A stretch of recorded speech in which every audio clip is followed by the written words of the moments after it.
Tofu L, tofu L, tofu L, tofu L.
Yo, I'ma be cringe and sincere PLS ignore, but I appreciate you dog. You're a real one. Also, no idea where you find the strength to do the stream you do. It's giga valuable and a hard brand of thing to be doing. Tofu L.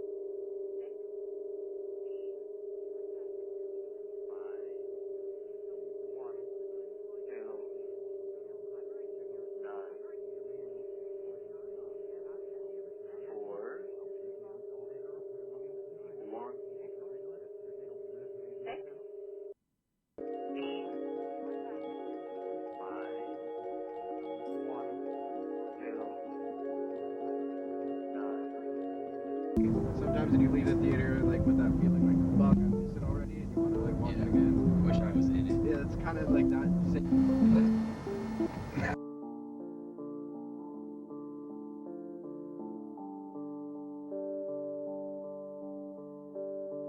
Wither away in that comfortable place where I stay.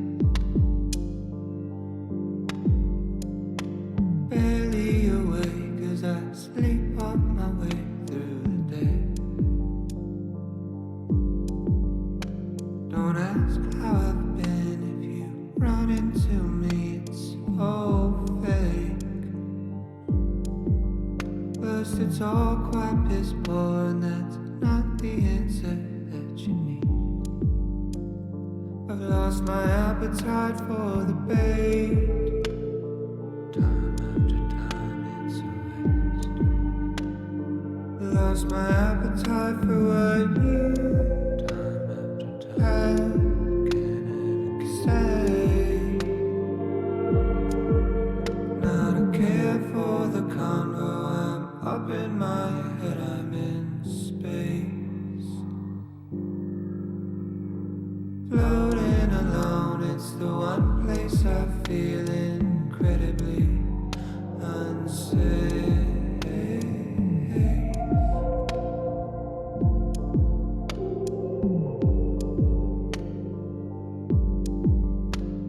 This heavy heart that beats in me will weigh me down a full 6 feet.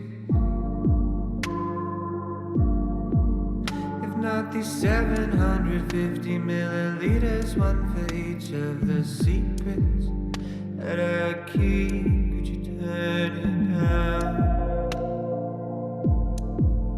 Turn it down. It's all too loud. Too loud. June turned me into a shell. Inhale, God. 6-year exhale. Left a residual self. Scraps of compassion. Missing in action. Don't care for the combo. I'm in space. Floating alone. Incredibly unsafe.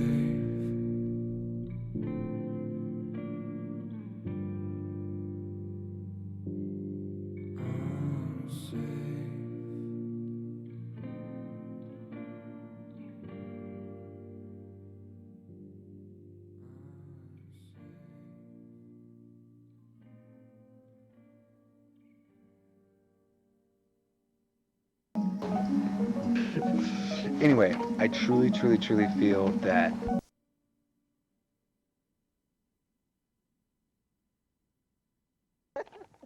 Oh, keep going. anyway.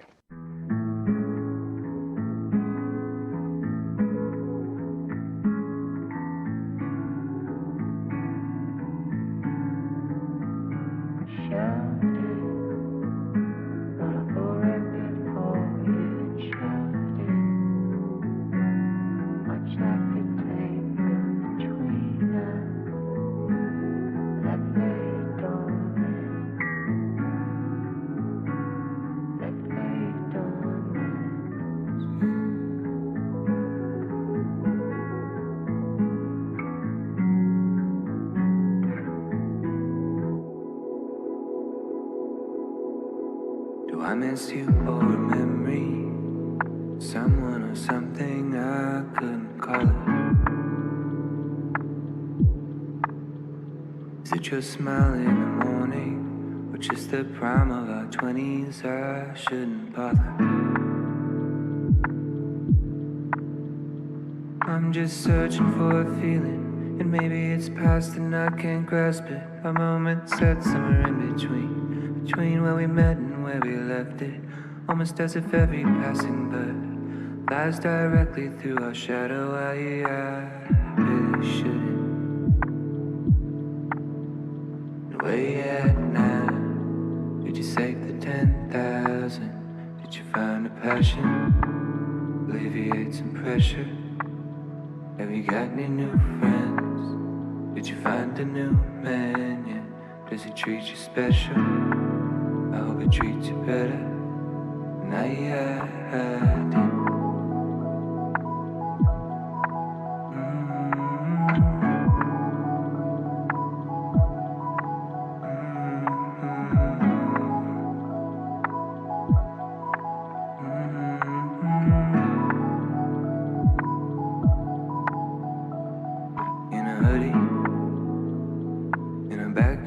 Somewhere we were talking, and your eyes all sparkly, got me nervous, not a clue as to what it would be.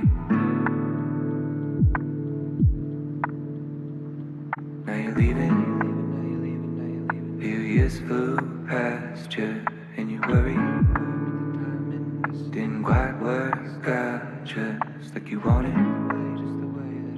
Now packing your things in your car, and I'm still searching for that feeling.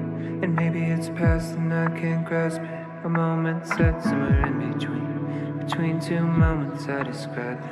And now that another bird has passed, I'm stuck thinking not of her but of you. I couldn't help it.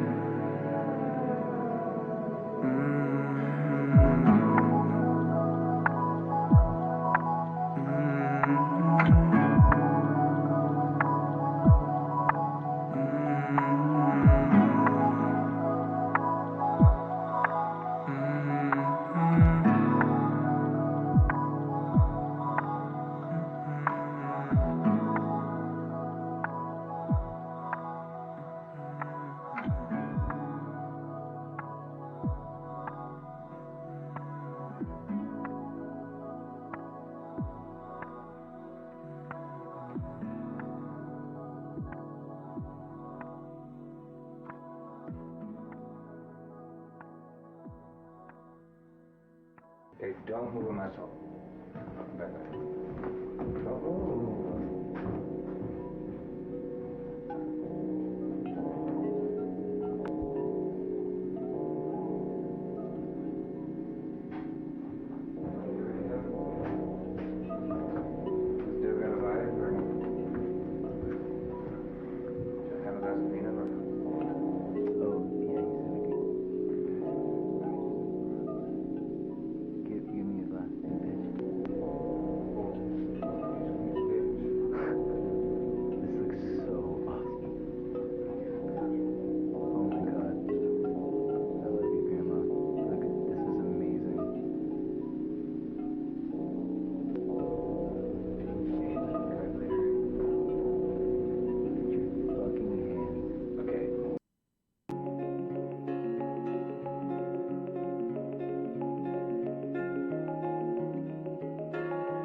Meter low, hanging low.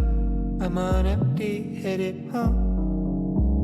I'll make it home. I guess I'm okay. I don't know. No, I'm not sure. I wasn't thinking about you. But the piano roll had me feeling cold with memories of you. Yeah, we were younger, I was struggling. We were good, standing still, right beside me. You were good to me. I couldn't say the same, we laid the blame to waste by the wayside. You went away. Took the good times, took the bad times, let them breathe. Left in the wake, the space.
A question and an answer and a worry in the middle.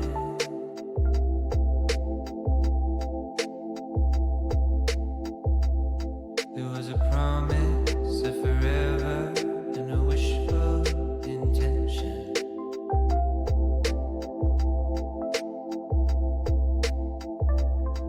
What a world it would be if we all made out like the books we read, all the films we see. It's a travesty. As the moon drifts by with the shifting tides, and you're lost in life, so the love floats into the ether. And there was something that you heard and heard, and despite your parents, you placed your bet on love.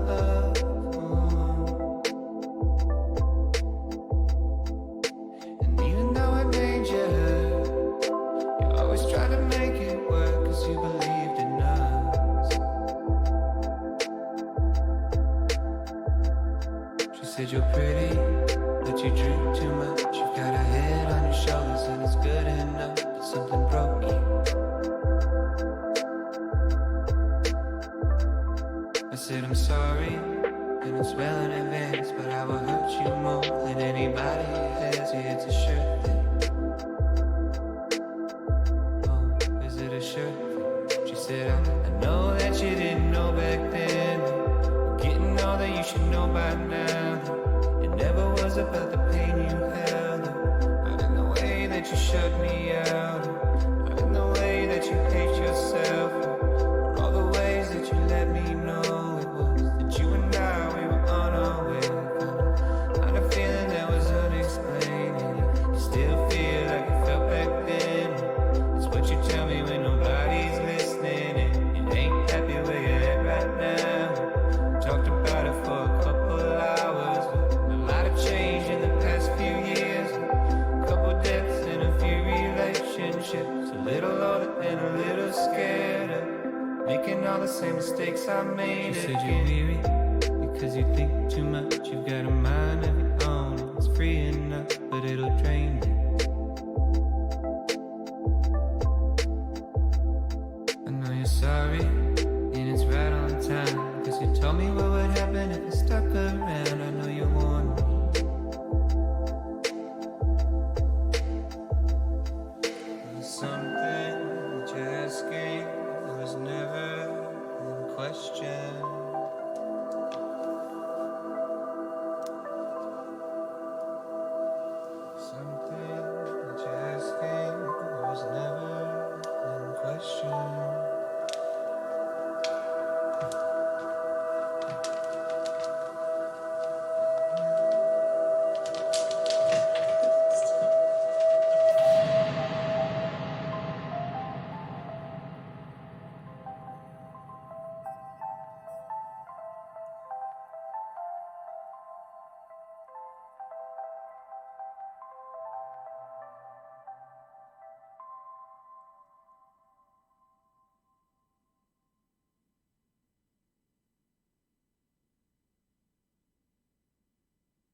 hello. Hello, hello, hello.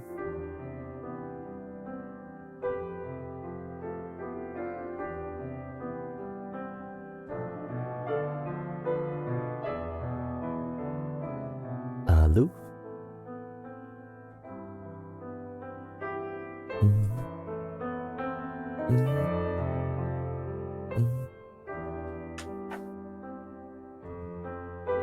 Hello, hello, hello.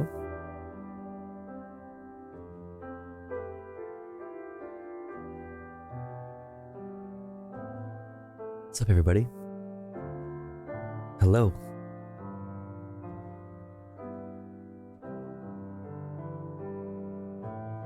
How's it going? Good to see you guys. Missed y'all yesterday. What up, what up, what up, what up, what up, what up? What up, what up, what up? Tofu, I found an insane money-making strat in Stardew. And I can't share it anywhere because it's new? Wait, why can't you share it anywhere? The fuck? Why not? Do tell. I do be playing a little bit of Stardew.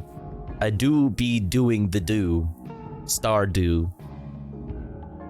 When I'm going to bed, when I'm trying to when I want to play something, when I like want to do something, but I also need to like wind down, you know what I mean? And so I don't want to play anything like too crazy. Stardew is like such a perfect game for that. So you gotta tell me, bro, what the fuck? Bro, what the fuck? People don't want spoilers? I don't give a fuck about spoilers. Miss you too. Hopefully your doctor's appointment. Ugh, my doctor. Okay, story time. Appointment went well and you asked him about your. Okay. I had so much that I wanted to do today with the doctor. Oh my god. Story time. I mean, it's not like a crazy story, but it's fucking annoying is what it is.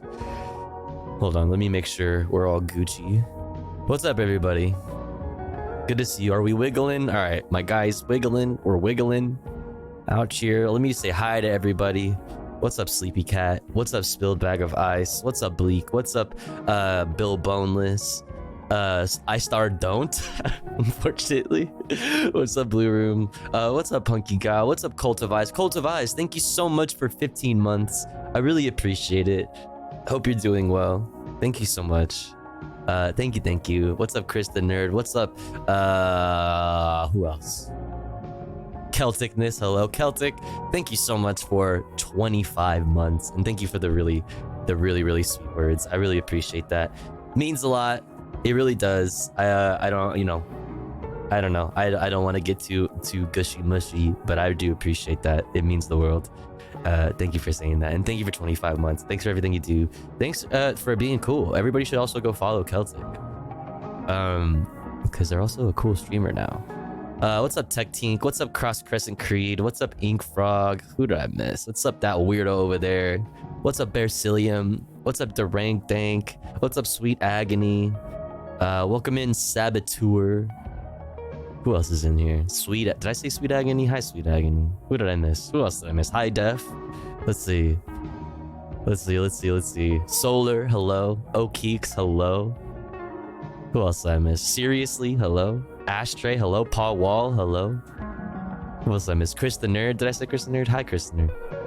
Okay, so here's a strat. It's not an infinite money glitch, but you need to go to level 60 in the mines and catch an ice pip and put it in the smoker. An ice pip, and put it in the smoker, and it sells for 2,100 gold each if you have the artisan and angler professions. Okay, damn, that's like, I didn't even know you could get professions. I guess I'm way early in the early game, but good to know. Ice pip smoker. What's up, Paganox? Morning, am I late? You are right on time, Orchestran. Welcome in. It's good to see everybody. Isn't that so fucking crazy? 2,000 per fish dog? That is actually insane. Yes. I'm rolling in it. Like, did you actually discover that? Or is that like, could you look that up and find that? like that, whatever. Is that a glitch, or is that just like a random gem? My ex did an ice pip smoker on me. Wait, what?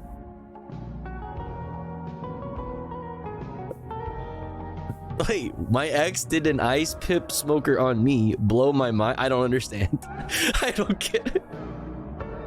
I don't understand. She icing on my pip till I smoke her. Smoke her? I don't even know her. What's up, Textures? I made a joke, folks. I don't know what it means. I don't get the joke. I'm trying. I want to be on the joke. I want to laugh. Can I laugh? I found it out on my own. I wasn't the first to figure it out, though. Oh, okay. Still dope. You probably were like screaming by yourself, like, oh my god. I solved capitalism, Tofu. Well, that's good. Well, that's good to know, because damn, all right, stream's canceled. Okay, hold on. Okay, your stream audio hella low. What do you think about UBI and crypto? Because we do Yang Gang, if we do Yang Gang, right? If we do Yang Gang, well, okay, like you're saying capitalism. Wait, crypto, yo, Yang Gang. What do you think about UBI and crypto? Because if we do Yang Gang, if we do Yang Gang, right? If we do Yang Gang, well, okay, like you're saying capitalism doesn't work. But did you think about giving all the poors NFTs? Like you're saying capitalism doesn't work, but did you get the poors NFTs? You didn't get the poors NFTs, and you're saying capitalism will work. Like, have you tried giving the poors NFTs? UBI and crypto, yo, Yang. Yo, this is your brain on. This is your brain on fucking I don't know, on too much Yang Gang apparently.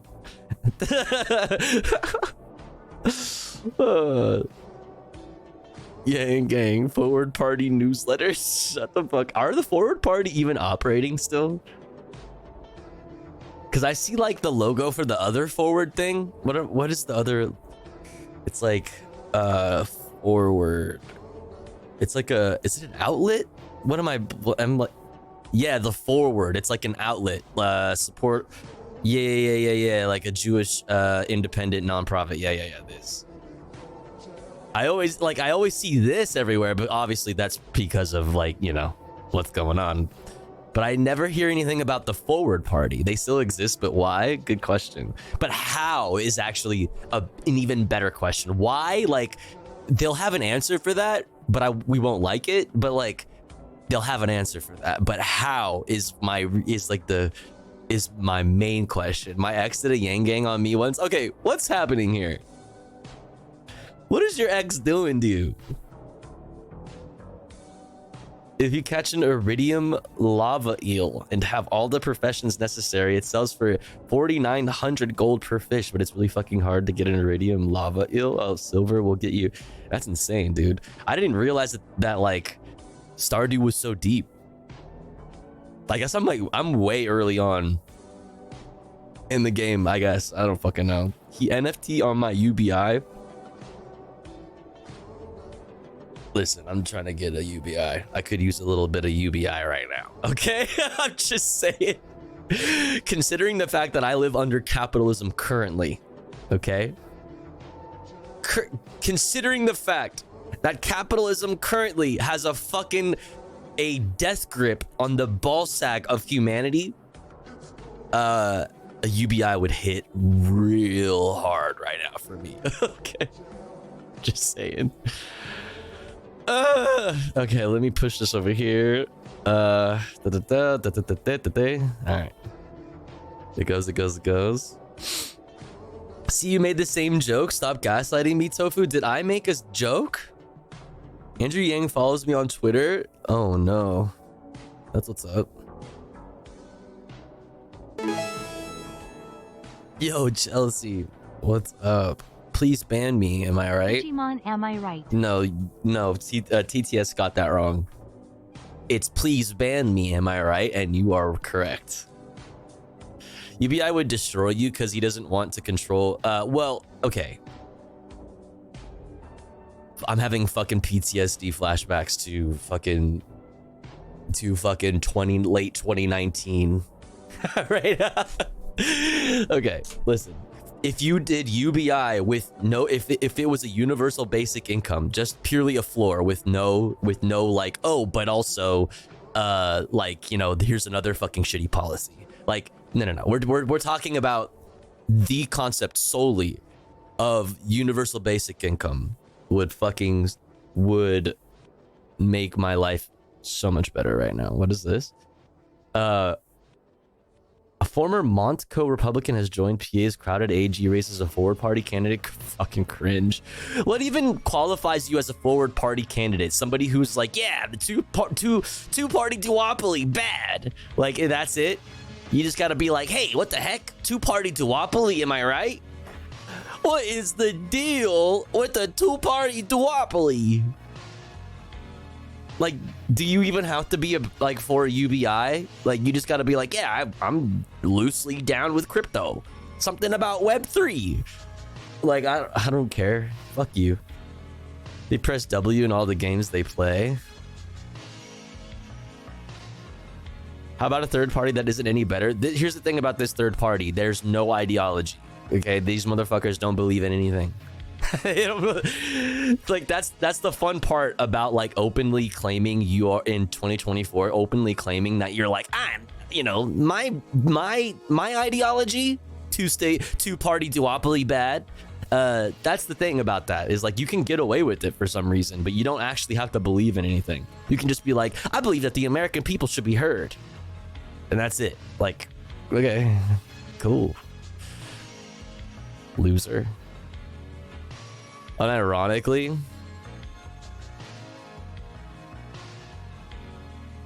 yeah, literally, yeah. My fellow Americans, as a young boy, I dreamed of being a baseball. But tonight I say we must move forward, not backward, upward, not forward, and always twirling towards freedom. Let's fucking go. That's right, dude. That's my politics. I mean, like, you know.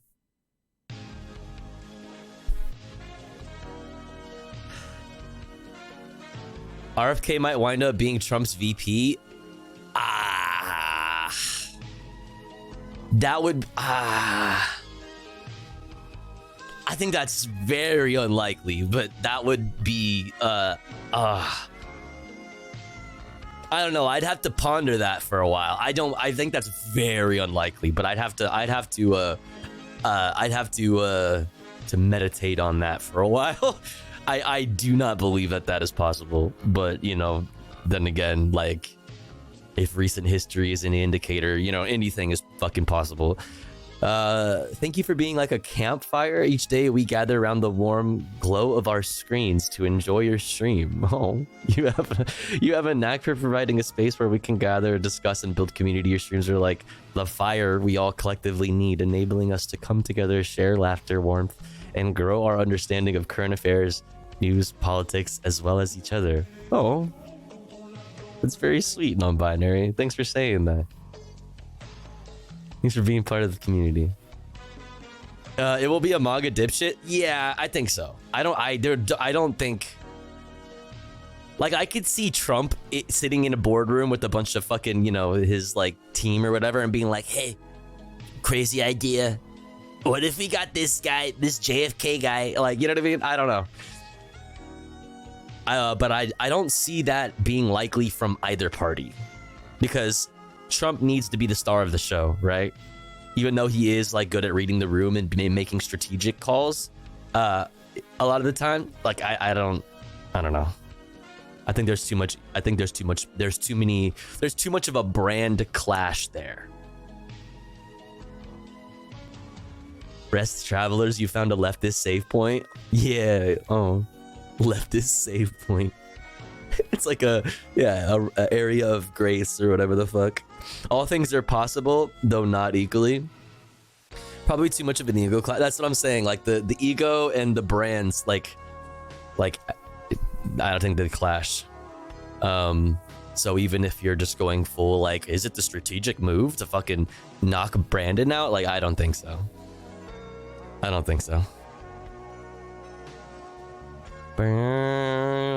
Wait, and also doesn't like wouldn't that not work on the front that like RFK Jr. is like very anti-vax or whatever, and Trump is also like anti-vax, but also he like did Operation Warp Speed, you know what I mean?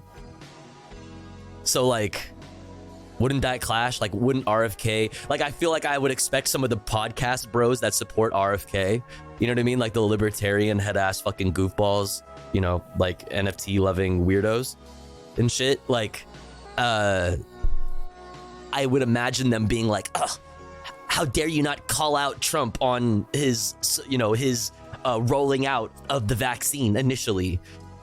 How intellectually dishonest of you. Donald is an anti-vax. Donald wants to brag about his, like, what the fuck, bitch? Donald wants to brag about Operation Warp Speed, but he can't. Like, it's genuinely something, like, good that he did. Like, you know, but it's also, like, a big government thing that he did. Right? He did big government. What is this? In 2023, private equity firms purchased 44% of all of the single-family homes. Also, they don't actually buy the housing so much as they just get it for free. You see, the private equity firms buy housing with money borrowed from banks. Banks that are owned by the same people who own the private equity firms. And since banks don't actually lend people their own money, but rather loans are new money created out of thin air and then circulated into the economy, then basically these private equity firms are lending themselves money they don't have to buy housing they don't need against the promise that you, the renter, will buy the housing for them by paying back that loan progressively over time. This style of lending, increasing the money supply, devalues our salaries relative to the value of assets and resources. Resources like housing, which creates a situation where more and more people are living paycheck to paycheck without any kind of hope of ever being able to own a home of their own. Now this is important, since an asset like a house goes up in value relative to the devalued money supply this process creates. So if you own one, that means that you're somewhat insulated and protected from the inflation built into our system. That's essentially what the middle class is. People who can afford to own assets that appreciate in value over time, so they're not just constantly treading water, fighting to keep their head above the surface and prevent themselves from drowning. Yeah, but the you know, here's the thing about current day. Like, the middle class is a myth that is getting harder to, like, get away with selling. The myth of the middle class is getting harder and harder and harder to get away with, like, convincing people that it exists. Now, financially speaking, if your economy is set up to, by design, eliminate the middle class, then what you're left with is an ownership class, and basically... Middle class is eroding fast. I mean, yes, I guess. But what I'm saying is that, like, the middle class has never really existed. Like, the upper class has always been so far out ahead of the middle class that it's not even, like, you can't even technically call it a middle class. It's just upper class and lower class. Owned class, which is an oligarchy. This is a coup. The Western world is being cooed by corporate interests. It's been going on for quite a while, and now it seems that we're kind of moving in to the final stages. The final countdown. Yeah, I mean, yep. Yep. But that's what I'm saying. Like, it doesn't even, like, if you're talking to liberals, like, you know, or people maybe elder, a little bit more older people who, like, grew up in a time where it was easier to buy homes, like a lot of, like, millennials, like, and Zoomers, like, our parents. You know what I mean? It's easier to communicate these things when you give it to them in the context of what they believe to be the middle class. So, like, there is still value in mentioning the middle class. I just, like, you know, this is a largely leftist community, so I can tell you the truth. Where it's like there has never been a middle class because of how, like I said, how far out ahead or up above, or however you want to look at it, the upper class has been. Middle class is propaganda, exactly. Yup. I have $5 more than Jim Bob McDave. Imagine if somebody's name was that Jim Bob McDave John. So therefore, I am above him in class. If you are talking to the most infuriating people, yeah, I mean, yes. Yes, totally, because like in a lot of cases, like liberals end up being people who have liberal ideas, I should say. Liberal politics can tend to be, to somebody from a leftist perspective, can tend to be a lot more frustrating because of the fact, I think, that, like, I don't know, Republicans, or like not even Republicans, but conservatives and people, to the right, to the further right of the spectrum, it's almost like easier to brush them off, be like, wow, yeah, like you're just so far off.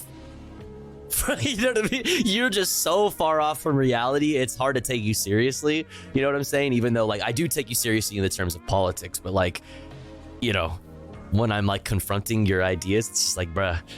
Liberals, though, it's like you're right there, but like then you're not, and then it's like you say this correct, and then it's like, it's like frustrating. Yeah. Anyway. Dun, dun, dun, dun. Anywho, how are you all doing? What's up? Good to see everybody. Sorry I wasn't here yesterday. I didn't stream last night because I had to wake up early to go to a doctor's appointment, but so very frustrating. Something. Okay, so I'm starting off with, this was supposed to be my first appointment with a brand new doctor, trying out a new doctor, because there's just been, I've talked about it over in the past on stream, like I've just been on this like insane fucked up journey with doctors my whole life, but I had to recently switch again because of like fucking a really long story, just like a whole mix up with my last technical doctor and my insurance, and it was just like a whole fucking thing. Which I won't get into because it's a long story. But I'm trying to go to my new doctor to finally get things on the road, and it took so long to get this fucking appointment. It took months to get this appointment. Okay, and I pull up, and then they tell me, "Oh, I tried to get a hold of you. For some reason, your coverage through, like, I go through Covered California through the state." AKA Poor People's Insurance, and they said that you have to get in contact with Covered California because if for some reason your coverage has like lapsed, most likely due to like a non-payment or something like that, and like that doesn't make any fucking sense. Like they pull out the payment automatically out of my bank every month for that shit. So I'm like, it's not like I forgot to pay my bill. Like it just gets paid. It just takes it out of my bank account. So I'm like, I don't know how it happened. Maybe it pinged, like my best assumption, my most like, I don't know.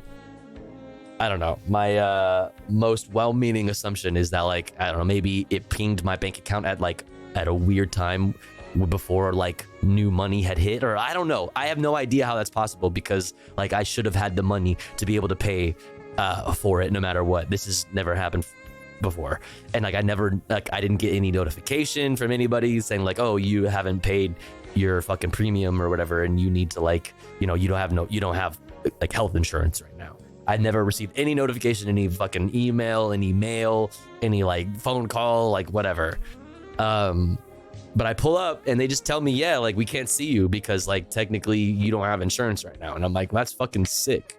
So I scheduled the next available appointment, or the next available appointment for the same doctor was not until fucking June. June. And I was just like, okay, well, what else can I fucking do? They're like, well, we have like at the same, like our same like service or whatever, our same like same like branch or like whatever doctors. I don't know. I don't want to like dox myself to get too specific, but like I don't know. I don't think that would actually be doxing myself. It doesn't matter. So what can I do? Well, then like you can get a sooner appointment, but it would be at a whole other doctor, a completely different doctor at a completely different location. So I'm like, okay, well, like I need to be seen like sooner rather than later. You know what I mean? I've been like, I've been doing, this has been the thing for way too long. You know, I need to fucking see a doctor soon. Like I need to get the fucking process rolling. I need to get blood work done. I need to see, like, I need to like, I want to like up my dosage and my HRT. I want to get checked out for ADHD. I want to do all of these things. And like, I've been waiting for months and months and months, and now I have to wait even longer. It's so fucking frustrating. Digimon donated $10. Yo, Digimon. You're the Fuck you. Just kidding. I can't be mad at you, Digimon. That's very nice of you. Thank you so thank you, Digimon. I want to keep up the bit and talk shit, but I appreciate it. Thanks for the $10. I'm sorry, Tofu, that's so rough. It's like, I don't know, it's just very, it's hard. I don't know, it's just like one of those things where it's like it's not a huge deal in and of itself, but like that on top of like the pile of other things that I'm dealing with in regards to like finances right now, it's just like, it's hard. It's like, it's hard to like keep positive and not to like just to like spiral. You know what I'm saying? Because it's just like dealing with like the housing situation, dealing with the healthcare situation. It's just like, fuck, man. This is very difficult. This is very difficult just to like navigate like life, just the most basic things, you know. Yeah, whatever. Late stage, not in a pile on pressure way, but the subathon. Yeah, no, for sure we need to do that. I didn't do it this last weekend because I made plans on Saturday without realizing it. And yeah, but possibly this weekend. But the private system, they said no waiting list. They said exactly, she doesn't love you. It's like, oh yeah, like you think it's so cool in Canada, but I heard their wait times are fucking insane. It's like, my guy, like my wait times are fucking insane under capitalism. Then again, it's like I got the poor people's insurance, so perhaps if I paid, you know what I mean, if I was paying like insane amounts of money every month for fucking like non-poor people's insurance, maybe I would be seeing doctors. Actually, no, because when I had at my last real job, I had a good job with really good benefits, and I had like pretty good insurance because it was a pretty good job. And even then, it took forever to get an appointment. If you need to see a specialist, fucking see you in a few months, dude. Even then, and they were taking hella money out of my paycheck for my fucking good insurance. You know what I'm saying? Oh, so fucking frustrating, man. Very radicalizing, you know? Not that I would need any more radicalization. It's just like, fuck, dude. Oh man, a few months ago I had a doctor's appointment, was getting texts and emails reminding me of the appointment day and time. I show up and they insist I don't have an appointment, so we rescheduled and I left. I then got a paper in the mail from them saying I show a no-show for your appointment. Bruh, fucking I know the vibe, dude. Our wait time sucked, but I had both my hernias dealt with. Oh dang, I'm sorry to hear that, but I mean, I'm glad you got it dealt with. But another one of those things, you know, the things when you focus too much and into much sad, you gotta do what you can. Yeah. That's going on with my dental insurance right now. I'm supposed to have good dental insurance because of my autism, but still in my parents' dental insurance, which is Delta Dental, but the dentist office keeps thinking I'm on Delta Care USA. Oh damn, so it's just like a mix-up because of how similar the names are. That's insane. I had to get it to get on the marketplace healthcare because my work was one was more than double. So what? For real? Damn. And did you even qualify for anything like much cheaper? I mean, that's insane. Double?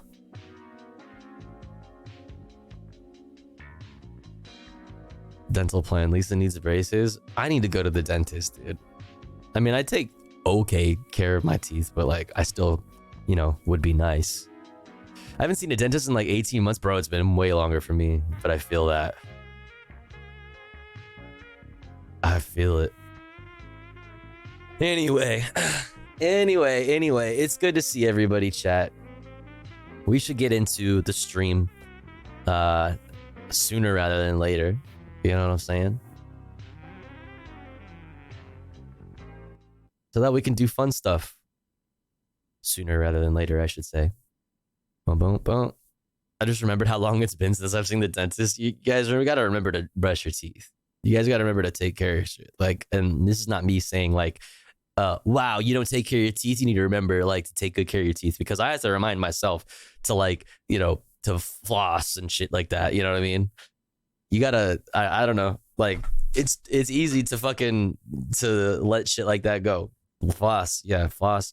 Take care of your shit, because if you don't have, if you're like the rest of us and don't have fucking dental insurance, shit can get real. I use a water pick. Oh hell yeah. Let's start it off, dude. Let's do a little daily dose, and also this real quick. Let's start with this. Yo, Anthony Fantano, more like Drake than he dissed Tano. He just dropped the Yo, Drake has been real quiet since this dropped 11 hours ago. Oh boy, it's Cal. Cal, your pal. Except I'm not your pal. Nope. This is a diss track. Surprise! I'm gonna get you. Tickle attack. These are the last drums you're gonna hear in your life. Listen to them good. Dum dum dum. These are the last bass line you're gonna hear too, buddy. This is a diss to the numero uno big kahuna rapper, Drake. Here, there's the keyboards. Yeah. I did this beat myself. Let's go. Now here come the blood-curdling screams. Here they come. It's my favorite part of the beat. Mine too. Here they are. Oh my god. Yeah. Why would you sample that? I thought it was. It's horrifying. Oh my god. That's how scared you should be of my diss. So here it comes. You ready, buddy? What's it, Drake? Some kind of duck? I heard your music. Man, it sucks. You put out a lot of signs, though. I'm not sure if I was hearing the best representation of your talents and abilities, mate. Just thank me later for the update. Honestly, never mind if you're hearing this. It's too late. He's like, those are Drake albums. You were her last, but looks like trouble found you. Wondering where the views went? These are all Drake albums. They say nothing's been the same. You're so far gone, headed down a dark lane. It's my comeback season. Roast a Canada goose, I don't need a reason. And now, here comes the Pusha T feature. Whoa! I got Pusha T. You did? Here you go. Whoa! I sell cocaine, I sell cocaine, you have child. I sell cocaine, I sell cocaine, you have child. I sell you have a child. I sell cocaine, I sell cocaine, you have Haters will say this is AI. Haters will say that's AI. It's not. I sell cocaine, I sell cocaine, you have child. I sell cocaine, I sell cocaine. I sell cocaine, I sell cocaine, you have child. I sell cocaine, I sell cocaine, you have child. I sell cocaine, I sell cocaine, you have child. Coming in for verse 2, get ready. Okay. Get ready. So, yeah, haters will say that was AI, but I gotta keep AI on you guys. You have 24 hours. I gotta keep AI and AI on you. AI on you. Bad. I'm Frank Ocean. I'm Frank Ocean. You're Frank Pan. Pond. Because you can't count to 7. That's me, and I ate 9s with no pretends.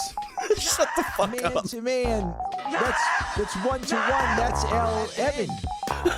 It's like back to back. Ha! Bitch, shut up. I got Pusha T on the track. I was surprised. I was surprised. You can't stop me. You got dissed. Dissed and dismissed. Flipping my wrist. Yeah. Yeah. Hello, everyone. This is your fucking bars, bro. Bars. Drake has 24 hours to respond, bro. All right, Daily Dose. Daily Dose of Internet. I think this might be the worst proposal ever. This guy pretended to be dead in a motorcycle accident before surprising his girlfriend. Okay, that's fucked up. Okay, that's not chill, dude. That's actually fucked. Wait, no, that's actually fucked. Wait, no, that's actually really fucked up. What the fuck?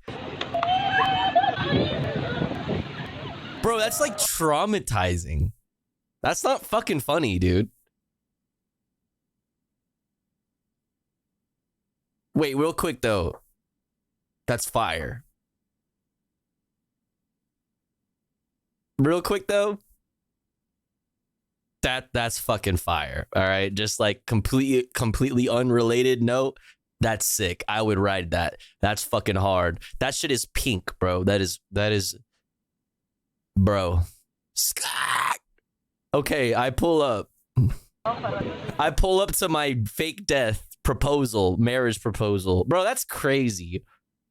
I can't believe, like, that's so fucked up.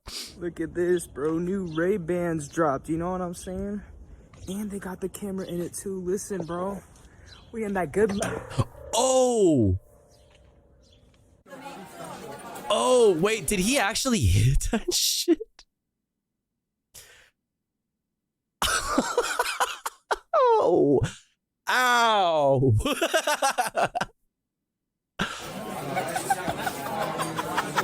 You just spilled it all over the fucking table.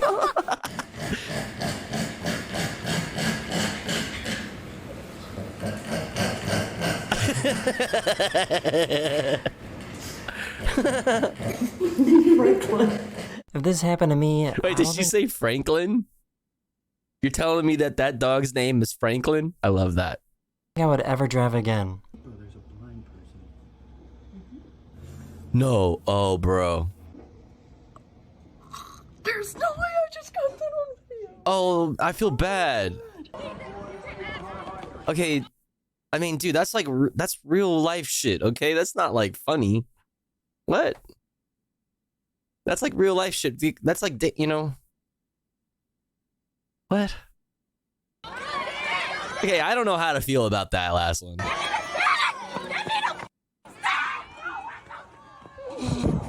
Damn. This has to be the worst place to set up a dartboard. It's not that serious. Oh! Oh! Oh! What are you doing?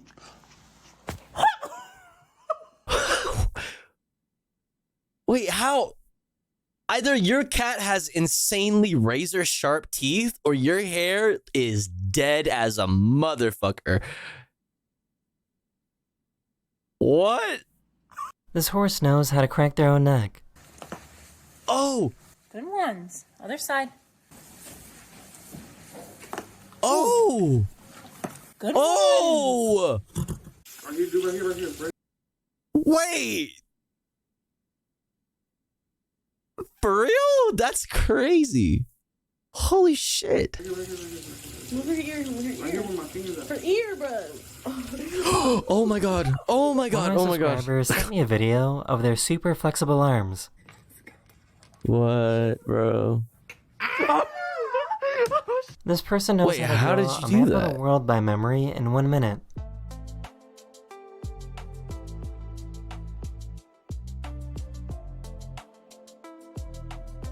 I bet this person is fucking crazy on GeoGuessr.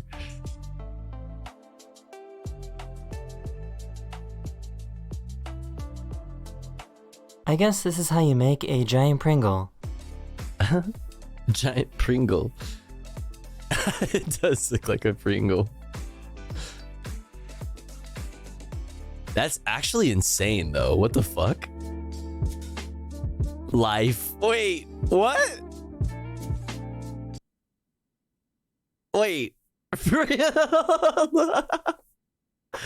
Life. Bro, don't do it, bro.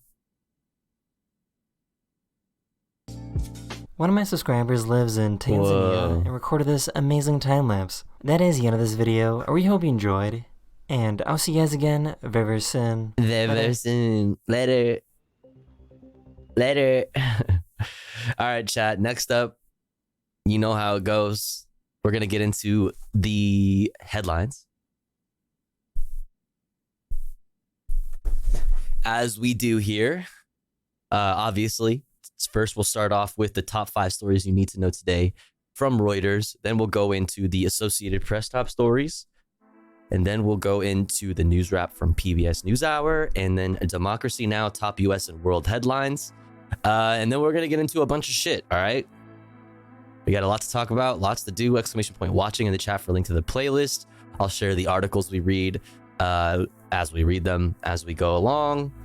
Yeah, but first, I have to pee, and also it's been an hour since we started the stream, which means it's time for a 3-minute ad break.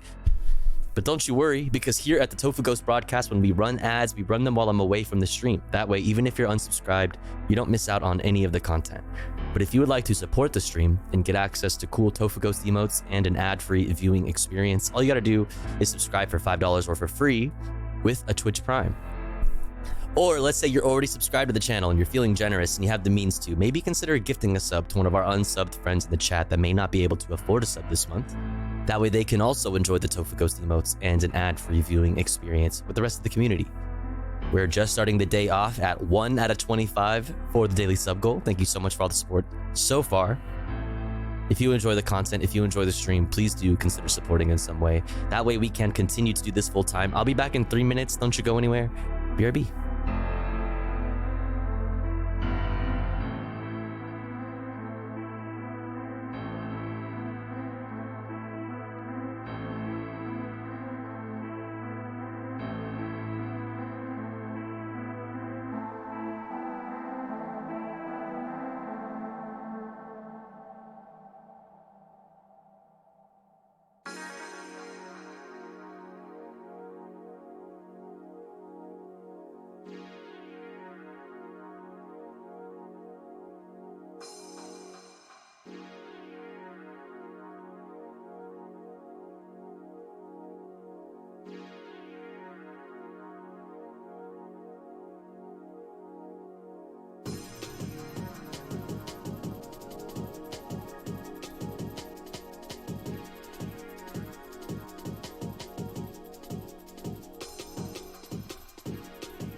All right.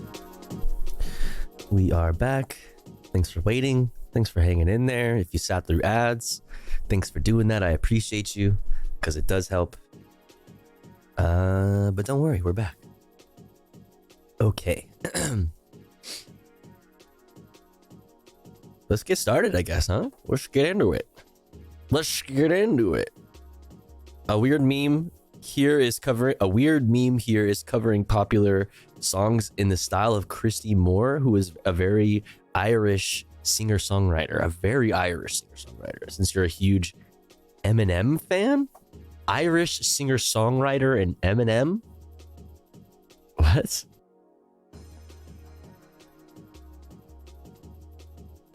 Hello? Oh, don't tell me this. We're having this problem again. Oh, wait, no, it was muted. Wait, what?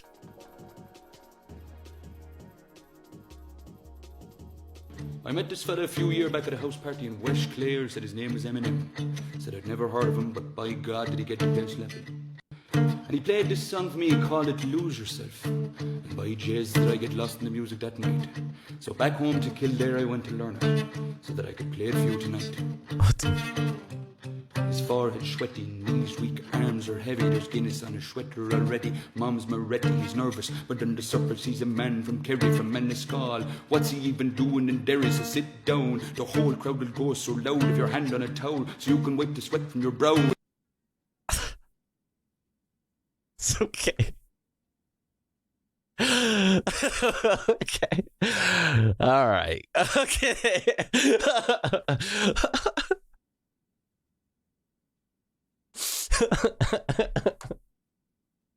There's Guinness on his sweater already.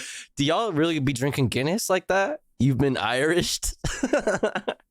You gotta spell it like this though. Like, you gotta spell it like, ha, you've been Irished.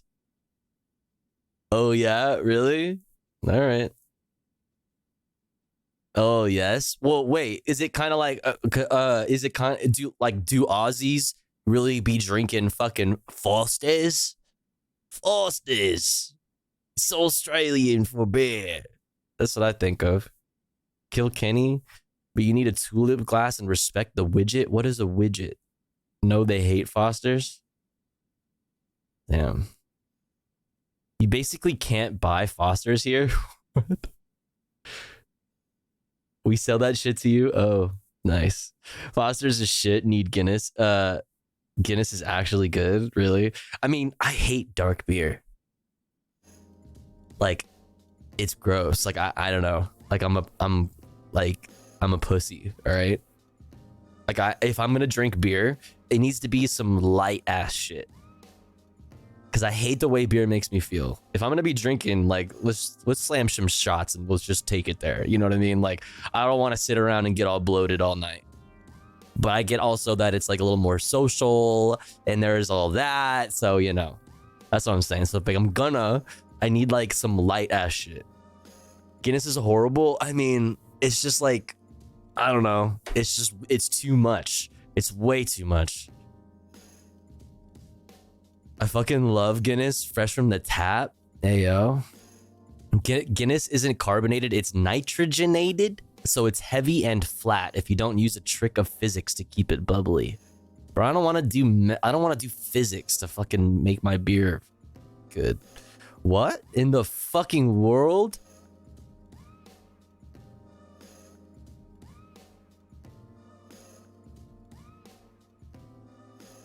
What?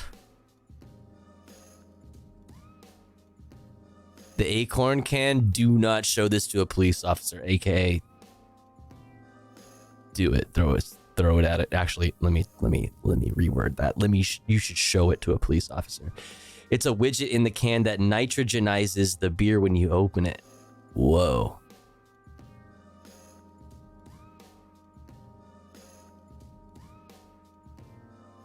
Yeah, I like comparison of bubbles formed in a glass containing a widget left and the one with the smooth base, right?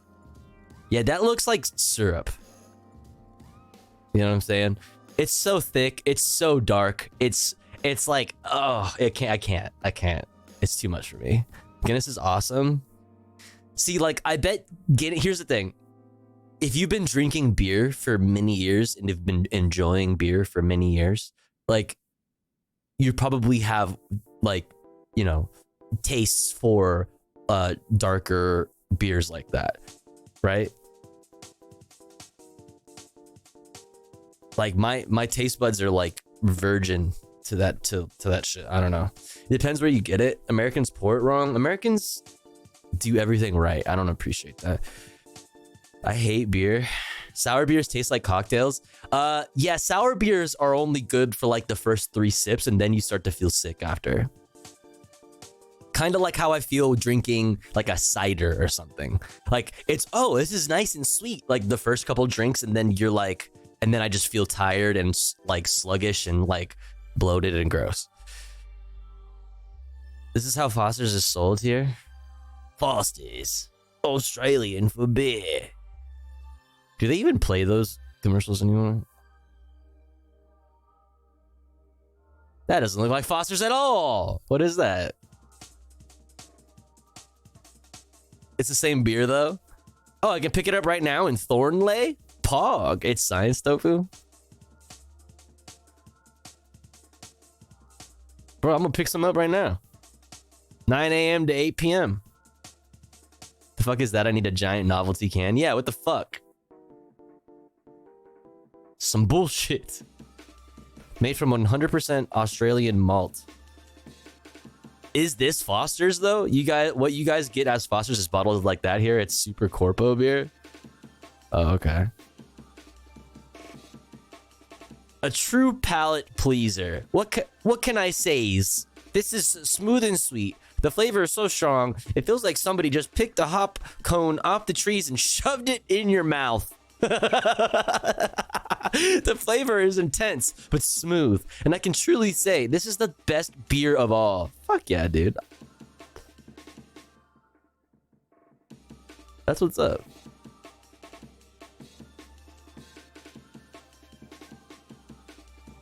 That's what's up. Love that for you. I love that for you. It's a science tofu. Observe the shape of the glass. Bro, you guys are nerds, bro. You guys are beer weebs. You're beebs. How to pour Guinness draft. There's a lot of talk online about how to pour Guinness draft properly out of one of these draft cans, and while some people are getting it pretty good, I've not seen anyone do it absolutely perfectly just yet. Here is how it's done. A lot of people try and do it like they do in the pub. They fill it halfway up, leave it, and then top it up. Do not do that with these cans. It will taste absolutely awful. The most common approach to get it a good one is simply hold the can completely upside down and let it fill the glass as quickly as possible. That's the right idea, but the execution's a bit wrong. Because of the widget in these and because of the airflow that you get naturally when you're turning any liquid in a vessel upside down, you can get it out quicker if you angle it slightly and get progressively steeper as more and more liquid comes out. This is how you do it. Okay, y'all are such nerds, bro. Have you ever just considered maybe drinking it straight out of the can and fucking quit being weird? Okay, so you're not supposed to hit the side of the glass then. Right? That's all I'm gathering from this. And get progressive. No, wait, you do. Oh, he said it. You get progressively towards the... Okay. Yeah, so you slowly inch it back in here. The shape of the glass tricks the bubbles. It's really important to set that down while it's settling, otherwise it'll all go horribly wrong. You just gotta sit there patiently and look at your beer. You have it. That's when you have a little sing song with the mates. Perfectly poured Guinness. You could set it down. I can't do a fucking Irish accent, bro. And do a little sing song with the mates at the pub. I have no patience for that. That's what I'm saying, dude. Just crack the beer open the beer in the can and drink it like a fucking normal person. What is your deal, nerd? I know a lot of y'all be like, if like alcohol enjoyers are gonna be mad at me for that, but like, stop being. You're a weeb. You're a weeb, okay?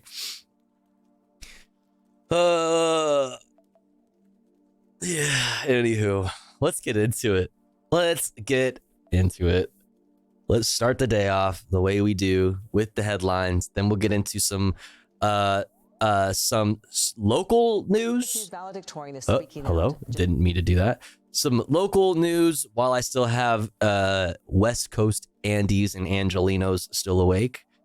And then we'll get into other stuff. Exclamation point watching in the chat for a link to the playlist that contains all the videos we'll be watching. I'll share these articles and posts that we look at along the way. Let's go. Top 5 stories you need to know today from Reuters. Oh, fuck. I did that thing I always do. This is AP News Minute. I did that thing I always do. Number 1. Donald Trump's hush money trial enters a second day as lawyers try to select 12 jurors. We'll talk about this a little bit later. To consider the guilt or innocence of the first former U.S. president to face criminal charges. Number 2. Israeli forces vow to respond to Iran's first ever direct attack. Retaliatory attack. Amid calls for restraint by allies anxious to avoid an escalation of conflict in the Middle East. Number 3. A fire rips through Copenhagen's historic old stock exchange. Damn. Its spire collapsed in a scene reminiscent of the 2019 blaze at Paris Notre Dame. Damn. Number 4. The Brandon administration is unlikely to put dramatic sanctions on Iran's oil exports following Iran's unprecedented attack on Israel. Oh my god, dude. Retaliatory attack. Due to worries about boosting oil prices and angering top buyer, China. Number 5. The bishop who was stabbed during a live church service from Sydney. Oh shit, that's right, yeah. Is a TikTok star with followers around the world. It's like the third mass stabbing in like a week, right? Yo, Sidewalk Connoisseur, thank you so much for gifting to Tavern. I appreciate it. If there are any sober people in the chat, they make a non-alcoholic Guinness that's actually pretty good. Really? That's cool. Thank you so much, Sidewalk Connoisseur. I really appreciate it. Australia's been popping off lately. Yeah. That's wild. All right, let's keep it moving. Associated Press. Second, but I wouldn't classify this as a mass stabbing. It was targeted. Okay. Well, I have something else on it later when we get to international news. This from Reuters. Australia says church stabbing was a terrorist act. So we'll take a look at that in a bit. All right. Top stories from Associated Press. Donald Trump has returned to a New York courtroom as jury selection in his historic hush money trial enters a second day. The former president began the day by railing about the trial and a gag order that bars him from commenting on jurors, potential witnesses, and others. Oh my goodness. The bodies of at least 11 people, including 3 children, were brought to a hospital in Deir al-Balah after an Israeli airstrike hit a Gaza refugee camp. Oh, yeah. We're getting right into it, huh?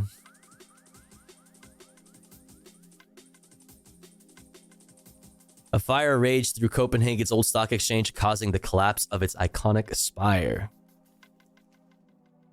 Officials said the blaze began in the copper roof of the 17th century building before destroying the interior. No injuries were reported.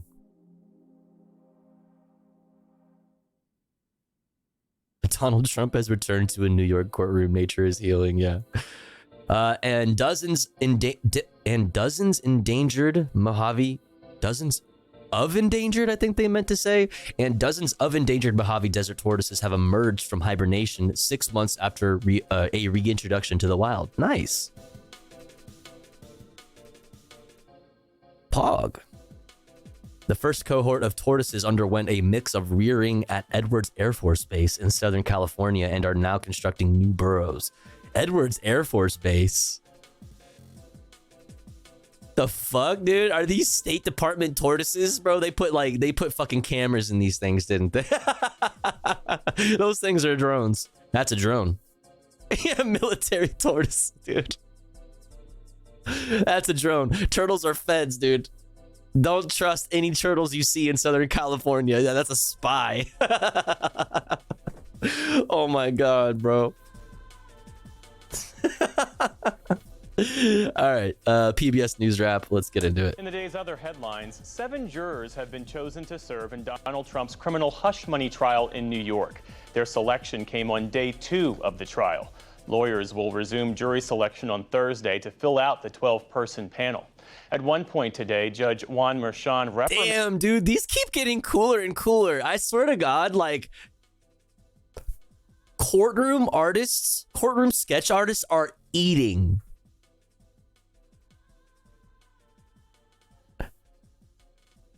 This is kind of crazy. Like, this is fire. I'm telling you, look at this Chad.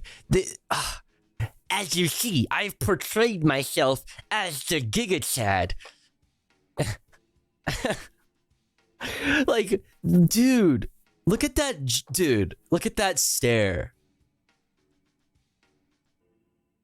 This is actually cool. It's so great. He looks like the Hulk, as he should, because he's an intellectual Hulk. That's right. That's right. After he could be heard commenting about a Bro, these are so good. Look at this. Bro, the Trump anime goes crazy.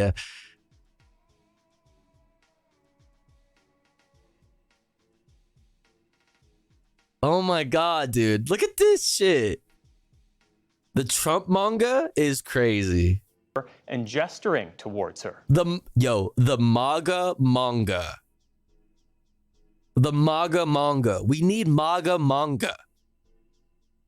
Wait, how am I the first one to think about this? How come there's no MAGA manga? Is there a MAGA manga? In the Middle East, Israel's war cabinet postponed a planned meeting to address any planned response to Iran's weekend attack. They'll reconvene. Don't give him ideas? What do you mean? We need a MAGA manga. What the hell? MAGA manga is good, but the hate speech hentai is mid hate speech hentai. Tomorrow. The delay comes as Western allies discuss new sanctions against Tehran in an effort to dissuade further military escalation. Today, the Pentagon... Sanctions against the state for exercising their right as a sovereign state to defend themselves and respond to an unprecedented attack on their embassy in Syria. This is so ridiculous. Reaffirmed its support for Israel. We do not seek escalation in the region. But we will not hesitate to defend Israel and protect our personnel. Again, we do not want to see a wider regional war. Because there are personnel, because there are personnel, right? American personnel. We don't seek conflict with Iran, but we won't hesitate to take necessary actions to protect our forces.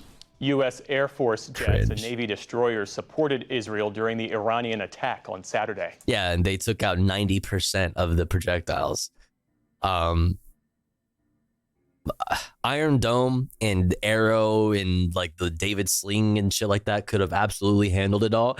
But the United States and the UK and France put in hella work, making sure that nothing even, like most shit, 90% of it didn't even get to Israel.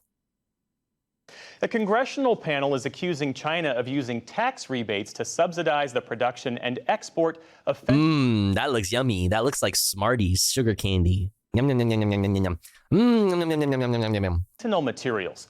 Lawmakers said in a report today that the incentives only apply to deadly chemicals that are sold outside of China. At a hearing on Capitol Hill today featuring former Attorney General William Barr and others, committee members lashed out at Beijing. Through its actions, as our report has revealed, the Chinese Communist Party is telling us that it wants more fentanyl entering our country. It wants the chaos and devastation that has resulted from this epidemic. And yes, that means more dead Americans. Fentanyl is a leading cause of drug overdoses in the U.S., killing an average of 200 Americans each day. Federal regulators issued new protections today for coal miners against so-called black lung disease. Mining companies will have to cut workers' exposure to the toxic silica dust that causes the ailment in half. In Central Appalachia, 1 in 5 miners has black lung disease. Acting Labor Secretary Julie Su said of the rule, quote, "We're making it clear that no job should be a death sentence." A federal appeals court has overturned a West Virginia law banning transgender girls from playing on girls' sports teams. The court found that the law violates Title IX, which prohibits sex-based discrimination in schools. The case was brought on That's so crazy considering that Title IX, it's so crazy, especially considering that Title IX was literally just like the Brandon administration teeing up, like setting up, putting the ball on the tee for like turfs and shit, and for, you know, Republican state and local governments to do shit like this. They're like, here's the language that you have to use when legislating against transgender people on like the high school team, like sports teams and shit. So it's like that's kind of crazy. Half of a 13-year-old transgender girl who said the law had blocked her from running on her middle school track team. Like one fucking girl. Like a single girl. You know what I mean? In sports that don't even fucking matter. Well, I would argue that no sports fucking matter, right? It just like, it matters, like, it means what you make it. You know what I mean? Like, no sports fucking matter. There's really no effect on like the day-to-day lives of like our society. Like, it has no effect on our society, right? But even still, we're talking about high school sports, middle school sports. Like, these sports, they don't fucking matter. They're literally just for funskies. It's just for funskies. But I also saw this. I don't know how. Let's see.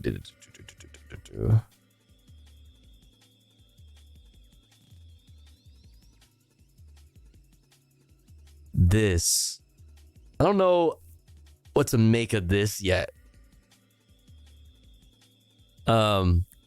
This shit, yes, from yesterday, Kansas governor passes law requiring ID to view acts of homosexuality online. The governor of Kansas, come on, please. So like, I don't know, this is like, I don't know what's going on here, because look at this. The governor of Kansas vetoed they meant to say anti-LGBTQ plus bill while simultaneously letting a law pass requiring ID to view acts of homosexuality. Democratic Governor Laura Kelly issued vetoes Friday against the ban on gender-affirming care for minors, as well as 2 anti-abortion measures. She also let pass without her signature a law requiring age verification to view content, quote, harmful to minors. Under Kansas criminal law, material, quote, harmful to minors includes nudity and sexual content, which is defined in part as acts of masturbation, homosexuality, or sexual intercourse. So it's like basically just like lumping in the very like the concept of homosexuality with like overtly sexual content. So like basically, obviously, the classic, like, you know, equating the very concept of homosexuality to like a, you know, like a sex thing, for lack of a better way of putting it off the top of my head, you know. The law, which will go into effect on July 1st, requires users to share their government-issued identification in order to view adult content. So it's like similar to the laws that we've seen pass around, like the Pornhub bans and stuff. Except this has that weird wording right here, like the inclusion of homosexuality. Like that's like where the gray area is. So like, I don't know. Obviously the gray area was intentional. So like I have to, since this governor vetoed a ban on gender affirming care and stuff like that, they seem like, you know, at the very least, like liberal, you know what I mean? Like relatively progressive enough to veto those things, right? So like if they knew that this was the weird wording in it, would they have not vetoed that also? You know what I mean? Like, why would you let this pass? She didn't let it pass with her signature though, meaning like she like approves of the law. She just like, you know, was what is the term? Like abstained. So like maybe she didn't realize that there was the inclusion of this specific word here. I don't know, man. So we'll see what happens with that. I don't know. I don't really know how to feel about that right now. Era landmark in Denmark's capital went up in flames today. The blaze broke out on the copper roof of Copenhagen's old stock exchange as it was undergoing renovations ahead of its 400th anniversary. The spire of the structure, which is a twisted spear of 4 dragon's tails, collapsed in the fire, and the city's mayor called the building an iconic piece of Danish heritage. I can't put into words what the stock exchange means for us as a building and a symbol for Copenhagen. The stock exchange. I mean, like maybe the building. Okay, I could be with you on the architecture. Like, oh, like the old building. It was like it was iconic, and it was like a piece of history or whatever. Like, sure, but like, the whole stock exchange thing. The 4 dragons are a part of our skyline, and a lot of people from Copenhagen cycle past it or walk past it every day. It's a 400-year-old cultural history that has been lost not only in Copenhagen, but also in Denmark. Passers-by helped emergency crews save paintings and other artifacts from Oh, inside the damn. famous Okay, building. that's crazy.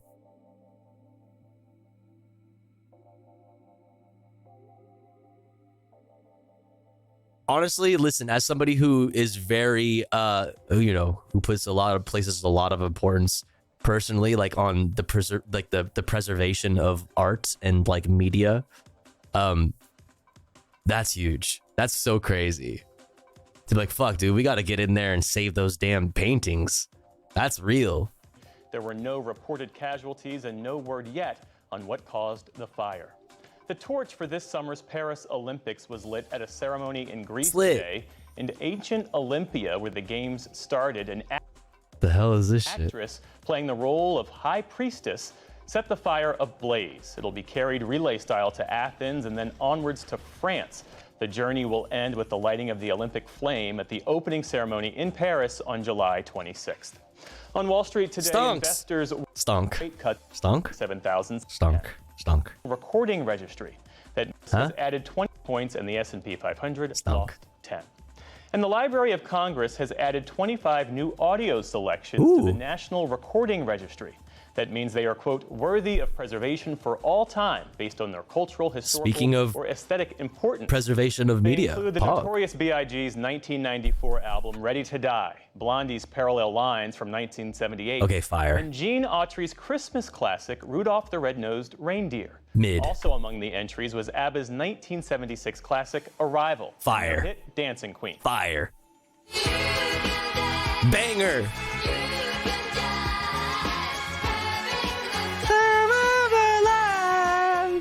Still to come on the news hour, a look at the worst Banger. humanitarian crisis Shit. in Sudan. 1 year All right, yeah, out. we're gonna talk about Sudan. 1 year of the civil war. Let's get into democracy right fucking now. Welcome to Democracy Now. DemocracyNow.org, the War and Peace Report. I'm Amy Goodman.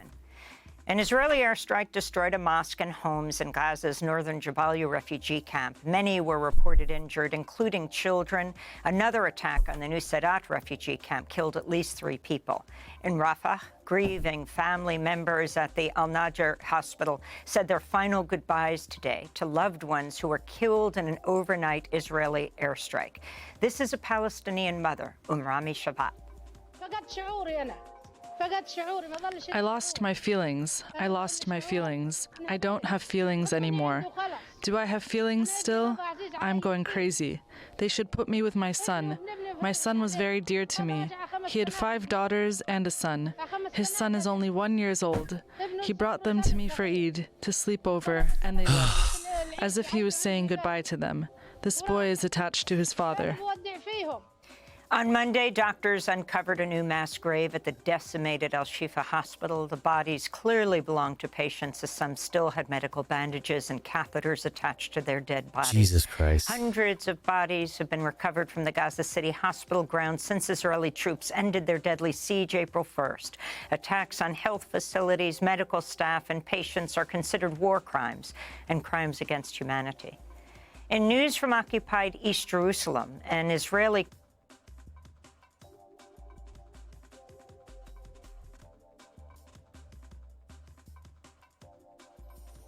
court ordered the forced removal of 3 Palestinian families from their homes in Sheikh Jarrah neighborhood.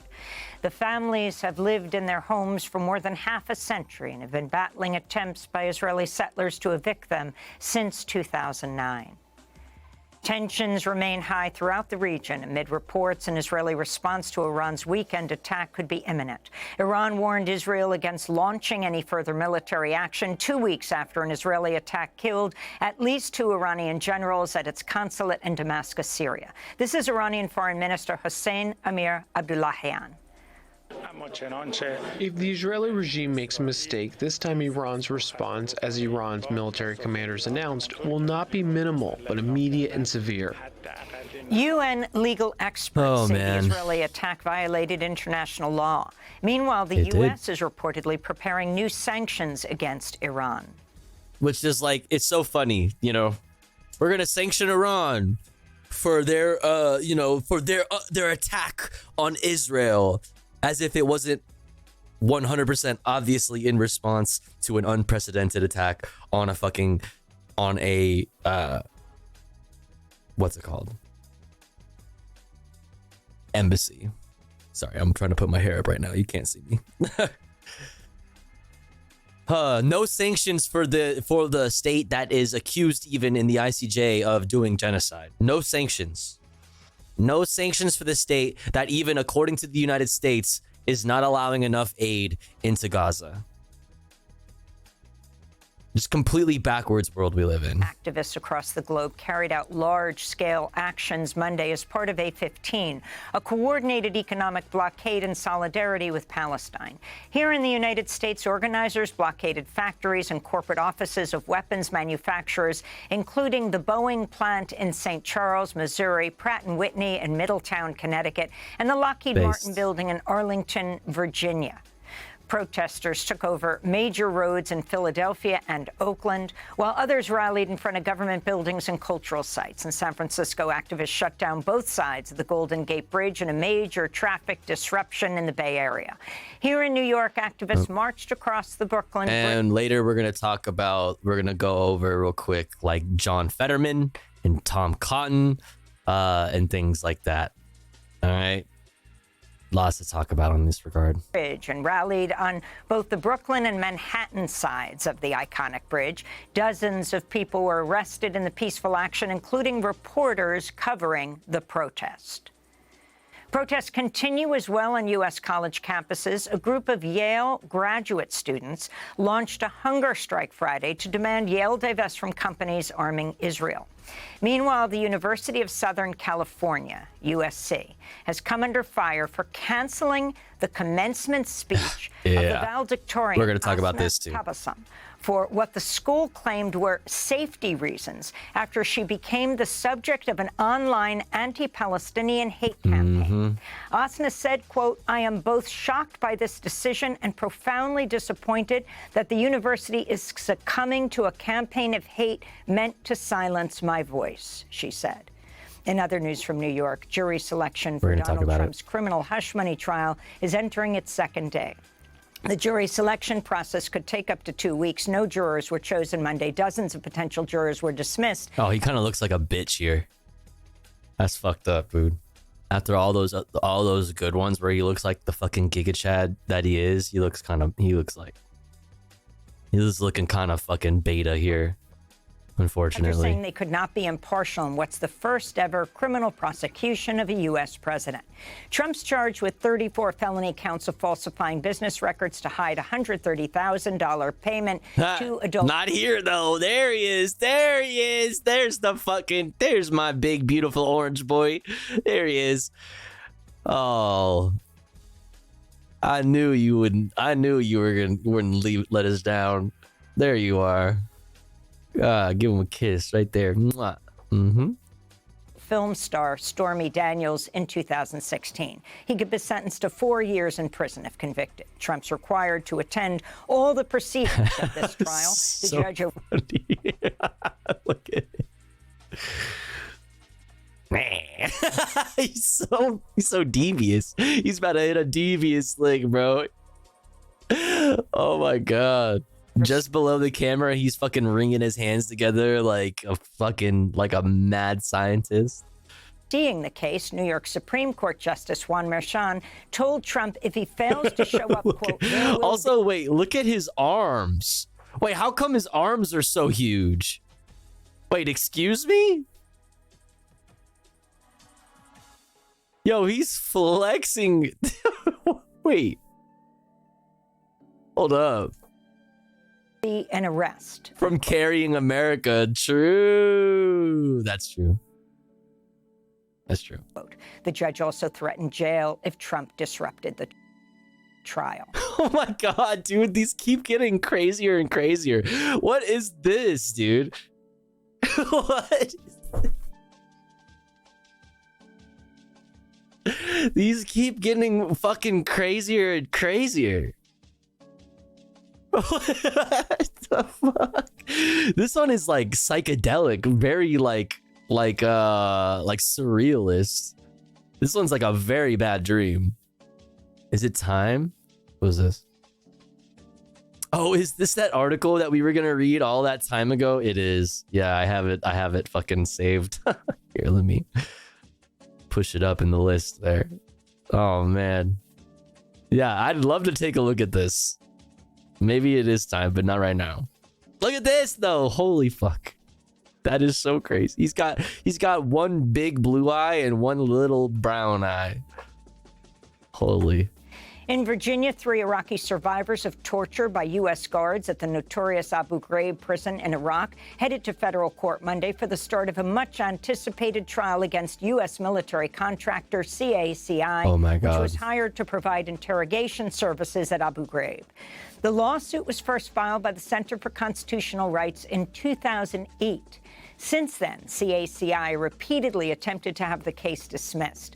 Plaintiffs Suhail al-Shamari, Asad Zubai, and Salah el-Alajil accused CACI of conspiring to commit war crimes at Abu Ghraib.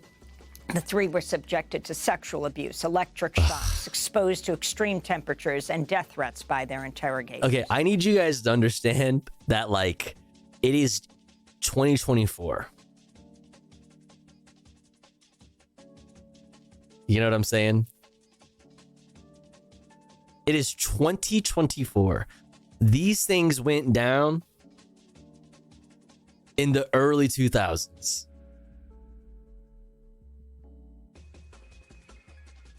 We are only just now getting around to like punishing those who we know did war crimes in Abu Ghraib. Fucking insane.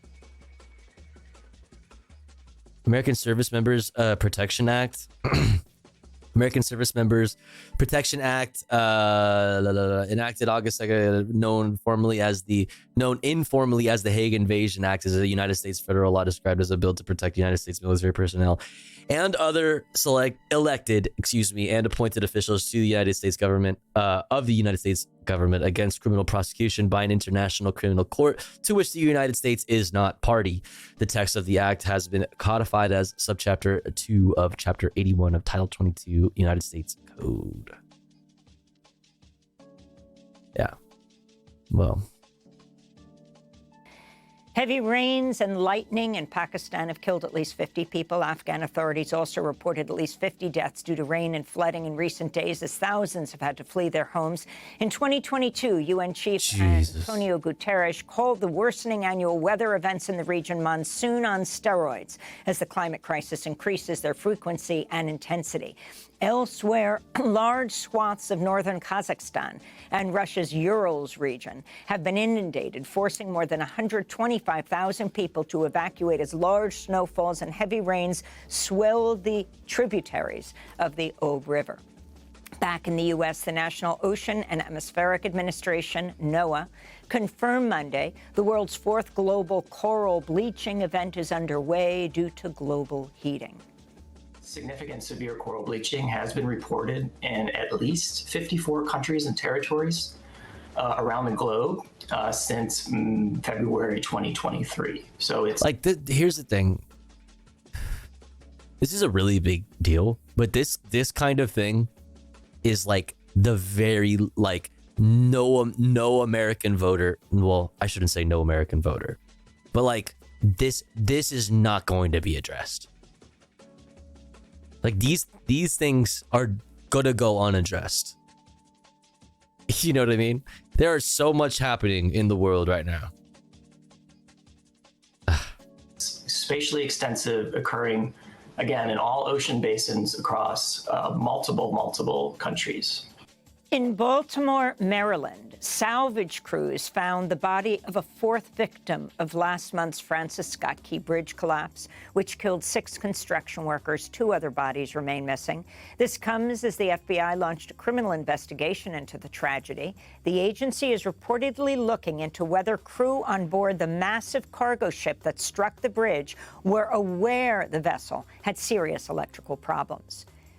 In New Mexico, a judge sentenced Hannah Gutierrez-Reed, the weapons handler on the film Rust, to the maximum sentence of 18 months in prison for the involuntary manslaughter of cinematographer Helena Hutchins. Alec Baldwin, the star and producer of Rust, fired the loaded prop gun that killed Hutchins and injured director Joel Souza during a rehearsal in 2022.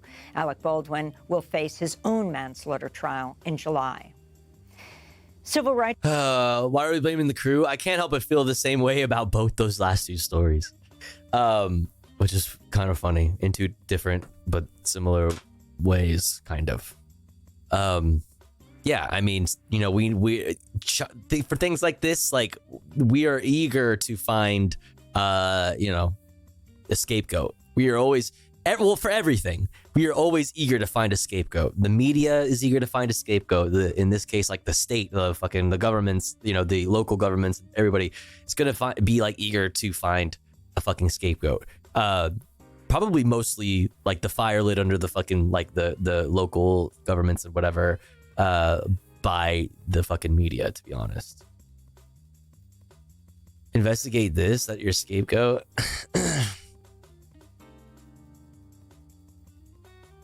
Yeah, I saw this.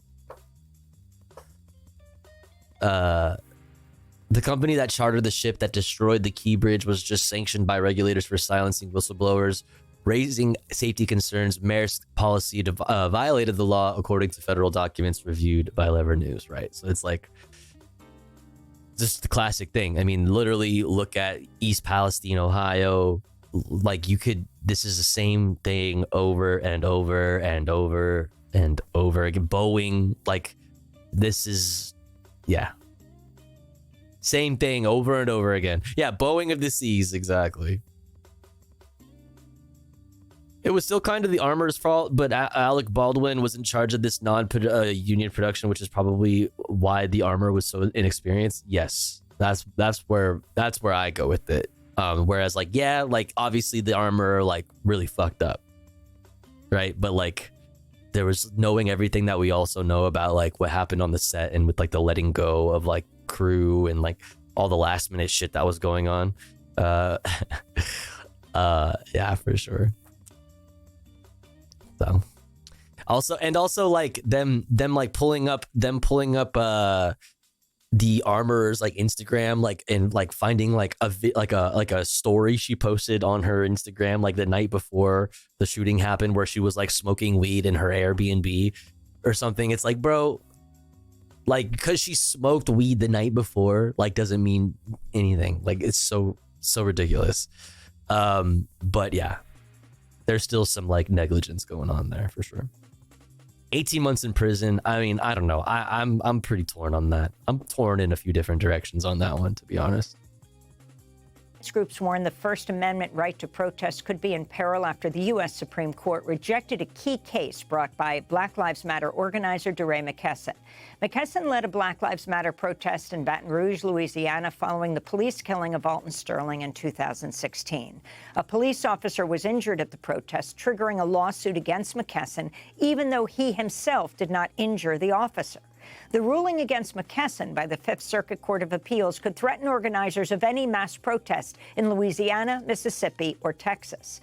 In other Supreme Court news, Justice Clarence Thomas was absent from the bench Monday without explanation. Protest and actual free speech, not like free speech, you know, Hoganese, you know what I mean? Like actual free speech is actually under attack. Okay, your right to protest, all of these things are very much under attack right now. And did not participate in remote arguments. At 75, Justice Thomas is the oldest. Slay, there's the one. Yeah, girl. Oh my God, girl.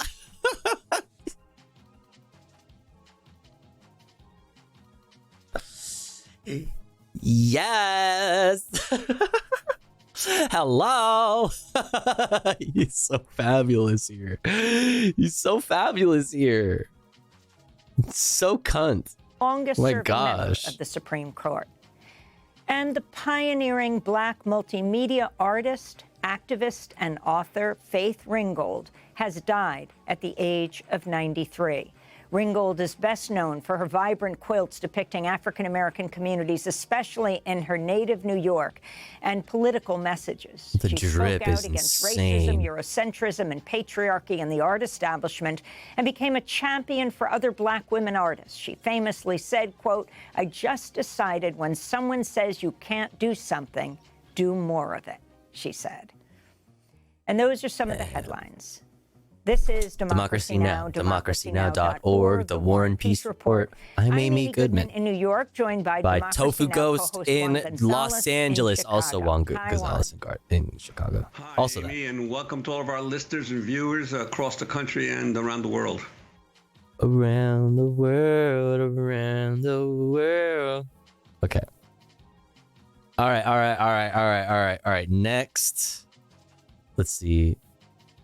USC's valedictorian is Okay, we're gonna hold off on this one for right now because we're gonna get this one out of the way while I still have a couple Angelinos awake. We're gonna look at this real quick from LA Times. Former Los Angeles council member Jose Huizar's prison term is delayed. The disgraced council member. Wait, I don't know why there's different, like, if you look at articles in Reader View,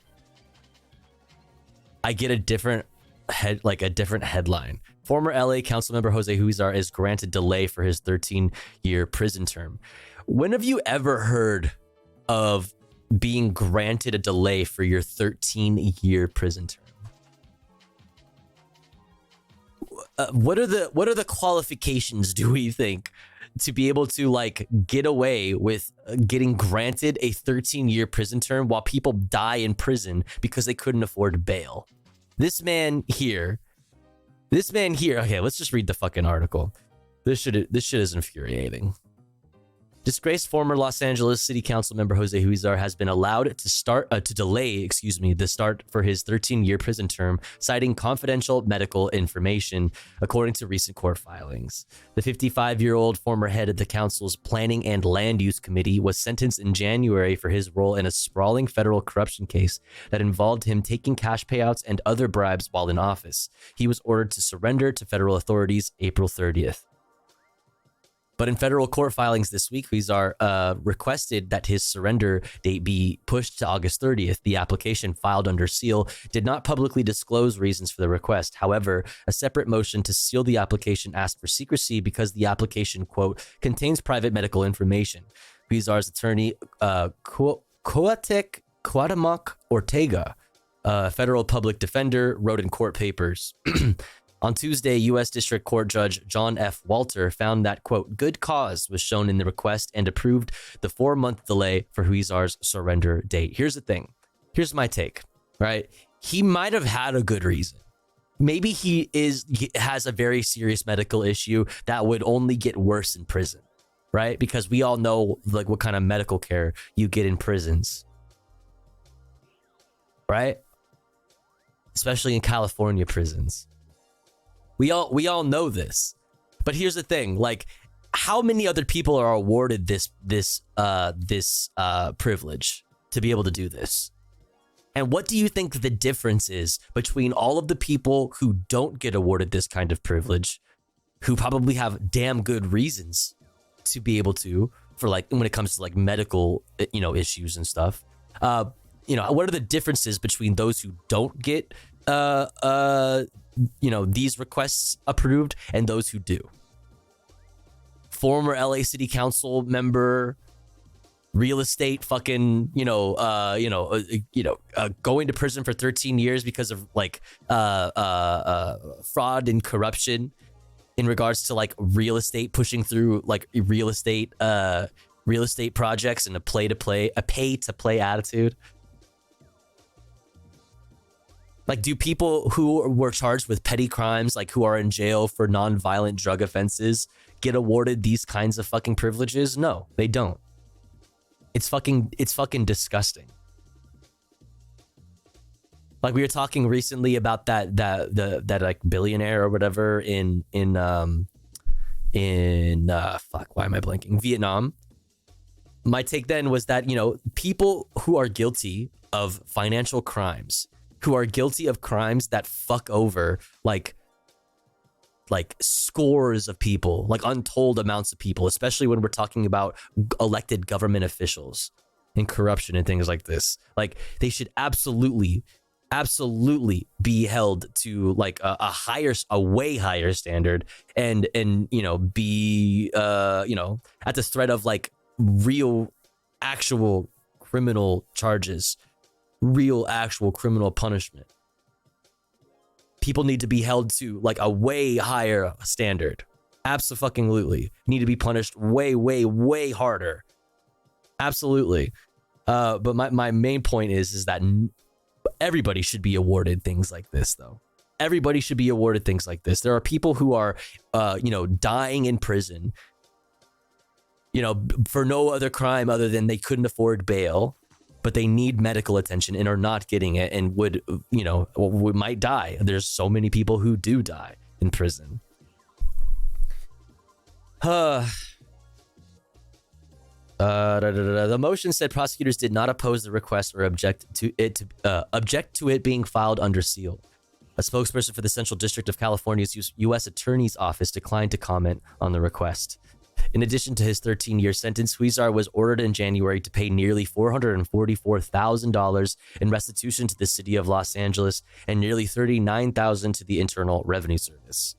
Prosecutors accused Huizar of monetizing his elected position through pay-to-play schemes, securing more than $1.5 million in cash bribes, gambling chips, luxury hotel stays, political contributions, prostitute services, expensive meals, and other financial benefits from developers with projects in his downtown district.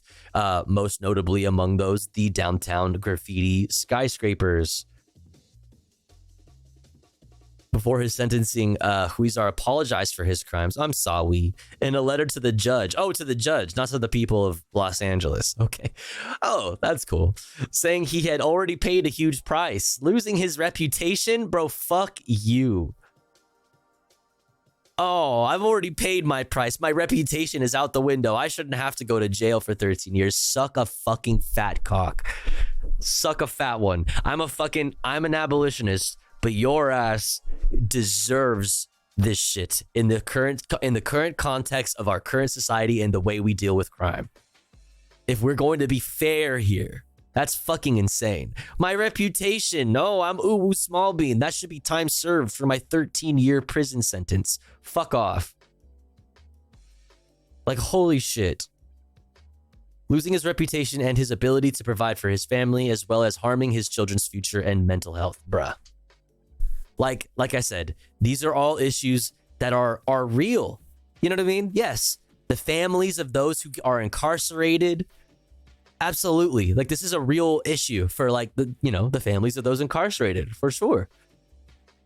It's just like, I don't know of any other people who are in jail for similar, if not longer amounts of time, right? For way lesser crimes. So I'm having a really hard time feeling bad for you, given the current context of how our state runs criminal justice. You know what I mean? Like I said, I'm an abolitionist. I don't believe, I'm an abolitionist. I also do not believe like principled stance against capital punishment. But like, I'm having a really hard time feeling bad for Jose Huizar or even the $2 billion, the billionaire fucking in Vietnam. Also, I have to make this disclaimer. paying your sex workers, not problematic. What's problematic is doing this, you know, is getting prostitute services in exchange for exclusive access to the city council and exclusive access and expedited like real estate deals, millions of dollars of, you know, real estate deals. Like that's what's problematic. You know what I mean? Not paying your sex workers well. That's probably the coolest thing you can do. Okay. Before his sentencing, Huizar apologized. I already read that. His case capped a sweeping investigation into LA corruption. I don't know about sweeping, but you know, sure. That began in 2015. Well, for 2015 it was. I'm just bitter that we have such a serious lack of oversight. You know, current to this day in LA. Anyway, that began in 2015 and entangled a number of City Hall figures, though Walter called Huizar, quote, the sole and powerful driving force during his sentencing.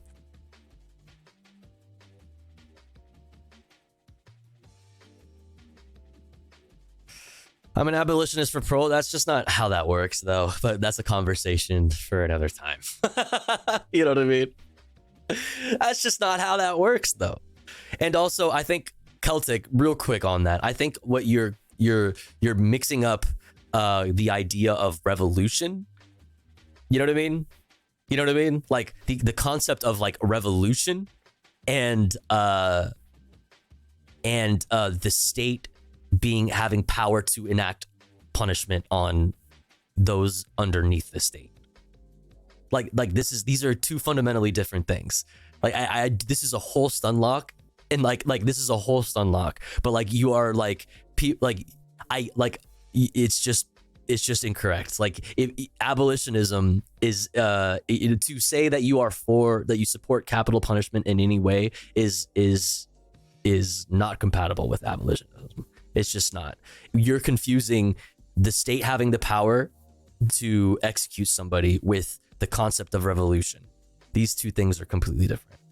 Anyways, we're talking about like the power, what power the state has, right? So like we're talking about the power of the kings that you're seeking to, you know, give to the bread slicer. You want to give the king to the bread slicer, but the king in this instance is the state, right? Anyways. Following the admission of the following to my eyes via my chat. Following the admission of the following to my eyes via my chat, I, the plaintiff, immediately remarked upon the need to send this to Tofugo, seeing as you are at this time the aforementioned Tofugos, and thusly the one. Okay, what the fuck? What is this? Well, I might as well post this as what is this? You're autistic. It's hard being a bad bitch when you're autistic. Because nobody believes you. Just like, damn, just because I'm sexy don't mean I can't be on the spectrum. And every time I talk about this, there's always people like, oh, we don't believe you. We're not really on the spectrum. I'm just like, bitch, I'm functional. I built this social battery, y'all. I earned this. But when my social battery runs out, I'm going outside, I'm picking up some cool rocks, and I'm putting them in my pocket. I've been clinking and clanking at the club. I'll be at the club like, ma'am, is this a firearm? I'm like, no, it's actually a metamorphic rock. Nah, it really sucks though, because it's like, especially in places like the club, right? Yeah, girl, are you autistic too? Like, bitch, same. But anyway, I'll be at the club, mad nervous. And I'll be standing in the corner playing Tetris, minding my business. Yeah, I'd be fucking in the back of the club, deleting tweets. I got a rock in one hand and Tetris in the other, and I'm just like, man. And then a man will come up and talk to me, and they're like, oh, hey, shorty, how's it going? Like, damn, you look so beautiful tonight. You know, I love to talk to you. I love to even try to dance. And at that point, to get him to leave me alone, I gotta double down on my autism. I gotta fully be like, do you like SpongeBob? I watched an episode earlier today with Doodle Bob. It was pretty cool. He was like, and that doesn't work.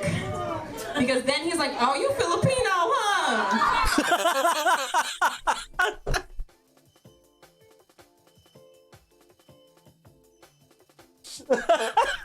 Shut the fuck up.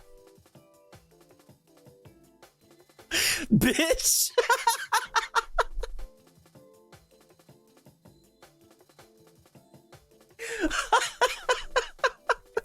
And it's fucked up because I am Filipino. It's hard. That is fucked up. Well, yes, but not like that though. Fuck, dude, this is like made for me, huh? That's crazy. Oh, Pink Seafood commented on it. Fire. That was funny as hell. Oh, bitchy Filipino. Oh, goddamn. Okay, how are we doing on time? Oh, look at that timing. The ads are actually just now coming upon us. Wait, ayo? Not like that. The ads are upon us is what I meant to say.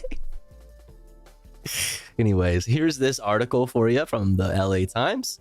Next up, we're going to talk about a pro-Palestinian valedictorian having her commencement speech canceled with the advice of an LAPD commissioner.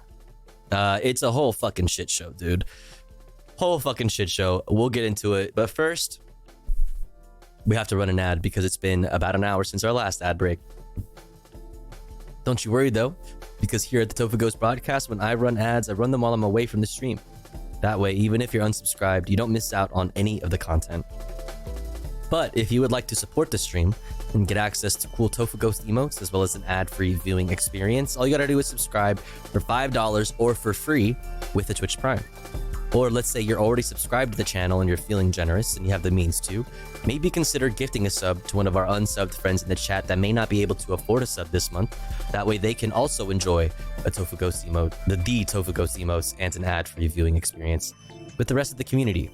We are currently just starting the night off at 2 out of 25 for the daily sub goal. If you are one of those unsubbed friends in the chat, make sure to say hi, make yourself seen. That way somebody might notice you and feel generous enough to shoot you a gifty.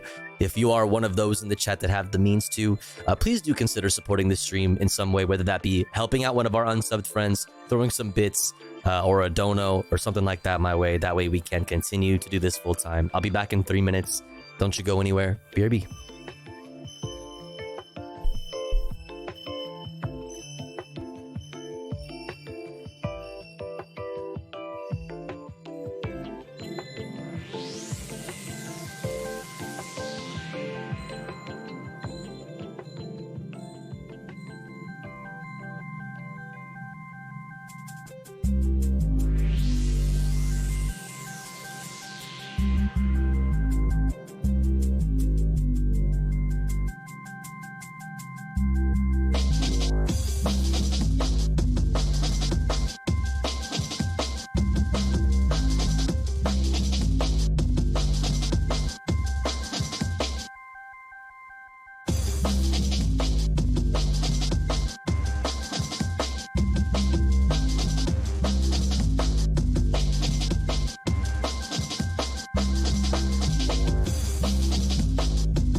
Alrighty. We're back. Thanks for waiting. Thanks for hanging in there. Thanks for sitting through the ads. If you sat through the ads, I appreciate you. It means a ton because it does help. Okay. Okay. Where were we?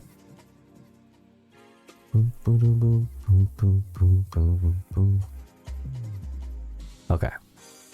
All right, let's get into this story here. This shit is pretty fucking crazy. Amy alluded to it a little bit, talked about it briefly on Democracy Now! But pro-Palestinian valedictorian speaks out after USC,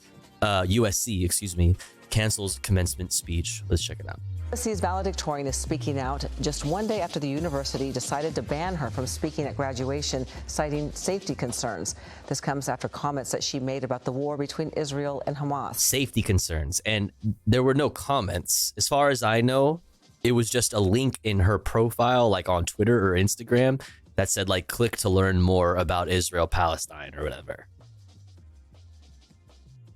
But even if there was comments, you know what I mean? Like, safety concerns. Eyewitness News reporter Tim Caputo spoke with a student and joins us live from Exposition Park with both sides of this controversial decision. Tim? Yeah, I sat down with that valedictorian a short time ago here on campus. She told me she's energized. Why did you choose to fucking shoot this right here of all the places around USC campus that you could choose to shoot? I mean, maybe I'm thinking a little too much into it, but like, what the fuck? By all the support she's received, especially from students she had never met. Yo, what the fuck? 523 donated $100. Tofu L, Tofu Comrade, Tofu L. Oh my god. Yo, Durang thank you so much. What the fuck? God damn. Thank you, Durang. That is extremely generous. What the hell? Thank you so much for the $100. My gosh, thank you so much. Thank you. Or I should say Ty. You said Ty for your broadcast. Ty for your dono. Thank you so much. That's very, very, very, very generous. Yeah, now look at our sub goal. Or not our sub goal, but our like moving / I have to pay more rent soon a goal. Still figuring that out, by the way. Like, not sure like what that's gonna look like. It depends on like what's available by the time that we, you know what I mean, that we're that one of my roommates bounces out, so we'll fucking see. But thank you so much. It helps a lot with that, so I really appreciate it. Thank you. Oh, also, Malformed, thank you so much for gifting to Ernalda. I'm sorry I missed that. Thank you so much, Malformed NPC. Thank you. Very generous, very pog. Thank you, guys. She's been doing a lot of interviews, meeting a lot of people, so while USC may have taken her podium away, her platform is far bigger than she ever imagined. It has been a roller coaster, and I would say that that's the best way to describe it, actually, is that it's a very unstable set of, feelings and emotions. We're hearing from USC valedictorian Asna Tabassum for the first time since she was banned from giving a commencement speech at her own graduation. It's an unprecedented move by USC. Valedictorian. And she minored in, I'm not joking, the USC titles it this way. She minored in resistance to genocide. That's how USC named the course. She has a minor in resistance to genocide. Genocide history. And she's a valedictorian. Valedictorian. She can't speak because they said safety concerns. I'm like, let me shut up. A few weeks of highs and lows for Tabassum and her family, starting with when she was named top of her class. Pride and humility and humbleness. And then, very quickly it turned into shock and surprise. For the last few weeks, Tabassum says she feels like she's been under a microscope from both on and off campus groups for her pro-Palestinian views, as well as her likes and links posted on social media. She's been to protests and she's a vocal activist and doesn't regret a minute of it. Absolutely not. She shouldn't have. Why should she have to? What? You shouldn't have to fucking defend yourself. What do you mean? Exactly what I stand by, and it is the very values and the very lessons that USC taught me that I stand by. And I don't believe it's ironic for me to minor in something called resistance to genocide and then speak out on it and then be... Of course, it's literally... She has a minor in literally resistance to genocide. Like, oh my God. Because I'm penalized for something that people have an issue with. USC, in a letter to students, says the decision was about safety. The university provost writing, quote, "This decision is not only necessary to maintain the safety of our campus and students, but is consistent with the fundamental legal obligation, including the expectations of federal regulators, that universities act to protect students and keep our campus community safe." Tabassum isn't buying that safety claim, saying when she pressed the university about specifics, they provided none. Almost a one-way conversation, and then the next day they came to me, they gave me a call and said, you know, it's unfortunate, but you don't get to speak. Now, the student activist group called Trojans for Israel releasing a statement a short time ago saying they are deeply disappointed in USC, saying the university has failed to condemn what they call anti-Semitic rhetoric propagated by the valedictorian. They're still mad? Like, bro, they got her. It's not enough. You need to put her in jail. Like, no, it's not enough. She needs to be like punished. She needs to be put in jail. Like, what are you talking about? Dog, it gets worse though, okay? So let's look at the specifics make it fucking so much worse. But we'll look at this now. That was from ABC7. Let's look at this from Associated Press to students reacting after USC cancels speech by pro-Palestinian valedictorian. The USC administration came out yesterday and said that our valedictorian would not be giving a speech this year due to safety concerns that they have. Apparently there's been threats about her views that were pro-Palestinian, I believe. So they took back her speech, and from what I know, this is the first time that USC valedictorian will not be giving a speech. Unprecedented. First time. I'd be curious to know how much money, how many donos they get. You know, how much funding they get from Zionist organizations and Zionists themselves. Somebody should look into this. I think a lot of people were upset about that, and it's kind of, people are like believing that it's just kind of limiting her free speech. They're just confused as to why, you know, she's not going to be able to do the security concerns when there was a former president on our campus literally last year in Barack Obama. Somebody call the police. She's got stickers. She's got stickers. Somebody call the police. From students, including myself, because they are silencing a brown hijabi woman's voice, first generation STEM, from speaking at our commencement when she rightfully earned that position. Absolutely. Well, why is she going to be the first one to never be able to not be able to speak? Why is she the first valedictorian that is not allowed to speak? Well, I think that she should speak because there was no inkling of her causing any harm, and she's talking about issues that are important to not only our university and to students, but to the world. And I think that that is someone that should speak at our as a valedictorian, and like she's more than qualified. Like, how are you guys? You guys literally offer a course in resistance to genocide. That's like, this is so. Holy shit, dude. She embodies what it means to be a valedictorian. So much for that. You know what I mean? So much for that. Like, there was no, there was no there's no evidence saying that she was going to say anything like anti-Israel or like pro-Palestine during her speech.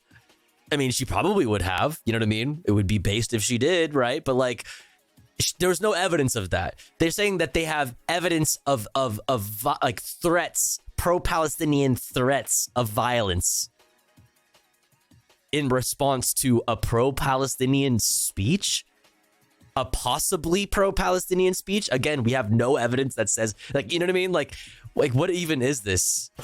And to take that away from her, at least the honor that comes attached to it, is extremely disappointing because this is her moment to enjoy. This is her graduation. That's true.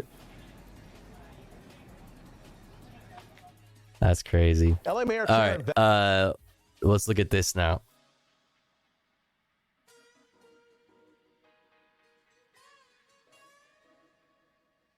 Let's look at this one. You know, I hate this, like the little side thing, how it puts it to, I don't like that. I mean, I've probably just got to get used to it, but whatever. All right.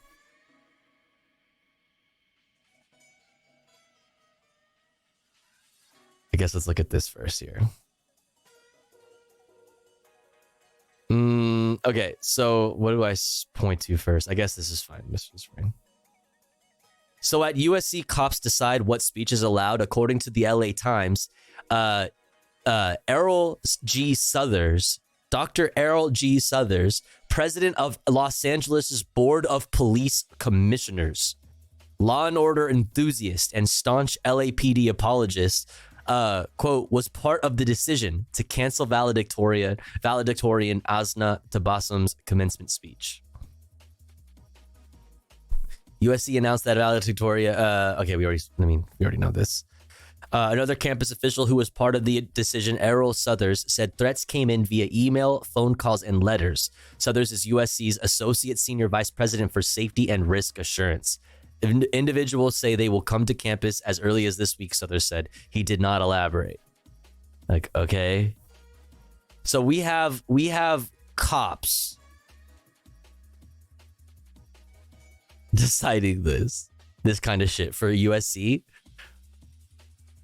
How does this make any sense? Literal Fed and LAPD Police Commissioner Errol Suthers was part of the decision at USC to cancel Asna Tabassum's commencement speech. Of course, the adjunct professor of Homeland Security and Public Policy will advise against allowing the pro-Palestine valedictorian to speak.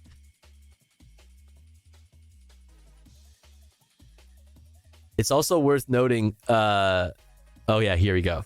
This part right here. Let's not forget that Suthers trained in, quote, counterterrorism in Israel. LAPD, KKK, IDF, they're all the same, is not hyperbole. It's literal. Solidarity with Asna and Free Palestine. Dr. Suthers is the author of Homegrown Violent Extremism, a book investigating radicalization, recruitment, and ideological trends in domestic terrorism and extremism. Dr. Suthers is co-chair of the USC Department of Public Safety Community Advisory Board. He is also a member of the USA Today Board of Contributors, a senior fellow of the UCLA School of Public Affairs, and a visiting fellow of the International Institute of Counterterrorism in Herzliya, Israel. He holds doctoral and master's degrees from USC and earned his BA from Brown University. Counterterrorism in Herzliya, Israel. I don't know how to pronounce that properly. I won't elaborate, but we got emails, phone calls, and stuff like that saying that there was going to be threats. So we're not allowing this speech to go down.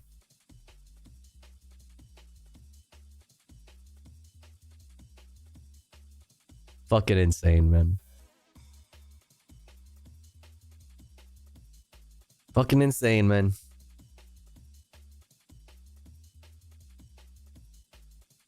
Dun, dun, dun, dun, dun.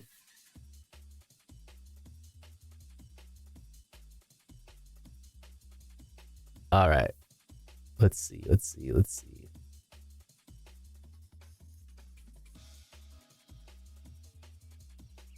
Boom, boom, boom.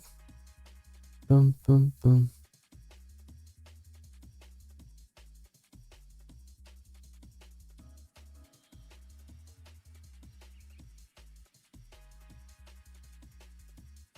All right, I think we covered that.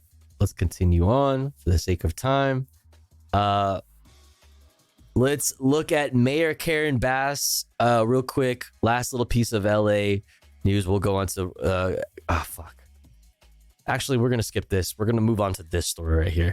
Anaheim Police Department set to launch new Tesla police vehicles. Due to national supply chain Bat chest! aging patrol vehicles and delivery delays, the Anaheim Police Department was facing a shortage in its fleet of patrol vehicles. It now has 6 Tesla Model Y vehicles outfitted as patrol vehicles. They say on the side to cringe and to protect. Orange County reporter David Gonzalez gives us a peek at one of the new cruisers. We were able to get these directly from Tesla's current inventory. Anaheim Police. Whoa! Look at those things.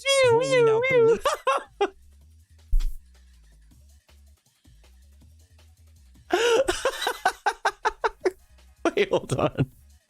From Tesla's current inventory. Police is No, look at the little light show it's doing on its own. It's so cute. In addition to its fleet of vehicles, 6 Tesla Model Ys have been uplifted for patrol duty. Sergeant Jacob Gallagher says the department was in dire need of new police cars. COVID vehicle production stopped. We have an aging fleet.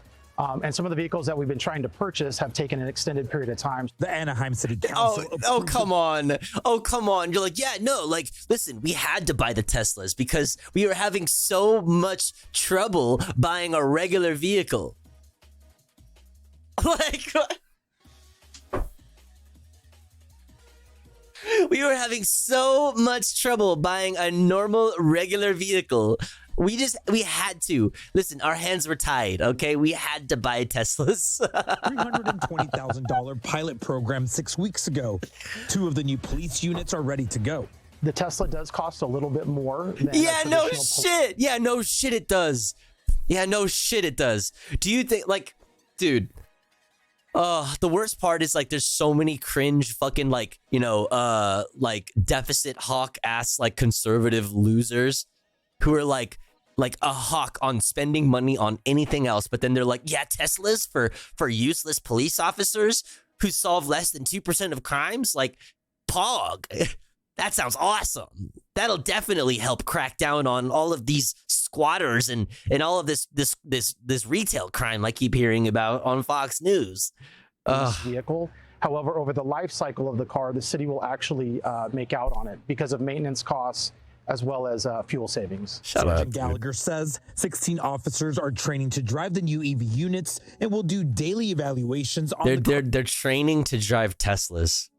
Car's performance to see if they're a good fit. Awesome. We plan to charge them to 80% every day, so that'll be about 260 miles of range.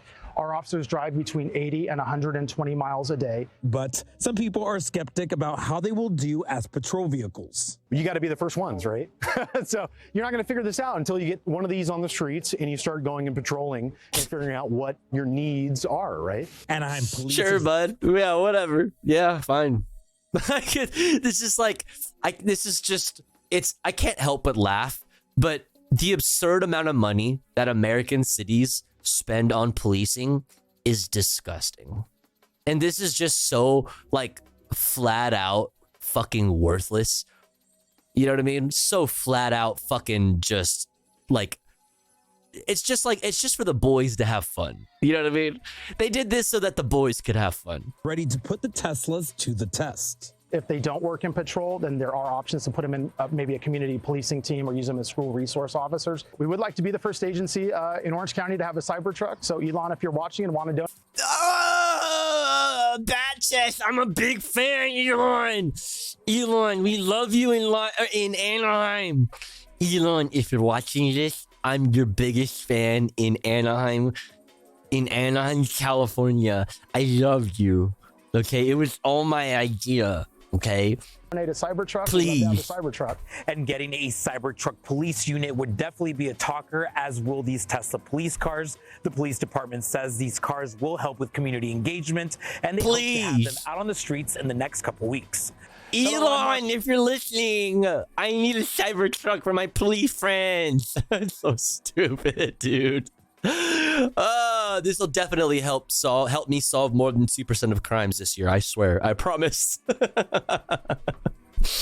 I promise. I want to put permanent 2-ton truck that never comes out of a ditch after one incline. Yeah.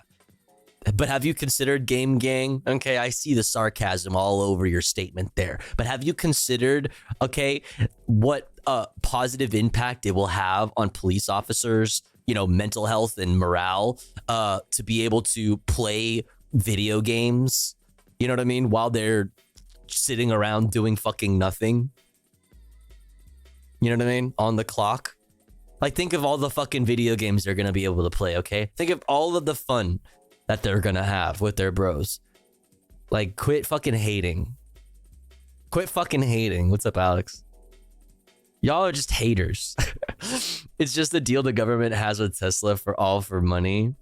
I mean, this is the city of Anaheim, dude, spending way more money. They even said themselves that it's way expensive on fucking Teslas. It's so pointless. There's like, what would make it better than a regular vehicle? It's just like, okay, great. Wow. Good for you guys.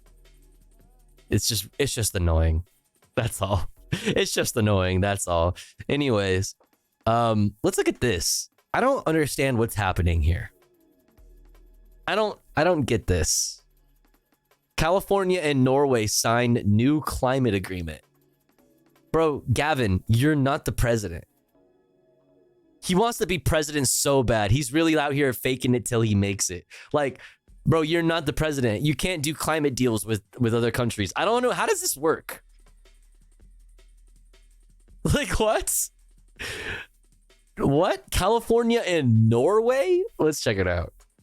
The governor and Minister Vestry are signing a joint statement reaffirming the partnership between California and Norway on education, research, and innovation, which are the pillars of the enduring relationship between our two state and country. It's a point of pride to continue to invest in our efforts to change our strategies as it relates to our carbon footprint. It's a point of pride that we dominate in America on solar. We dominate in electric vehicles. We're dominating on battery storage. 757% increase in just the last few years in battery storage. We're proud of that leadership, and we want to cede that. We will not cede that, regardless of the prevailing winds. That's right. I want to open a lithium mine in every Californian's backyard. Political comment, regardless of the prevailing winds nationally. California is firm in advancing its environmental strategies and its environmental leadership. So we're grateful to all of you. I hate his cadence. It freaks me out. Here and this true leadership here is something we will see also spreading across the U.S. California has been leading the way for decades already on all the frameworks, on all the regulatory conditions, on all the rules and regulations and all those things, and I think that has also That's California, baby. California, baby. Let's go. Industry and for the private sector and for everybody actually to know where we are heading. And third, I have to mention, of course, this is the hub for technology and innovation. And if we are to solve the climate crisis, if we are to protect and restore nature and biodiversity, and at the same time, on a global level, eradicating poverty, fighting injustice, all the things we have committed on in the 17 sustainability goals, we have to work together and we have to find new technological approaches and the bold ideas moving ahead. That's right. And that's why I'm calling out now to Elon Musk, if you are watching this.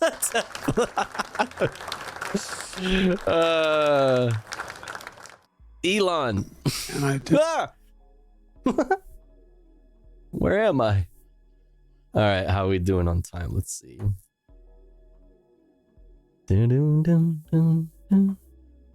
All right, let's move on into more national news. Let's check in with Brandon real quick before we check in with Trump, and we'll talk about the Trump trial. Brandon talks to union members as he visits his Pennsylvania hometown. Let's go.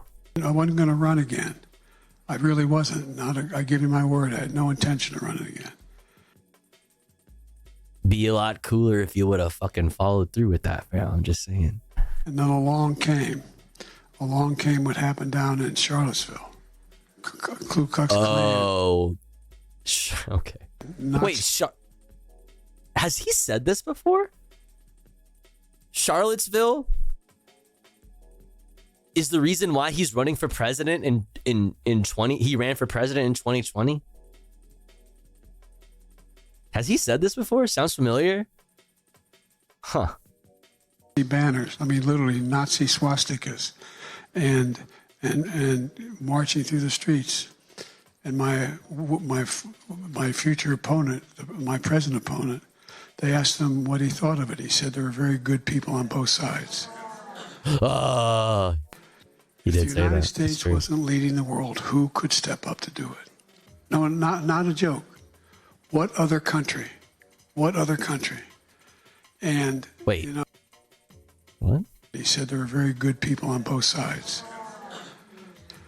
If the United States wasn't leading the world, who could step up to do it? No, not a joke. What other... Bro, hello? Are you kidding me? Like, I have a million... there's a million answers for that. What are you talking about? This is not one of them.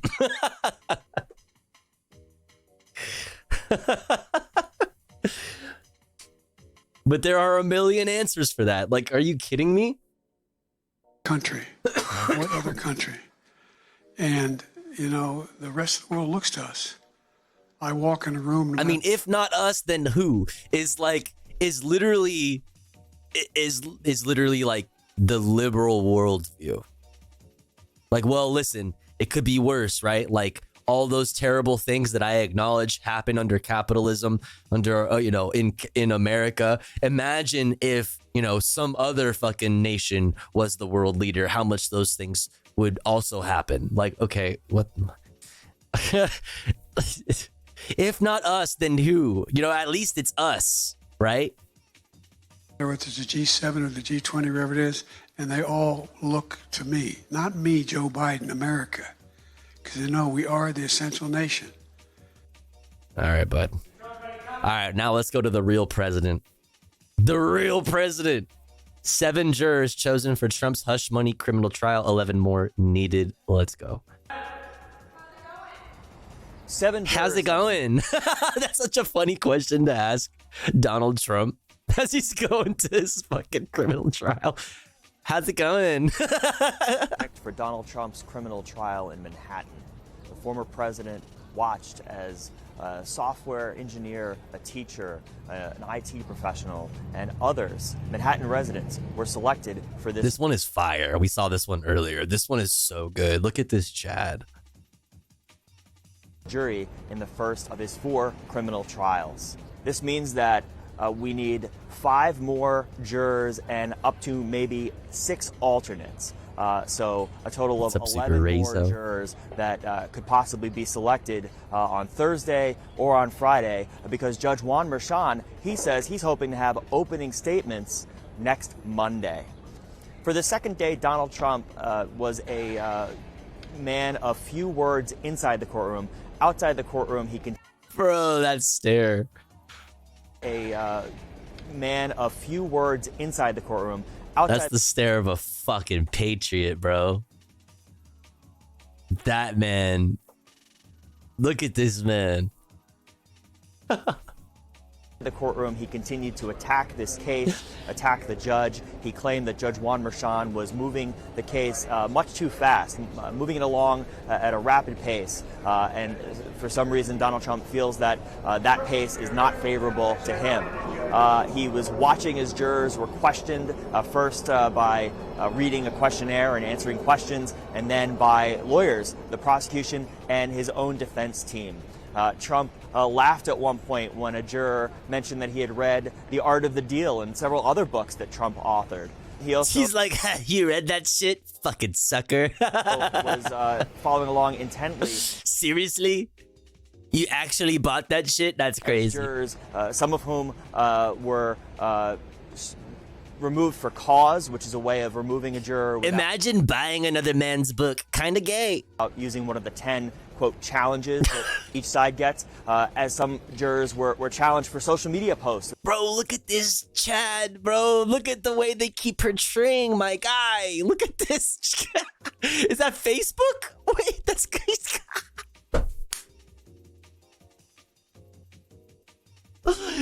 When me when I log on.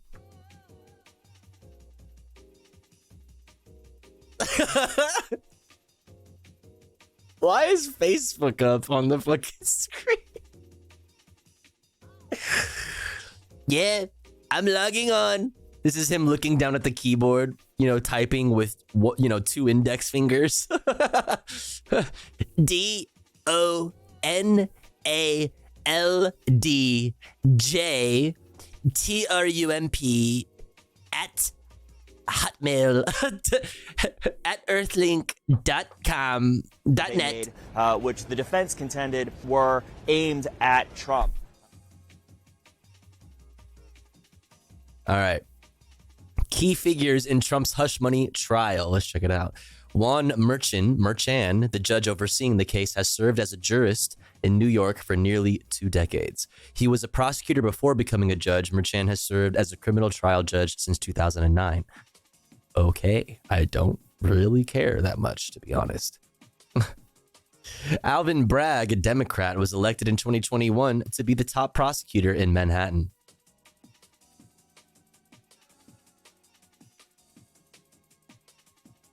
Choose your fighter. Donald Trump, the presumptive Republican nominee for president, is the defendant in the case. Prosecutors allege that he orchestrated a $130,000 payment to the adult film star Stormy Daniels. They allege he then conspired with others to cover up the payment. He is charged with 34 counts of falsifying business records. Trump denies he had an affair with Daniels. Daniels, whose real name is Stephanie Clifford, says she met Trump in 2006 at a celebrity golf tournament.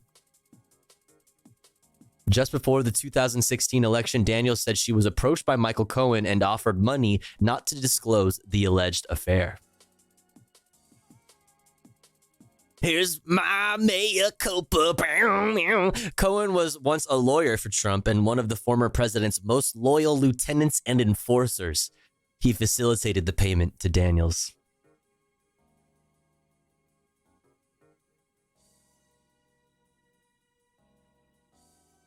Alan Weiselberg, 76, is the former chief financial officer of the Trump Organization.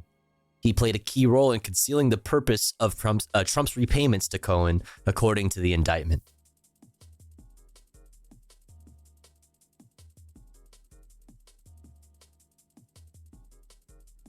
What's this guy doing? Fucking let this YouTuber ass motherfucker over here. Todd Blanche Wright is a former federal prosecutor representing Trump. In addition to the hush money case, Blanche is helping represent Trump in the 2 federal criminal cases he faces. Bars. Cool, I guess. All right. Now we go to Trump. He left the Manhattan court and went straight to a fucking bodega for a campaign event. Let's fucking go. His favorite bodega, the one that he goes to all the time, I'm sure.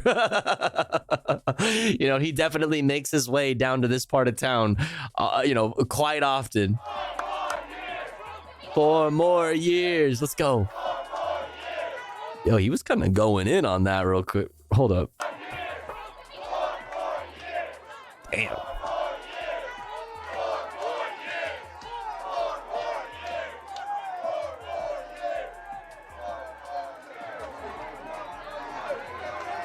I love you.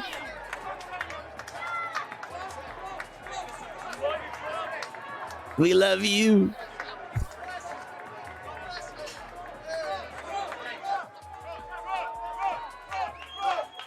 Trump, Trump, Trump, Trump, Trump. He went in there to get some hookah accessories.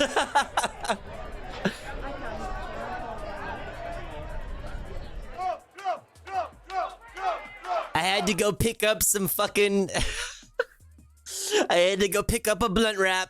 That's right. This is a very exciting time for me because the bodegas, the association... Yeah, I got a backwood Russian cream. And I respect them and they respect me. They want law and order. They have a lot of crime, tremendous crime where their stores are being robbed. We're making a big play for New York. Other cities too, but this city, I love this city. And This is definitely... This is his flavor.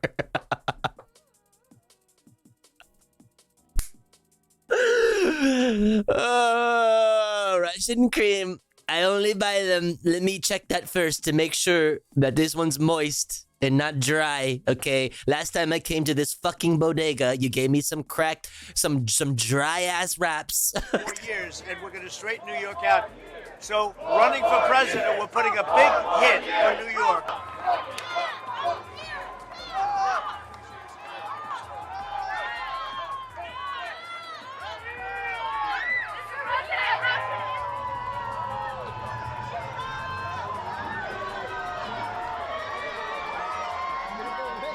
Damn, dude. Damn, dude.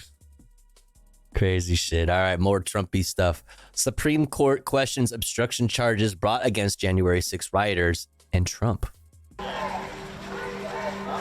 Supreme Court is hearing two big cases involving criminal charges against former President Donald Trump over the next 2 weeks. Next week, the court is going to take up whether the former president can even be prosecuted for his efforts to overturn his 2020 election loss. That's a good photo. To President Joe Biden. Today, in the courtroom, the justices heard arguments about whether a charge of obstructing an official proceeding, which is a charge that's faced by Trump and hundreds of participants in the January 6, 2021 Capitol riot. The justices had tough questions for the Justice Department about whether the law, which was adopted in the wake of the Enron financial scandal more than 2 decades ago, can be used against January 6 defendants. It wasn't immediately clear in more than 90 minutes of arguments exactly how the court would come out.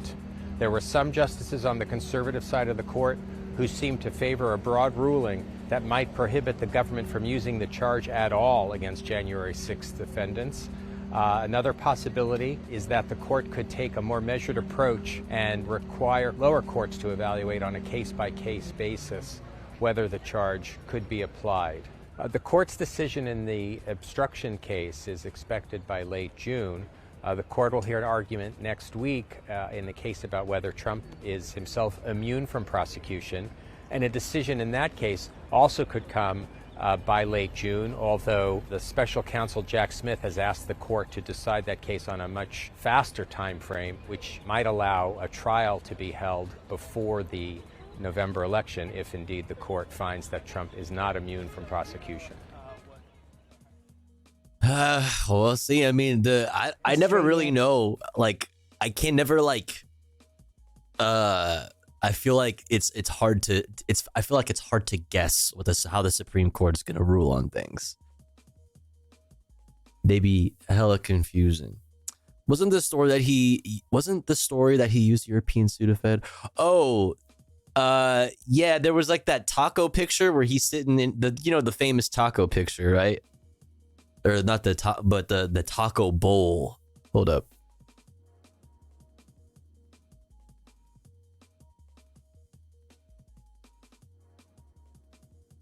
The famous taco bowl picture. Let's see.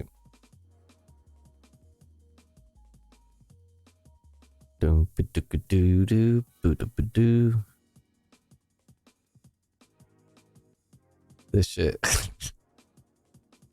Still a funny ass picture to this day. Best taco bowl in NYC. I love Mexicans. Look at this taco bowl. This shit slaps. But in this drawer is like a pile of Sudafed. You can't really see it in this picture, but like the OG picture, you can like, internet sleuths have right. We're able to, zoom in and find that this is just piles of Sudafed. So yeah, like, there is like a little bit of evidence to say that maybe he's abusing like cold medicine and like legal, methamphetamine essentially. But who knows? That taco looks so good. Like our God Emperor said, even better than in Mexico. I mean, listen. It probably slaps. Not a shred of lettuce. No, yeah, he said, leave out the fucking vegetables. It needs to be all meat and cheese and sour cream. There's like, no, actually, though, that's literally like meat, cheese, sour cream, and salsa. Oh, so fire, bro. So fire. Amazing stuff, to be honest. Sigma meal, right. Breakfast of champions. Little do you know is that photo was taken at 6 a.m. Amazing. I can forgive for the Sudafed, not the Taco Bowl. What do you mean? Taco Bowl slaps, bro. You hating on taco bowls? I haven't had a taco bowl since I was in elementary school because they used to have like one of the days was like taco day.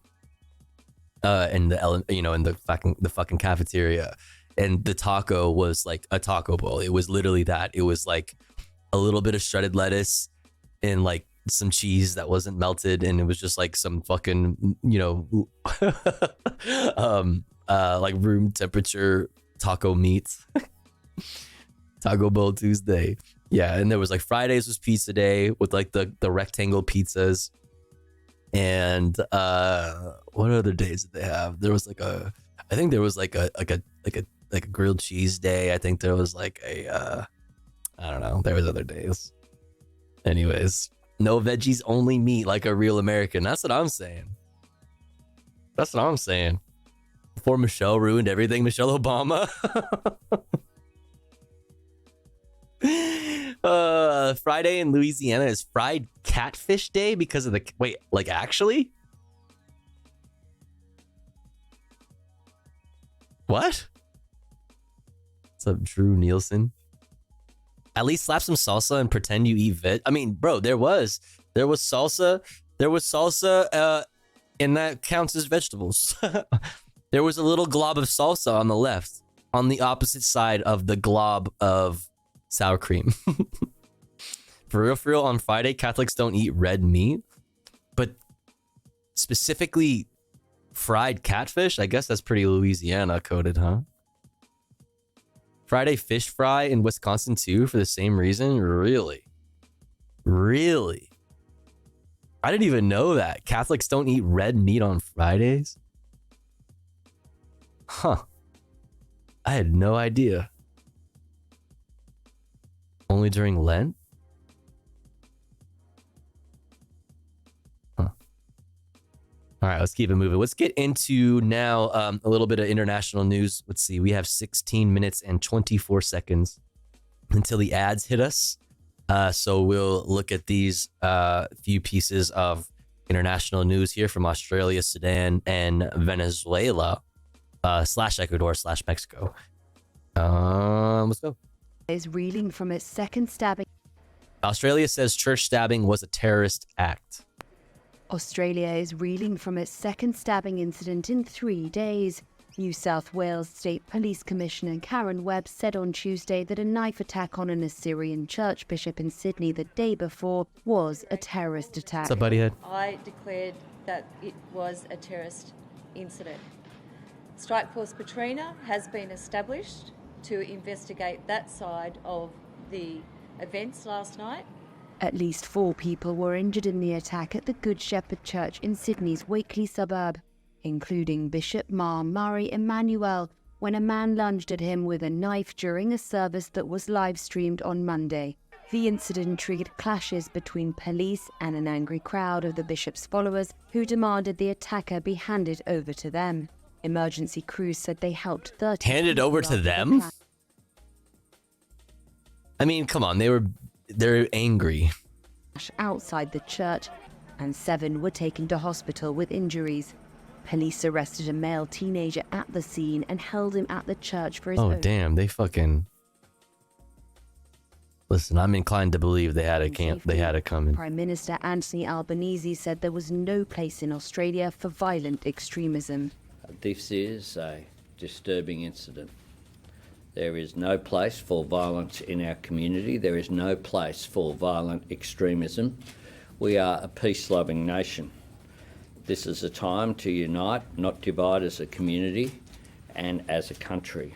Bishop Emmanuel's live-streamed sermons attract a global audience, and his clips rack up hundreds of thousands of views online. He became well. So that was probably part of the targeted nature of that attack, I imagine, right? Was his like notoriety on TikTok and whatever. Known for his hardline views during the pandemic when he described lockdowns as mass slavery, media reported at the time. Oh boy. I mean, you don't deserve to get stabbed because he said that, but that is quite a thing to say. Sag. All right, let's keep it moving. Sudan's uprooted millions pay price for year-long war, from Reuters. Let's check it out. The UN Secretary... It was like a 16-year-old kid attacking an obscure Orthodox church. Like, I don't know how much to make of terrorism. Yeah, I don't know how to feel about that either. I don't know. Like, then again, I don't really know the details. That's what somebody else was saying in the chat earlier. The guy is kind of yikes. Islam is going to destroy his kind. Yeah, that's pretty yikes. Nobody should be stabbed though, right? There's no place for violence in Australia. That's why I'm opening the first fight club. The leader of the second largest political party in Northern Ireland got arrested the other week, and I'm still laughing about it. Wait, what? Celtic. What of this? From Anarcho Bobcat. Interesting. All right, let's continue on. Sudan's uprooted millions pay price for year-long civil war. Let's check it out. General has warned of a full-blown intercommunal conflict in Sudan's Darfur region. Antonio Guterres was speaking on Monday, the one-year anniversary of the war between Sudan's army and the paramilitary Rapid Support Forces. He said RSF-affiliated militias had attacked and burnt villages west of El Fasher, and that escalating hostilities on the outskirts of North Darfur's provincial capital were a fresh cause for deep alarm. And let me be clear, any attack on El Fasher would be devastating for civilians and could lead to a full-blown intercommunal conflict across Darfur. It would also upend aid operations in an area already on the brink of famine, since El Fasher has always been a critical UN humanitarian hub. Guterres also said that indiscriminate attacks, killing, injuring and terrorizing civilians could amount to war crimes and crimes against humanity. The main problem is clear. There are two generals that have opted for a military solution and have until now obstructed all serious efforts of mediation. International donors met in Paris on Monday to pledge humanitarian support for Sudan. The UN has said nearly 25 million people, half of Sudan's population, need aid. Some 8 million have fled their homes. At the aid conference, French President Emmanuel Macron said 2 billion euros had been raised for Sudan. Whoa, that's loud. Oh my god, that's so loud. Holy fuck.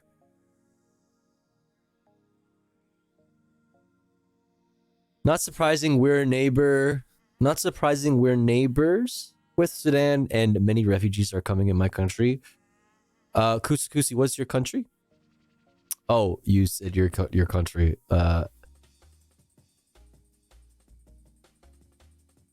actually don't even know this flag of North American education.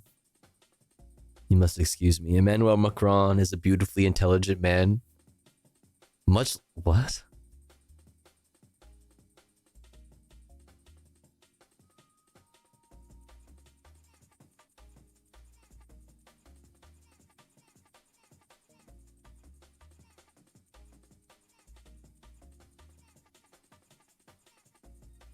They're making a TV show about Macron as a student meeting his teacher wife? Wait, are they really?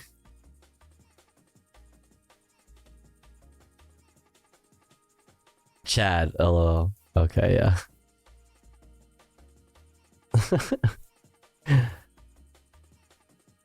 All right, let's look at this piece right here from NBC News. Venezuela closes its embassy in Ecuador to protest raid on Mexican embassy. Let's check it out. Now, and what's unfolding in Latin America tonight, this show of solidarity. Venezuela announcing it'll close its embassy in Ecuador as anger erupts after a controversial raid on Mexico's embassy. We're going to show you that raid here. Ecuadorian officials, you see it storming the door of the Mexican embassy to arrest Ecuador's former vice. What is this? French president's wife to be subject of new TV drama. Sick. I'll be sure to not tune into that. President who'd been convicted of corruption. He'd been hiding in the embassy. He was granted asylum just hours before the raid, but obviously you see it all going down here. The whole thing setting off this scene in Mexico. Hundreds of protesters showing up, a number of demonstrations, and Mexican leaders now want the UN to expel Ecuador from its ranks until it apologizes. Ecuador blames Mexico for giving asylum to this guy in the first place, saying that their raid was to protect national security. Let's bring in Guad Venegas for more. So now we see Venezuela basically throwing an arm around Mexico, essentially, and saying, hey, we have beef with Ecuador, too, because of this. Do you think more countries could follow that lead? Hallie, we haven't seen any other countries indicate that they are planning to make a decision like the one Nicolás Maduro in Venezuela did. Now, this is a political move by Venezuela. We know that Mexican President Andrés Manuel López Obrador and the leader of Venezuela, Nicolás Maduro, have a very close relationship. So this is just an opportunity for Venezuela to show that support for Mexico. It's a big decision. They shut down the embassy and the consulate. Embassies are basically foreign territories. They are. That is like, if you do something like if you raid an embassy, you are essentially raiding like sovereign, land. That is that's an act of war. It's an act of war. This is like a much lighter act of war than, for example, Israel's act of war on Iran, which started this whole mess that we're currently in, right? Like, these are acts of war. You cannot do that to you can't just attack or raid another country's embassy. Ecuador, which means they're going to complicate things for Venezuelans in that country. What we have seen is some other countries support Mexico and condemn the actions of local authorities entering an embassy in Ecuador. We've seen Brazil, we've seen Colombia show their support for Mexico, which is also not surprising because usually what happens in Latin America is that the left-leaning governments, the presidents that are populist presidents, usually stick together. You're talking about the president of Colombia, Bolivia, Brazil, even Chile. Usually these countries will show support for each other and for Mexico because Mexico and Andrés Manuel López Obrador, the current president, are probably the most powerful left-leaning populist government in Latin America. But again, for other countries to make that big decision and shut down their embassies or consulates, that's just a very big decision. But what Mexico has been doing now is trying to rally support with international organizations. We did see the Mexican Secretary of Foreign Affairs go to different meetings with the community of Latin American and Caribbean states and also with the Organization of American States and also with the United Nations, asking them to take some type of actions against Ecuador, which is going to be difficult because you do have the argument from the Ecuadorian government that Mexico was interfering with the local government, with local politics in Ecuador by allowing this former vice president to go to the embassy, right? And Mexico. There are like laws around this, like you can get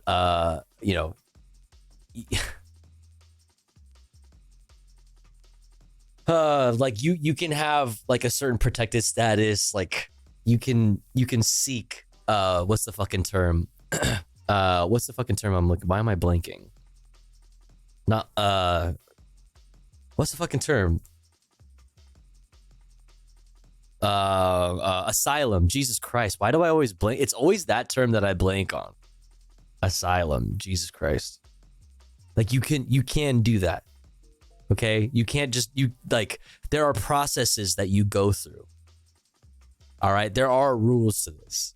Inside the embassy, I mean, they were allowed to give him political asylum. So there's a lot of arguments to be made. I love how they say the word right after I unpause. Have to wait and see what the United Nations will do. And I should also add, Hallie, that even the United States has shared a statement on Twitter saying that they do condemn any local authorities entering the embassy, but they are calling for Ecuador and Mexico to find a solution. So for now, it's just Venezuela. Again, it appears to be a political move by Maduro.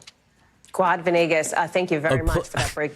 Political people doing political things for politics' sake. Crazy. In that context, appreciate it. Let's get you over to the 5 things. Our Crazy. Thanks for watching. Stay updated about breaking. All right, thank you, Lester. Okay, we're flying through our news content for today, chat, but we do have a lot of Israel-Palestine stuff to talk about, so we'll probably be spending a good amount of time on this. We'll look at this from Al Jazeera, Global Day of Action over Gaza War. This from NBC. Fetterman says he disagrees with Biden on Israel, but backs his 2024 campaign. Fetterman just like, he is so funny. He's so funny. He's really angry at Biden for not just being full on in support of fucking like killing protesters and killing Palestinians. Like it's so crazy. As if the Brandon administration hasn't been, you know, essentially allowing, you know, everything that's been going down for the past 6 months to go down. We've seen what can happen with one 30-minute phone call. You know what I mean? Like, it's so funny. So funny. So we'll talk about John Fetterman. We'll talk about Tom Cotton and a bunch of fucking demons. We'll see updates from the West Bank. 2 more Palestinians killed by Israeli settlers in occupied West Bank. We'll look at this from Democracy Now! Yanis Varoufakis banned from Germany and as the Berlin police raid and shut down a Palestinian conference that he was a part of. Fucking insane. Yo, HJ, thank you so much for gifting to Anarchist Tech Support. Thank you so much. Thank you. I really appreciate that. Very kind of you. And then if we have time, we have couple new GDFs that we haven't been able to get to.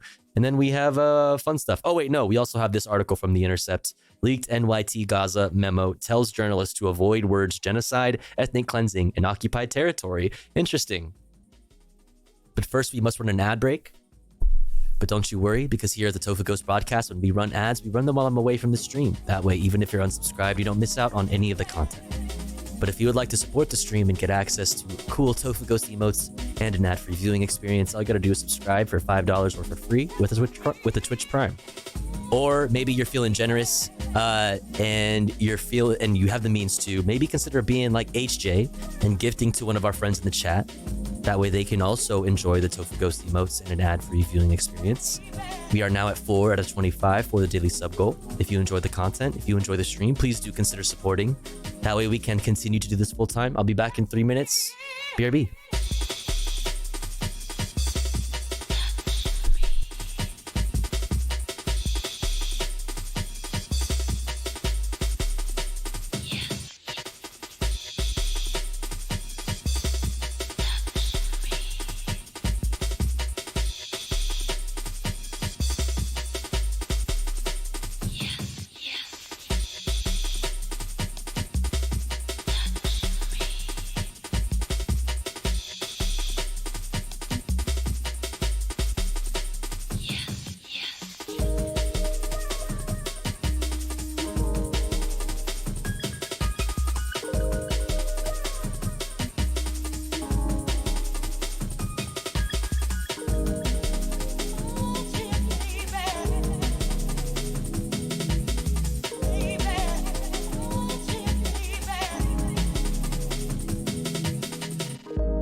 Okay, we're back. We're back.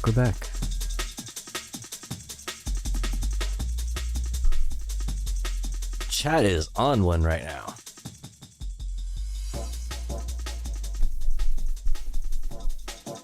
Chat is all over the place right now.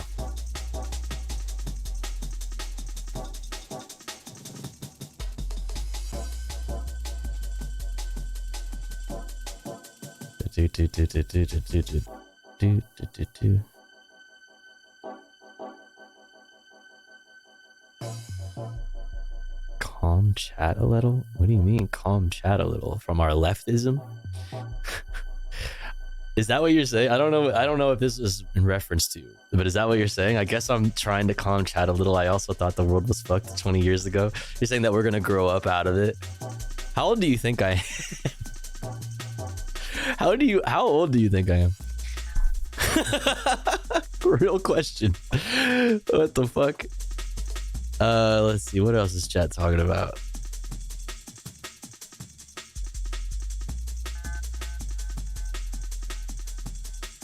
Yeah, they're all over the place. What's going on? Wait, whoa.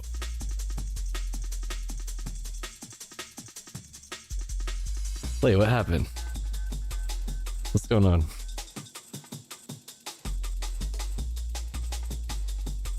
Putin wants back. Putin wants to dismantle NATO. You guys don't get how serious this is? What? Russia wants a fuckboy in Trump. They want carte blanche.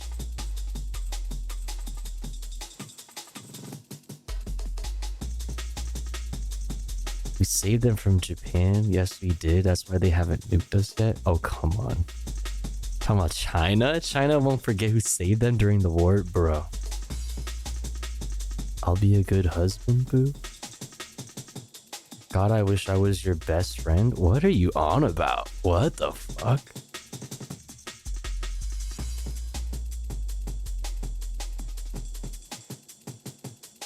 I'm very confused. I am very confused. I really don't know what's going on in chat.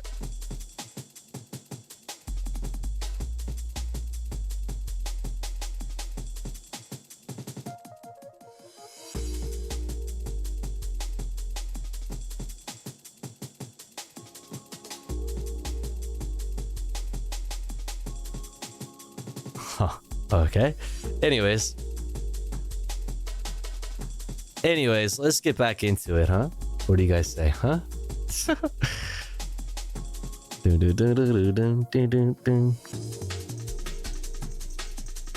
Let's see.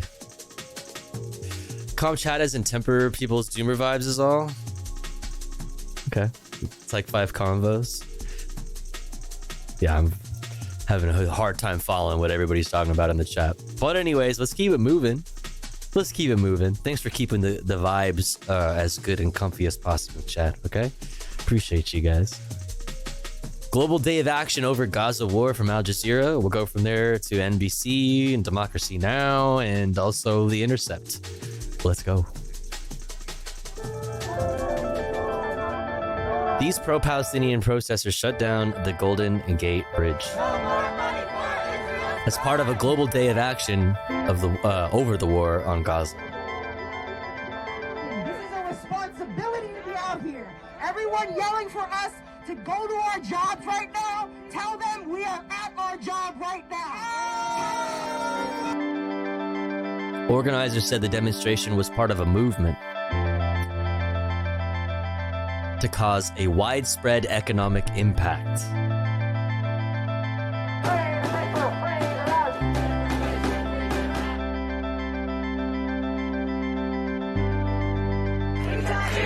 On Monday, hundreds of protesters in multiple cities around the world took part, disrupting roads, trade routes, and companies with alleged links to Israel.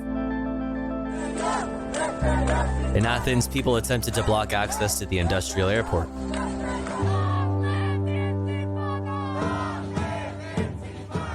Today's economic disruptions around the world are designed to throw a spanner in the works of the financial systems that feed capital to the Israeli war machine and those governments that back it and supply it around the world.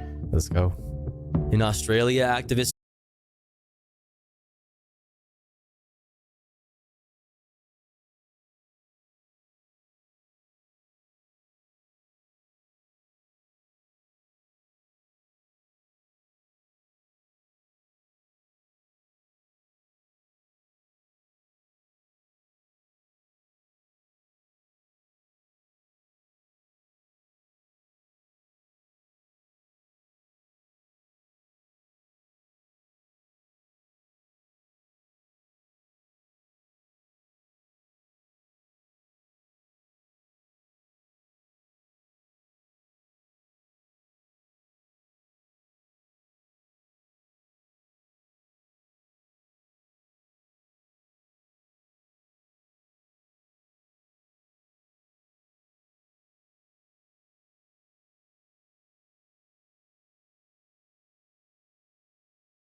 Let's see. I know it's here somewhere, bitch.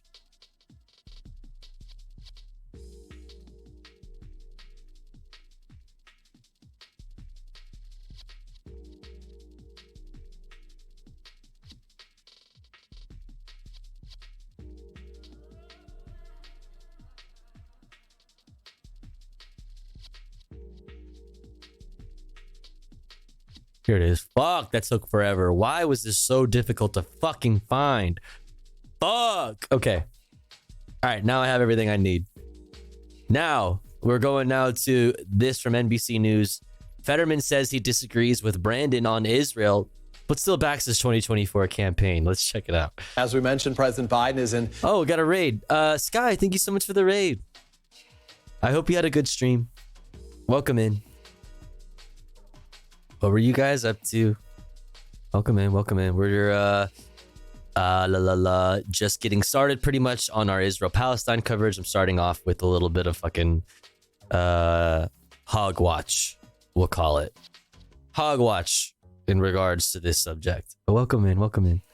Battleground, Pennsylvania today, kicking off what is a 3-day campaign tour in the key state. And joining me now is the Pennsylvania Democratic Senator John Fetterman. Senator Fetterman, I appreciate your being with us. As we said, the president is in your home state, the great Commonwealth of Pennsylvania, for this several-day swing. His path to re-election is essentially non-existent without the Keystone State. What should be his pitch to build on his slim 2020 margin there? Well, of course. I've always said this for years, that Pennsylvania picks the president, and I want to point out that Joe Biden is the only American that actually beat Trump in Pennsylvania. He did that in 2020, and he's going to do that in 2020. That's not saying much. There wasn't other Americans that had a chance to beat Trump. Wait, dude, what a stupid thing. He's the only American to have, like, gone toe-to-toe with Trump in 2020? Yeah, no shit, dude. Like, what are you saying? It's going to be close. I've been very clear about that.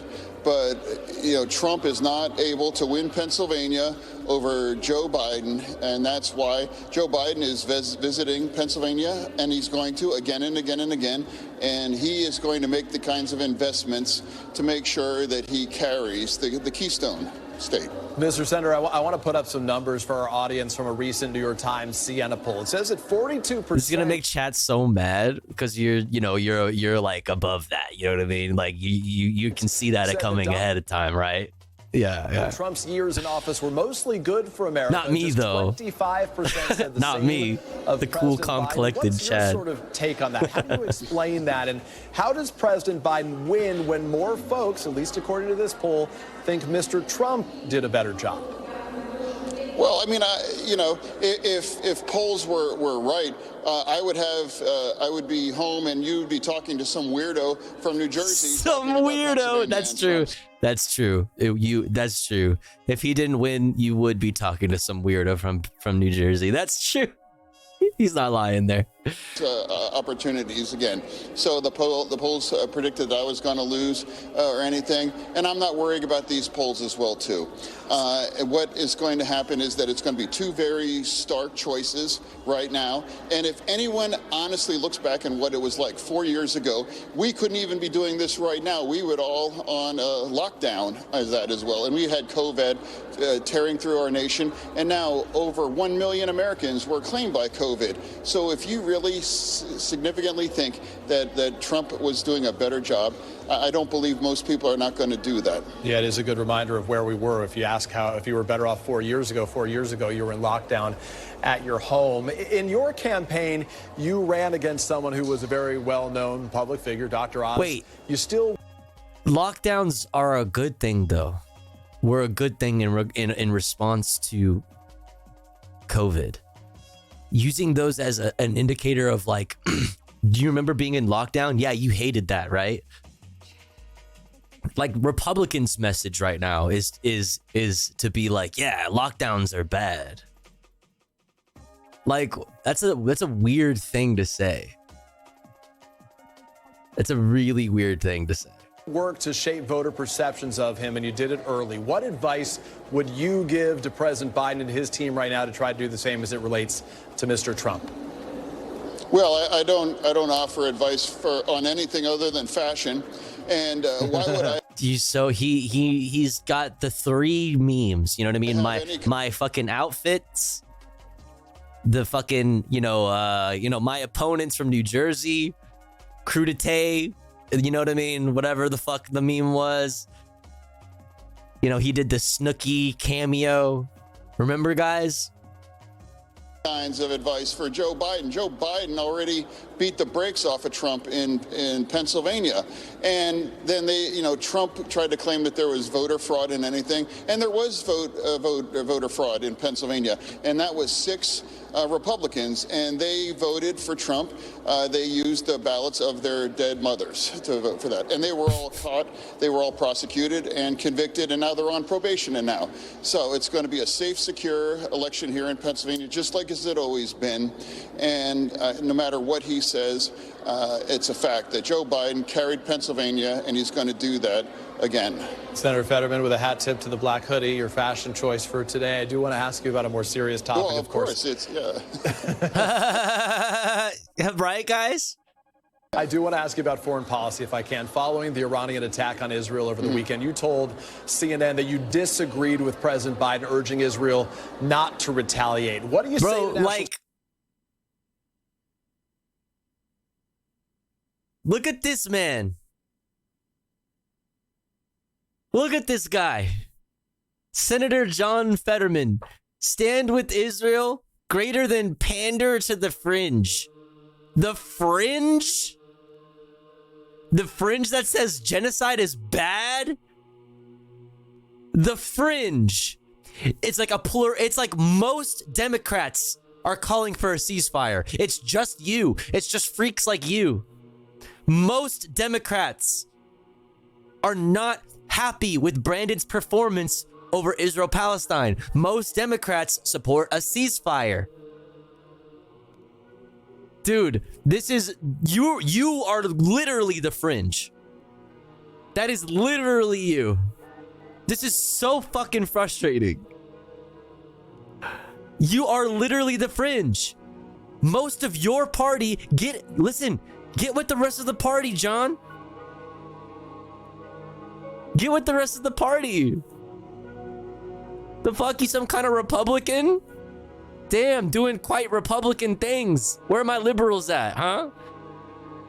Where are my liberals at? What the fuck? That's crazy, dude. Whoa. Breaking with the party in election season. Kind of crazy. Security officials who say that they are concerned that an Israeli response against Iran could provoke a larger war. Well, no. What I do believe is that we need to follow Israel on that. We don't have to agree with it, but we need to stand with Israel in that situation. He is our special ally, and it's our special ally as well. And democracy, total democracy. Never forget that all of this, all the tragedy, the death, and the destruction is all because of Hamas and what they've done on October 7th as well. Again, and bro is just like he's harping on the same 3 old memes from his campaign. He's harping on the same tired ass talking points from October 8th. Like, dog, it's April 17th now. All right. Anybody watching, it's like in doubt, lean on and decide with. Unironically, if you scroll this man's fucking Twitter, it is just support for fucking. It is just support for fucking support for Israel. Like Israel should do whatever the fuck they feel like they need to do. They should go ahead. He is mad at Joe Biden in election season as a Democrat for being like as soft as possible on Israel. Like, that's why you're mad at Brandon? Because you didn't like just allow Netanyahu to do whatever the fuck he wants, and to just like, even after like the WCK and after all of that, after everything that has turned all of your other fucking, Democrat friends, you know what I mean? Change the rhetoric from all of your other Democrat friends. How come you are still calling for Brandon and the United States government to just allow Israel to just go crazy, go stupid? Whatever you want, dude. I don't like pandering to the fringe, right? Because you know this isn't the fucking fringe. Holy crap, man! And our key ally, Israel. But to be clear, though you support standing with our key ally, Israel, doesn't the U.S. have some stakes here, given the fact that if Israel were to respond in some sort of rash way, perhaps even attacking within Iran, that really could spark a wider war that would draw the U.S. into it more further? Well, I think Israel is going to respond in an appropriate way. I don't expect totally. They, responding to Iran's unprovoked, unprecedented attack. Okay, hello. Is he gonna ask him about fucking Israel's attack on the embassy in Syria? There's going to be anything drastic or anything like that. But let's really talk about that Iran launched, 200 to 300 drones and other kind of missiles. And none of them fucking reached their mark. Apparently, I haven't heard any updates on it, but the Israeli government said one little girl was hurt, which if that's true, you know what I mean? I hope she's okay. Obviously, of course.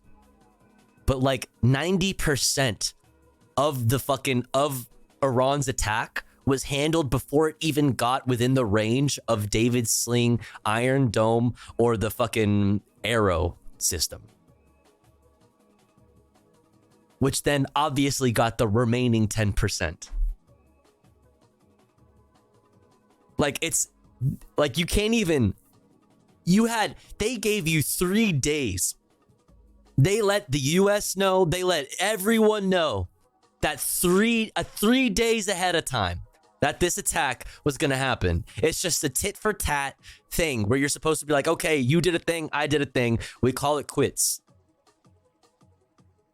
But no, this guy is unironically calling for the United States to allow Israel to just drag the rest of the fucking world and the United States and possibly the rest of the world into a fucking, a wider conflict. This fucking guy, dude.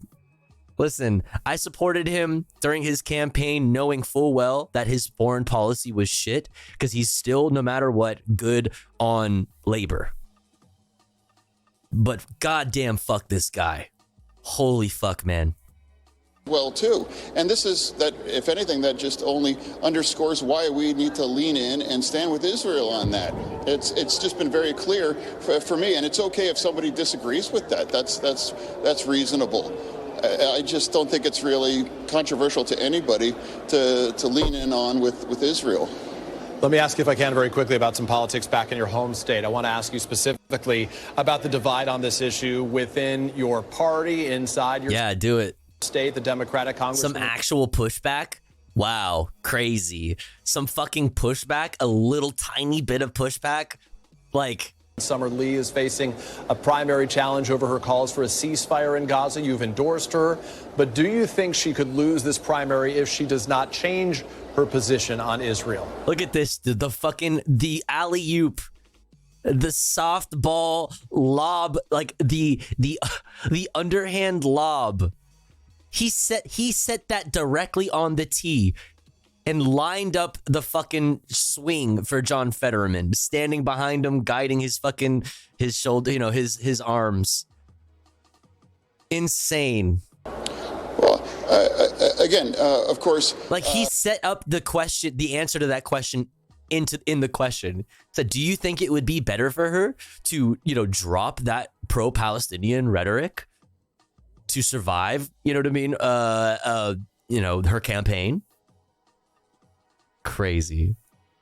Congresswoman Lee and I agree and intersect on some issues, and we disagree on others. And I respect and I think diversity of thoughts and opinions in our party is healthy, and I'm absolutely fine with that. She happens to be my congresswoman, and it's really how this is going to go. I don't have any opinion on how the race will go, but I will say she is popular and she works hard, and I don't know how that's going to be up to the voters to decide. At least he's honest there. At least that was a good answer there, that he's not trying to go hard on his fellow progressives. I actually do appreciate that.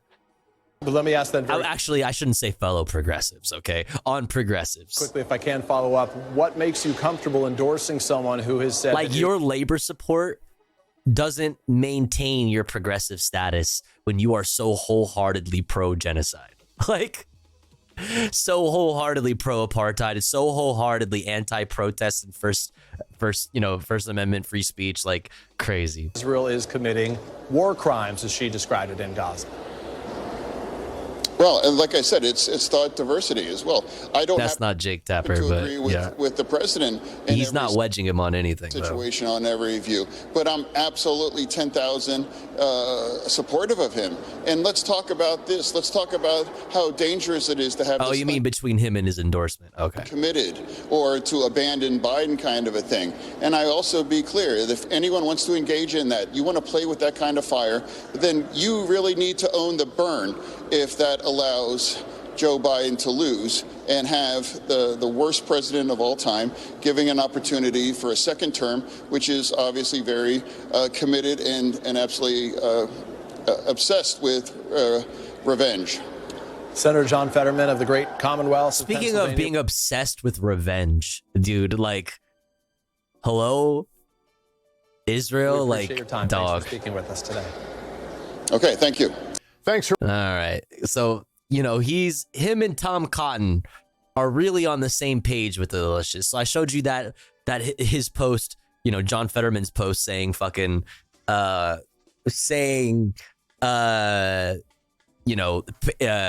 support for Israel is greater than pandering to the fringe. Like, all right. So he's in lockstep with fucking Tom Cotton here from fucking Arkansas.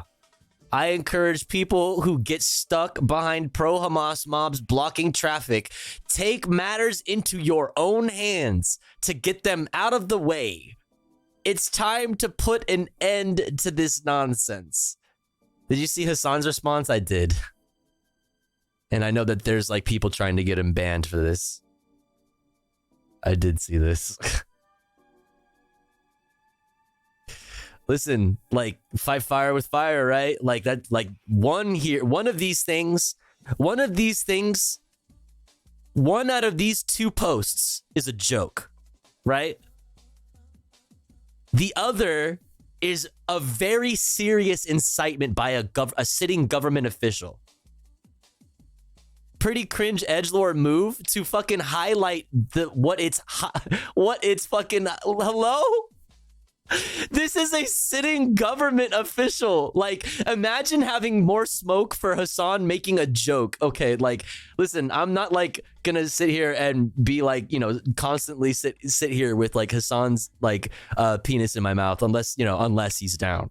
But like this is it's ridiculous for you to be focused, for anybody at all to be focused on this joke post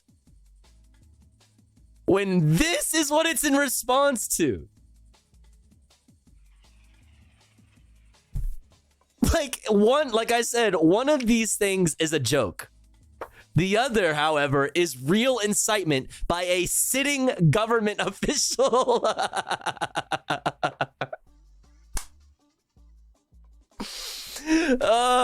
Like, dude, bro, like this is what you do to highlight something. You make an edgelord post to highlight something that is not an edgelord post, that is fully sincere. Like, this is not being an edgelord. This is not joking. This is a sitting government official inciting violence. Like I said, one of these things is a joke. The other is real incitement to real violence by a sitting government official. You decide where to put your outrage. Like, and where you decide to put your outrage may inadvertently tell a lot about your worldview. Warning ahead of time. Warning ahead of time. All right. Let's keep it moving. Let's keep it moving. How are we doing on time? We got 30 minutes. All right, we're doing good. Let's look at this from The Intercept. Yeah, let's do this first. Actually, let's knock this out first. 2 Palestinians were killed by Israeli settlers in occupied West Bank on Monday. Imagine simping for an ethno-state who supports this. Let's bring in Moin Rabbani. God, the fucking audio from this fucking outlet, I swear to God.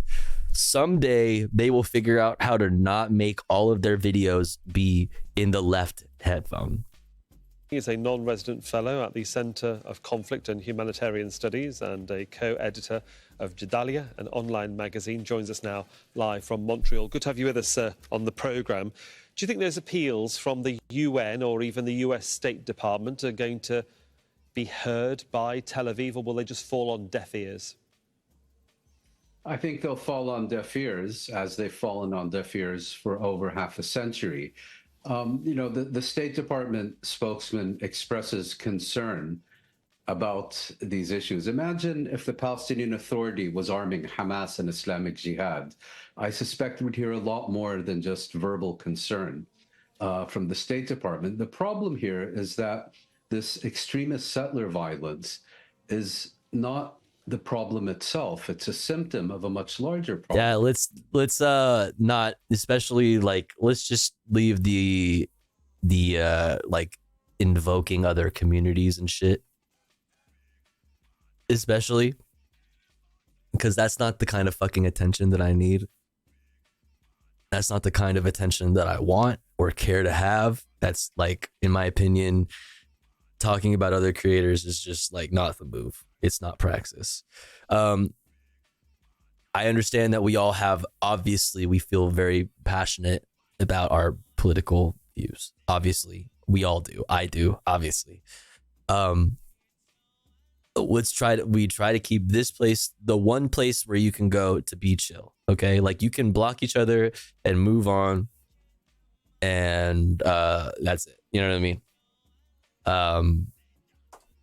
Yeah, let's just keep it chill. Which is Israel. We're pretty good about it, and I appreciate you guys for being pretty good about it. Governmental policy of territorial expansionism in the West Bank since 1967. The settlers are armed by the Israeli state. They operate under the auspices and with the protection of the Israeli military. So to address settler violence independently of Israeli state and government policy. Yeah, you can bully Alex. That's fine. That's cool. Doesn't really. Did you guys know that Alex is British? Anyway, moving on. Much sense. It's the equivalent of addressing the symptoms while doing nothing about the cause. We often hear that the only way that Palestinians in the occupied West Bank can defend themselves is by throwing stones. So our viewers to this channel may wonder, where are the Palestinian Authority, those that are supposed to protect the Palestinians? If you could just clarify what their role is. That is a good question. Yes, it's a very good question. And the answer to it is that the role of the Palestinian Authority security forces is not to defend Palestinians from attacks by Israelis, but rather to protect Israel and its occupation from resistance by its own people. The Palestinian Authority security forces are prohibited from operating in those areas outside the main cities where most of the settler violence take place. And they've also taken a political decision to actively cooperate with Israel's army of occupation in order to prevent Palestinian resistance to exactly these kinds of instances of settler violence that we're discussing now. So the Palestinian Authority is simply not a factor in this equation, except that it can be seen as yet another auxiliary of Israel's expansionist policy in the occupied West Bank. So in terms of the relationship between Palestinian civilians and their own authority, who they would look to protect them, and they know that they can't, what are the options then? Because when Palestinians do fight back, the Israeli response is very heavy-handed. Well, yes, and just to clarify that Palestinians in these villages that are, again, located outside the main towns and cities where the Palestinian Authority security forces operate, they don't look to the Palestinian Authority for protection. They know they're not going to get any from the Right. Palestinian Authority. So None. what they do is they defend themselves as best they can. And it's also in this situation that... Like, do you see, this is a really good, okay. Do you see this coming in here to destroy this car? Who's that standing guard outside, you guys think? Like, these people are wearing black, pouring gasoline, and their faces are covered. These people, they have uniforms on. We've had the emergence of armed militias, particularly in the northern West Bank, to more That's fair. It could be both, because a lot of settlers walk around in IDF, like LARPing the cosplay gear, and, you know, to try to like scare people into, like, you know, obeying them and whatever the fuck, you know, because you're that much scarier if you're the IDF. However, the IDF does literally play a security role in the West Bank. Since it is technically, you know, occupied territory, that it is what it is, and it is against international law to attack Palestinians and to drive them off their lands and steal their land. The IDF doesn't do anything. They simply operate in a defensive manner around the settlers that do exist. They are there to protect Israelis that are in the vicinity. That's their job. So the illegal settlers run around lighting things on fire, burning, like raising crops, burning people's houses down, bulldozing houses, shooting people, all kinds of shit. And the IDF stands to the side and just makes sure that nobody does anything back to them.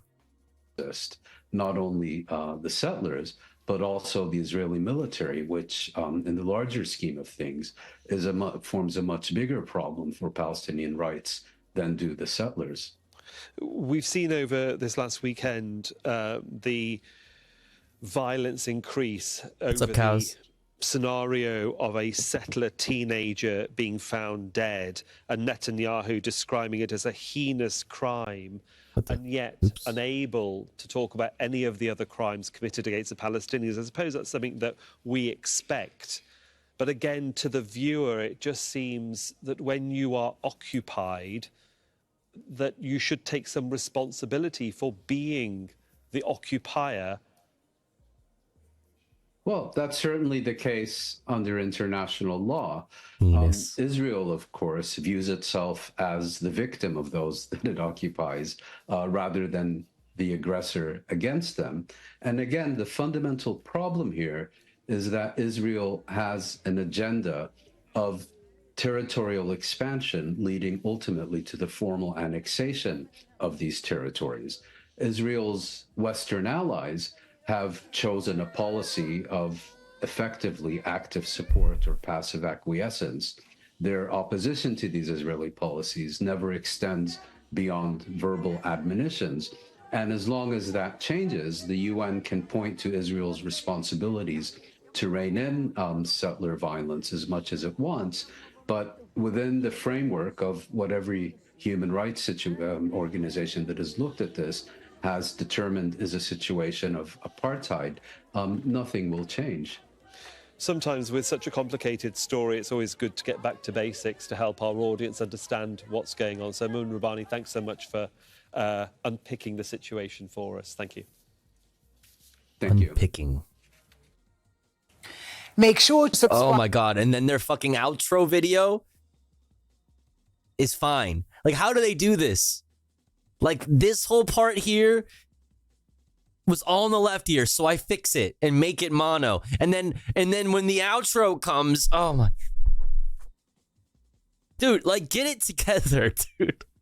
You're like an international news organization. This is never not going to piss me off. Like, you're making me have to run over here to my fucking mixer and oh my God. Fucking sane. Get it together. Please. For the love of God. All right, let's see. This piece anyway is 20 minutes and 42 seconds. Oh, we have 20 minutes and 52 seconds until the ads are upon us. Actually, that's pretty perfect timing. We'll look at that and then we'll finish off our Israel-Palestine coverage with this article from The Intercept. Let's do it. Let's hear from Yanis Varoufakis, who was banned from Germany. Banned. As the official death toll in Gaza nears 34,000, we begin today's show looking at Germany's intensifying crackdown on pro-Palestinian voices. On Friday, police in Berlin shut down a 3-day Palestinian conference just moments after it began. In addition, Germany's Interior Ministry banned several speakers from even entering Germany or addressing the Palestine Congress conference remotely. The Palestinian researcher Salman Abu Sitta opened the conference, but his remarks over a live stream were cut short when Berlin police raided the conference site. We have never seen before these daily scenes, one massacre after another. Homes demolished over the heads of the occupants. Bodies pulled from under the rubble. Surviving child with all his family killed. We have never seen before people deliberately denied food and water, children starved to death and killed when rushing to get food. We have never seen before all means of life systematically destroyed. Hospitals, clinics, schools, universities, libraries, ancient monuments, mosques, churches, universities, cemeteries, bakeries, apartment buildings. So for all people in the live stream, damn, bro, the police is standing right in front of us and they ask us to stop the video. They're even trying to take away this microphone. That was a live stream capturing the moment when German police raided and shut down the Palestine Congress conference in Berlin just minutes after it began. On Friday, German authorities also detained and questioned the Palestinian British surgeon, Dr. Hassan Abu Sitta, who had flown into Germany to speak at the Palestine Congress. Dr. Abu Sitta, who is the nephew of Salman Abu Sitta, who we just watched interrupted, spoke to Middle East Eye after he was barred entry. Upon arrival, I was stopped at the passport office. I was then escorted down to the basement of the airport, where I was questioned for around 3.5 hours. At the end of 3.5 hours, I was told that I will not be allowed to enter German soil, that that this ban will last the whole of April, and not just that, that if I were to try to link up by Zoom or FaceTime with the conference, even if I was outside Germany, or I were to send a video of my lecture to the conference in Berlin. Dog, you can't even send a pre-recorded video? That would constitute a breach of German law, and that I would endanger what a disgrace that like Germany's anti-hate laws are being used in such a fucking disgusting way. What a perversion, you know? Self to having a fine or even up to a year of prison. That was the Palestinian British surgeon, Dr. Hassan Abu Sitta, who had flown into Germany to speak at the Palestine Congress, but was denied entry to Germany. German authorities defended the decision to shut down the Palestinian conference, citing German laws against so-called hate speech. When Dr. Abu Sitta came out of Gaza, we interviewed him, and you can go to democracynow.org to see that conversation. We're joined right now by former Greek finance minister Yanis Varoufakis. He was also banned from entering Germany and barred from engaging in any political activity there. Varoufakis is a leader of the pan-European progressive movement DiEM25, which helped organize the Palestine Congress. Welcome to Democracy Now! Yanis Varoufakis is the former finance minister of Greece. His most recent book is Techno-Feudalism. What Killed Capitalism is the subtitle. Yanis Varoufakis, can you explain what happened in Berlin? What happened? To give you a vignette, Amy, of the absurdity, which would have been funny if it wasn't so tragic of what went on. During the morning, just before the police burst in, as you described so accurately, there was a young man who, an attendee of the Congress, a member of the Jewish Voice for Peace, which together with... Bro, the Jewish Voice for Peace. Jewish Voice for Peace, I've said it time and time again, has been at the forefront of the fight for Palestinian lives. A Jewish organization. Fucking cringe. DiEM25, we will co-organize the Palestine Congress.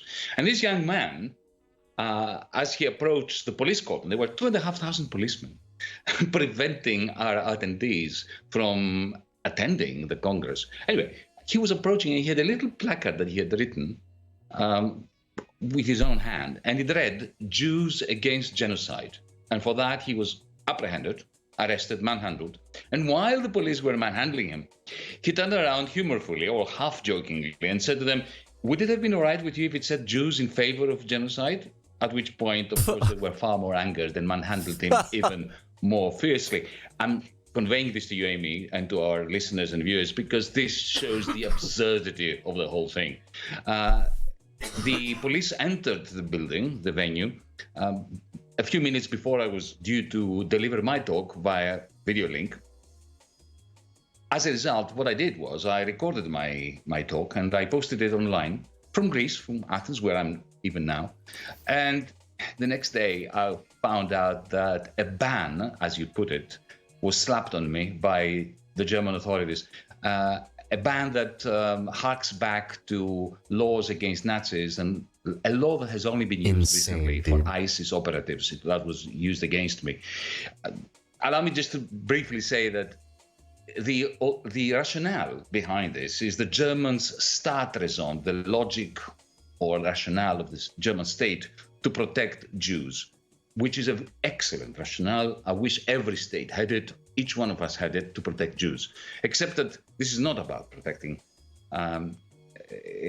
Jewish lives and Jews from anti-Semitism. It's all about protecting the right of Israel to commit any war crime of its choice in the final analysis. True.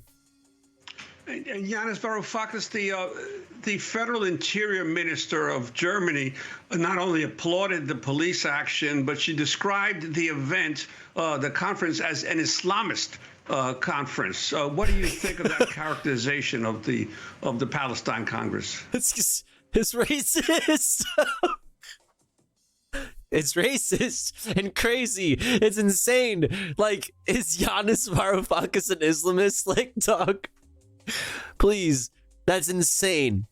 Like, no, that's crazy. Stop. Isn't it remarkably farcical that our Jewish comrades who helped us co-organize, put together this Congress, have been... We're talking about Jewish Voice for Peace, one of the leading voices, the organizer of so many high-profile protests across the nation and the world. A Jewish organization. Dude. Dismissed as Islamists? Let me be clear. There were no Islamists in this. And in any case, the reason why our Congress... Islamism is when you think that Muslim people shouldn't be murdered for no reason. Also, not just Muslim people, Christians and Jews in Palestine. All right? But, like, that's what they mean. Has been so, let's say, unpopular with the German political system is because the German political spectrum, and this is not just the government, this is also the opposition, including some members of the left, I say with deep regret, some of my former comrades, they insist on equating acts of terror, atrocities against civilians, which every soundly thinking person in the world should condemn, and I condemn, of course. Of course. So do all the organizers of this Congress.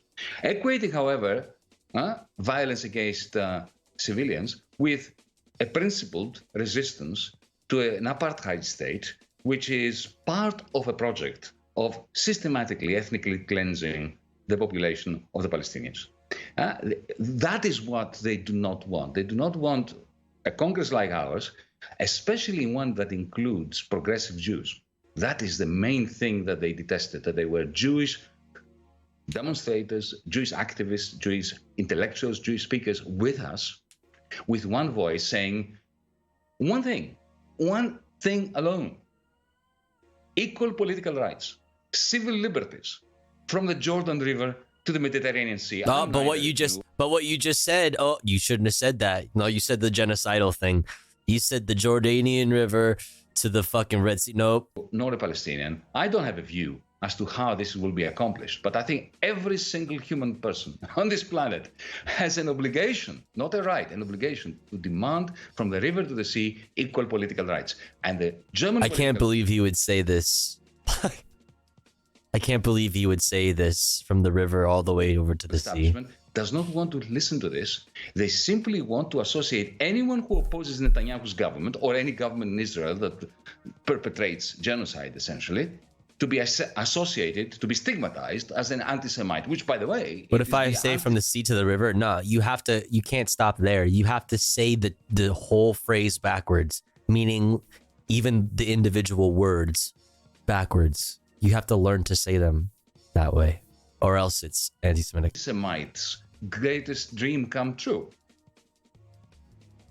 Now, Germany has also banned the display of the Palestinian flag. How do you think the suppression of pro-Palestinian crazy, protests bro. in Germany? It's crazy that like you're making just like this, like having a little flag, like you're making just having this.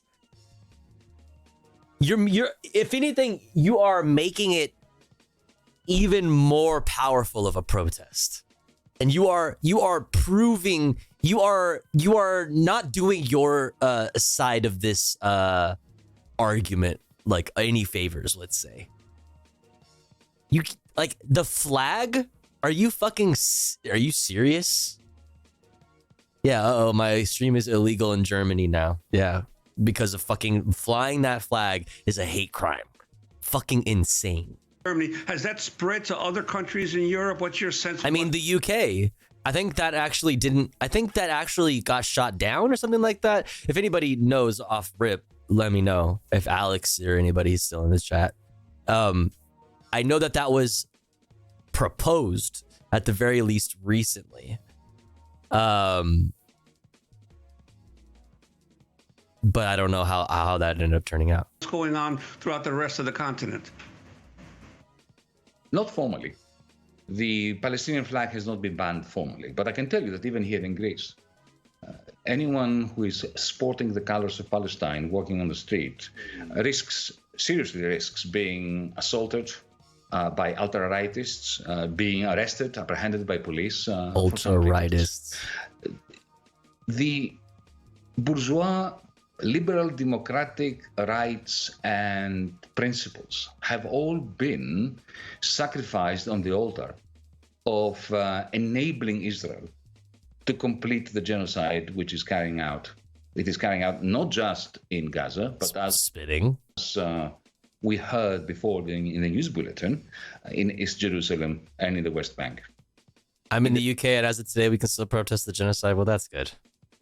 And saying they support two-state solutions while banning the Palestinians flag, like how? Yeah.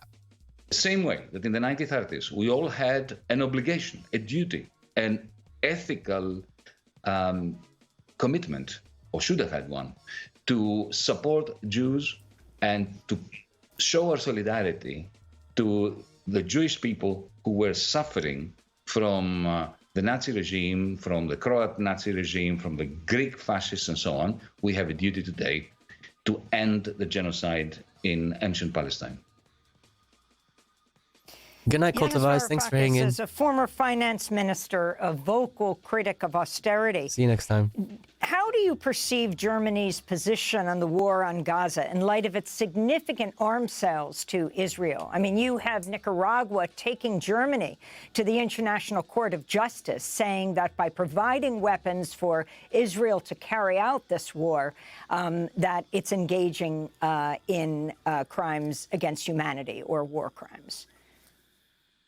Well, Amy, it's interesting and I think not coincidental that on the Monday before the invasion, the incursion by the German police into our Palestinian Congress in the venue in Berlin, I happened to be in Milan, in Italy, in Milan, and I was giving a speech to a gathering of hundreds of financial analysts at the top, the creme de la creme of European financial experts. The creme de la creme of European financial experts. Later on that week, I outlined dire prognostications about the long-term damage inflicted upon Germany and Germany's social economy by decades of austerity, combined with impressive largesse for finances, what you call in the United States quantitative easing. And, you know, I was really surprised because here I am a lefty addressing a gathering of hundreds of financial experts. Those hard-nosed financiers actually applauded me, and afterwards they came to me and they said that they agree with what I was saying. And I have to tell you that when that happens, I get really worried. Because if these hard-nosed financiers, many of them German, came to me and they said that they agreed with my prognosis that the German business model is kaput, is in dire straits, I start feeling very uncomfortable. So I think there is a connection. Because here you have a political system in Germany which understands in its bones that the economic dominance that the German industrial model had within the European Union for so many decades is now waning. And when such a regime feels threatened, feels that its economic prowess and authority and dominance is waning, it's really very easy for that to translate itself into movements that essentially fan the flames of increasing and increasingly farcical authoritarianism. I also want to ask you, Yanis Varoufakis, about Julian Assange, the founder of WikiLeaks. The Wall Street Journal is reporting now that the government of Australia asked the U.S. last week if it could reach a felony plea deal with Assange that could result in his return home. I think also today is the deadline for the U.S. government to answer questions that the British judges had, guaranteeing that he would not be given the death penalty if found guilty, and questioning what kind of free speech rights he would have. Amy, before I answer your question, full disclosure, I'm a very close friend of Julian Assange, and I have been part of the campaign to release him. Full disclosure, bro, you're on Democracy Now! Right now. Like, you're fine. His only crime is journalism. And true. Because of that reality, I mean, think about it. What he has done is just straightforward journalistic work, which the New York Times, the Washington Post, the Guardian, the Spiegel used in order to reveal to the people of the United States, to the people of Germany, to the people of Britain and so on, about the crimes that our governments have perpetrated behind our backs in our name. His crime was journalism. The Australian government, this government by Prime Minister Albanese, initially, after his election, claimed that he was demanding from the United States that the United States, and in particular Joe Biden, drop the charges and drop the request to the British authorities for Julian Assange's extradition. Clearly, they were not heard. And now they are talking about a plea bargain? I can tell you, Julian is never going, even if his life depends on it, and his life does depend on it, he's never going to plead guilty as if... Yeah, I mean, they're playing American justice system. Like, their American criminal justice system. You know what I mean? Listen, like, you're charged with all of this, right? You're facing serious time, but we're willing to let you, take this plea bargain. If you say you're guilty, we'll only put you away for this long or whatever. How many times do people I don't know. We all know how this goes, okay? Is a crime. It is despicable that the government of Australia, given that Julian Assange is an Australian citizen, should be diminishing its own reputation by begging for a plea deal that essentially gives the United States authorities and the national security apparatus what they want, and that is a conviction for Julian. They cannot stand that Julian Assange has never been convicted of a crime. They want him to be convicted of a crime which they can then portray as a violation of American law, of America's statutes and so on. Well, has anybody been held accountable for the strikes on journalists that Julian Assange and Chelsea Manning released? We're talking about American war crimes. Was anybody held accountable for those? What are we talking about here? You're talking about going through all kinds of effort to punish the person who released evidence of an American war crime, but no fucking accountability for the people who did a fucking war crime. What are we even talking? It's so completely unserious. At the very least, he's done his time. You know what I mean? At the very least, he should have time served, given that he's been fucking living, losing his fucking mind in fucking embassies and shit. Insane, dude. He's never violated any law, except that he has been a pain in the neck for those who were committing crimes in the name of the American people behind their backs. And Yanis Varoufakis, we only have a few minutes left, but I did want to take the opportunity to ask you about your most recent book, Techno-Feudalism, What Killed Capitalism. I'm wondering if you could lay out some of the amazing arguments that you make, especially about the new feudal lords and the rest of us becoming serfs of techno-feudalism. Pog. Thank you for the question. Look, the moment you enter Amazon.com, you've exited capitalism. It looks like capitalism, but it isn't. There are thousands of buyers and sellers, but we are all, whether we are buying or selling on Amazon.com, we are all the serfs of Jeff Bezos. He doesn't produce anything. He simply has encased us in that digital fiefdom. I call it a cloud fiefdom, using very powerful... Cloud fiefdom. Snowden also said he'd face trial as long as it was public, and they've denied that. The U.S. isn't a good actor in these cases at all. Oh. Powerful algorithmic capital, which I also call cloud capital. And every time you buy anything from a book, you just attach cloud to it, and it becomes techno-feudalist. I kind of love that. To an electric bicycle on Amazon.com, which he's not produced, he charges up to 40% to the vassal capital that has produced it. So markets have been replaced by these digital thieves, and profit has increasingly been siphoned off into what is essentially a kind of rent, like the feudal lords of yesteryear used to charge rent or extract rents from the serfs. My view is that this is what already has happened. In other words, capitalism was killed by capital, not by us of the left, not by trades unions. Capital became so triumphant that, like a stupid virus, it mutated into a very toxic version which killed its host, capitalism. That's the basic premise of my book, with repercussions going as far as explaining the new Cold War between the United States and China, because let's face it, the United States and China are the two countries, economic blocks that contain a lot of this cloud capital. Europe doesn't have it, the rest of the world doesn't have it. You write that techno-feudalism enslaves our minds. It rewrites the rules of global power. But you also talk about ultimately what it will take to overthrow it. What are your thoughts on this as the former Greek finance minister, Yanis? Well, imagine a world in which you have the right to your own data, which cannot be harvested by anyone. And if anybody harvests it, you can actually sue them for billions. Then everything would change very, very quickly. Imagine if you, Amy, or I want to leave Twitter especially after Elon Musk took it.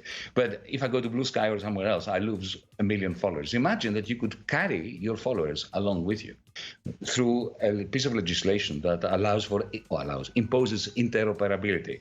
And if you want us to go a bit more radically to the left, imagine interoperability. Every corporation is owned by the people who work in them, that, shares become like library cards. I mean, are we talking about like, hold on. I want to leave Twitter, especially after Elon Musk took it. But if I go to Blue Sky or somewhere else, I lose 1 million followers. Imagine that you could carry your followers along with you through a piece of legislation that imposes interoperability. And if you want us to go a bit more, so like what, you have like a state account on the state blockchain or something, and then like there's like interoperability with like the different social media accounts. So like you're following my state account. I don't know. I mean, I need more information on this interoperability thing and how that works. See my comment above, Tofu? That's basically the pitch. It's techno-feudal because the market is behind a walled garden instead of monopoly. As we know it, it's all about the fact that you can't do business without the platform. Yeah, and that's what he was saying about the renting thing. And that's why he attached to the cloud. I mean, I was joking when I was saying the cloud thing. But, he said the cloud thing because related to like Adobe Cloud, for example. Right, like now, in order to use Photoshop, you have to have like your Adobe account, and you have to have the launcher or whatever the fuck, and you have to, you have to pay monthly now for a thing that you don't actually physically get to touch. You used to be able to own that, but now you just like rent it. Yeah, like that's to the left. Imagine a world in which every corporation is owned by the people who work in them, that shares become like library cards in universities and colleges, where you simply get it while you're there and you lose it when you're not there. Suddenly you have a very different world. And if you add to that a digital wallet provided by the Fed to every American resident, suddenly why would you want to have an account with Bank of America or with Citigroup, who now own your money? They own the payment system. So these are some ideas that progressives can fight around the world if we want to free ourselves from the clutches of the techno-feudal lords, which today not only force us to do things on their behalf, but actually very much train them to input desires into our heads. Yanis Varoufakis, I want to thank you for being with us, former finance minister of Greece. His most recent book is Techno-Feudalism. That's communism, fam. He's talking about communism. German police just broke up a conference that was co-sponsored by his organization, DM25, dealing with Palestinian rights. Word. Absolutely insane. All right, chat. Let's see. Oh, the ads are upon us. They are all over us. We're going to run to an ad, but when we come back, we're going to read this article from The Intercept, and we're going to call it a fucking day on politics after that, all right? Leaked NYT Gaza memo tells journalists to avoid the words genocide, ethnic cleansing, and occupied territory. Huh. From The Intercept. But after this, I think we're chilling. We can just do some fun stuff. We got a new urban rescue ranch, for example. You know what I'm saying? We'll just chill out. But first, like I said, we must run an ad break because it's been exactly an hour, actually, since our last ad break. But don't you worry, because here at the Tofu Ghost broadcast, when I run ads, I run them while I'm away from the stream.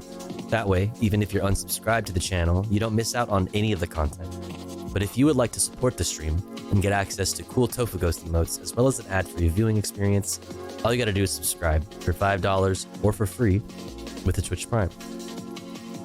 Or let's say you're already subscribed to the channel and you're feeling generous and you have the means to, maybe consider gifting a sub to one of our unsubbed friends in the chat that may not be able to afford a sub this month.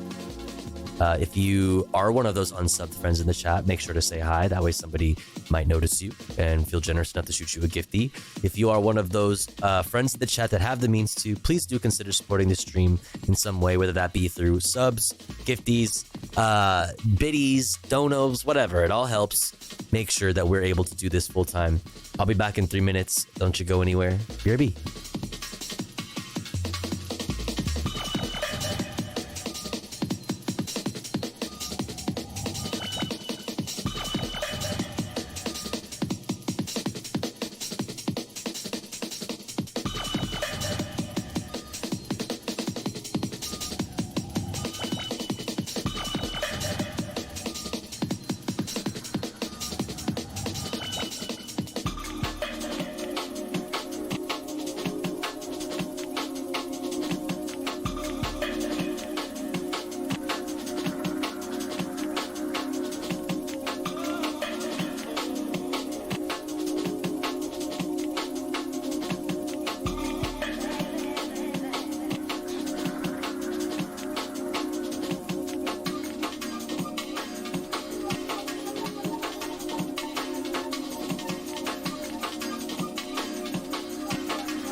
All right.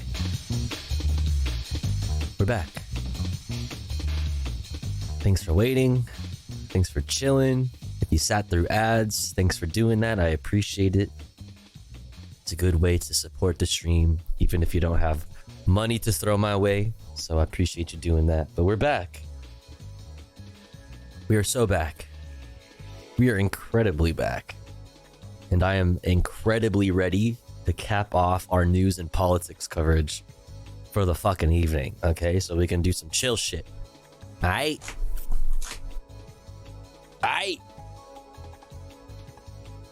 Let's get into it. Let's look at this from The Intercept.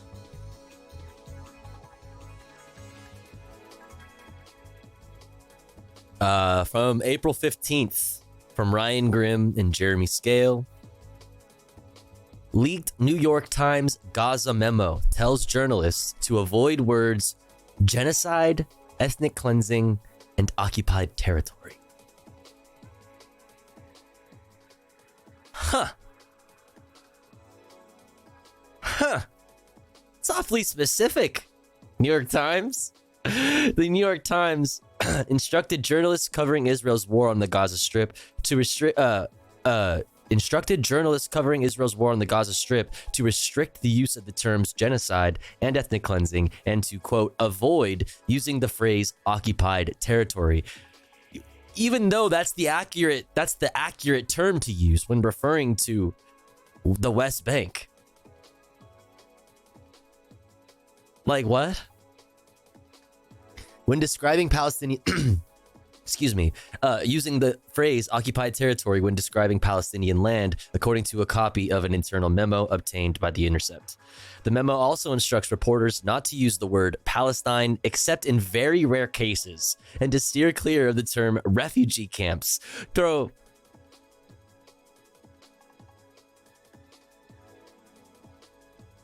You're not allowed to call things what they are. This is that refugee camp? No, that is Hamas. HQ. Like what? What do you mean? You're not allowed to use the word Palestine? So what? You use the word Israel? Like, hello? This is fucking insane. Refugee camps to describe areas of Gaza historically settled by displaced Palestinians expelled from other parts of Palestine during previous Israeli-Arab wars. The areas are recognized by the United Nations as refugee camp. I also Israeli-Arab wars. Oh, previous Israeli. Okay, never mind. The areas are recognized by the United Nations as refugee camps and house hundreds of thousands of registered refugees.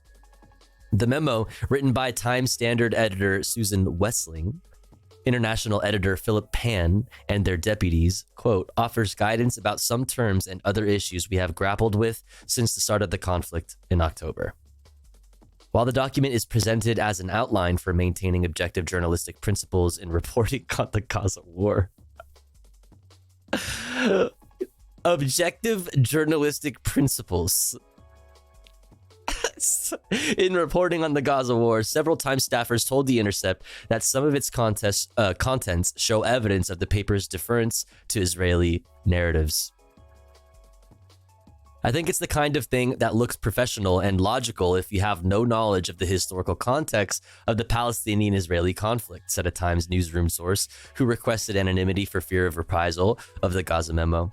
But if you do know, it will be clear how apologetic it is to Israel. First distributed to Times journalists in November, the guidance, which collected and expanded on past style directives about the Israeli-Palestinian conflict, has been regularly updated over the ensuing months. It presents an internal window into the thinking of Times international editors as they have faced upheaval within the newsroom surrounding the paper's Gaza war coverage. Issuing guidance like this to ensure accuracy, consistency, and nuance in how we cover the news is standard practice. Nuance, said Charlie Statlander, a Times spokesperson. Across all our reporting, including complex events like this, we take care to ensure our language choices are sensitive, current, and clear to our audiences. Interesting. Issues over style guidance have been among a bevy of internal rifts at the Times over its Gaza coverage. In January, The Intercept reported on disputes in the Times newsroom over issues with an investigative story on systematic sexual violence on October 7th. The leak gave rise to a highly unusual internal probe. The company faced harsh criticism for allegedly targeting Times workers of Middle East and North African descent, which Times brass denied. On Monday, executive editor Joe Kahn told staff that the leak investigation had been concluded unsuccessfully. WhatsApp debates, oh no.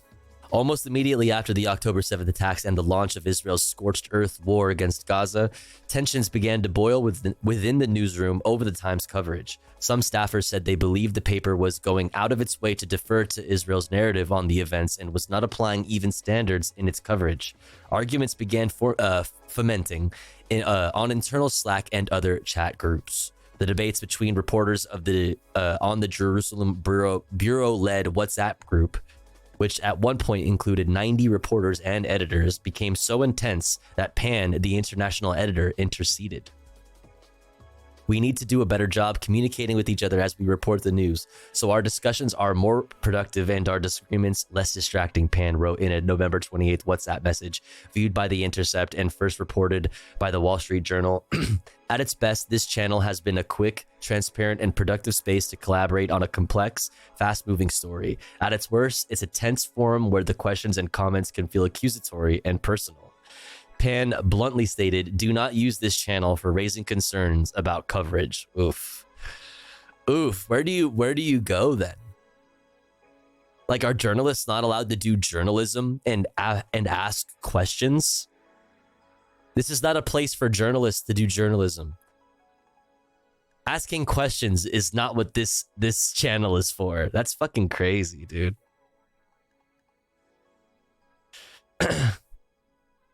It's only news that we have confirmation. I mean, of course. Yeah, I mean, but it's still important. It's still very important. In fact, it's extremely important to cover this. Among the topics of debate in the Jerusalem Bureau WhatsApp group and exchanges on Slack reviewed by The Intercept and verified with multiple newsroom sources were Israeli attacks on Al-Shifa Hospital, statistics on Palestinian civilian deaths, the allegations of genocidal conduct by Israel, and President Joe Biden's pattern of promoting unverified allegations from the Israeli government as fact. Pan did not respond to a request for comment. Many of the same debates were addressed in the Times Gaza-specific style guidance and have been the subject of intense public scrutiny. It's not unusual for news companies to set style guidelines, said another Times newsroom source, who also asked for an anonymity, but there are unique standards applied to violence perpetrated by Israel. Readers have noticed, and I understand their frustration. Damn. The Times memo outlines guidance on a range of phrases and terms. The nature of the conflict has led to inflammatory language and incendiary accusations on all sides. We should be very cautious about using such language, even in quotations. I love that they see it's like on all sides, as if we're being super objective here, as if the New York Times isn't responsible for fucking spreading the lie about systematic sexual violence. Like, still to this day, there is no fucking confirmation on any of that shit. But the damage is done. But no, we're still here. We're still here saying, this is all to make sure we're being super objective. Our goal is to provide clear, accurate information, and heated language can often obscure rather than clarify the fact, the memo says. Words like slaughter, massacre, and carnage often convey more emotion than information. Think hard before using them in our own voice, according to the memo. Can we articulate why we are applying these words to one particular situation and not another? As always, we should focus on clarity and precision. Describe what happened rather than using a label. Interesting. Despite the memo's framing as an effort to not employ incendiary language to describe killings, quote, on all sides, in the Times reporting on the Gaza war, such language has been used repeatedly to describe attacks against Israelis by Palestinians, and almost never in the case of Israel's large-scale killing of Palestinians. In January, The Intercept published an analysis of New York Times, Washington Post, and Los Angeles Times coverage of the war from October 7th through November 24th, a period mostly before the new Times guidance was issued. The Intercept analysis showed that the major newspapers reserved terms like slaughter, massacre, and horrific almost exclusively for Israeli civilians killed by Palestinians rather than for Palestinians killed in Israeli attacks. The analysis found that as of November 24th, the New York Times had described Israeli deaths as a massacre on 53 occasions, and those of Palestinians just once. The ratio for the use of slaughter was 22 to 1, even as the documented number of Palestinians killed climbed to around 15,000. Obviously, we are well above double that. Well beyond double that now. The latest Palestinian death toll, okay, here you go. The latest Palestinian death toll estimate stands at more than 33,000, including at least 15,000 children, likely undercounts due to Gaza's collapsed healthcare infrastructure and missing persons, many of whom are believed to have died in the rubble left by Israel's attacks over the past 6 months. The Times memo touches on some of the most highly charged and disputed language around the Israeli-Palestinian conflict. The guidance spells out, for instance, usage of the word terrorist, which The Intercept previously reported was at the center of a spirited newsroom debate. It is accurate to use terrorism and terrorists in describing the attacks of October 7th, which included the deliberate targeting of civilians and killings and kidnappings, according to the leaked Times memo. We should not shy away from that description of the events or the attackers, particularly when we provide context and explanation. The guidance also instructs journalists to, quote, avoid fighters when referring to the October 7th attack. The term suggests a conventional war rather than a deliberate attack on civilians, and be cautious in using, quote, militants, which is interpreted in different ways and may be confusing to readers. In the memo, the editors tell Times journalists, quote, we do not need to assign a single label or to refer to the October 7th assault as a terrorist attack in every reference. The word is best used when specifically describing attacks on civilians. We should exercise restraint and can vary the language with other accurate terms and descriptions. An attack, an assault, an incursion, the deadliest attack on Israel in decades, etc. Similarly, in addition to terrorists, we can vary the terms used to describe the Hamas members who carried out the assault: attackers, assailants, gunmen. The Times does not characterize Israel's repeated attacks on Palestinian civilians as terrorism, even when civilians have been targeted. This is also true of Israel's assault on protected civilian sites, including hospitals. In a section with the headline "Genocide and Other Incendiary Language," the guidance says, genocide has a specific definition in international law. In our own voice, we should generally use it only in the context of those legal parameters. Which, okay, fine. You know what you could do then? Which would be accurate and within those legal parameters. Whenever referring to Israel or the IDF, remember to refer to the state of Israel as an American proxy. And also currently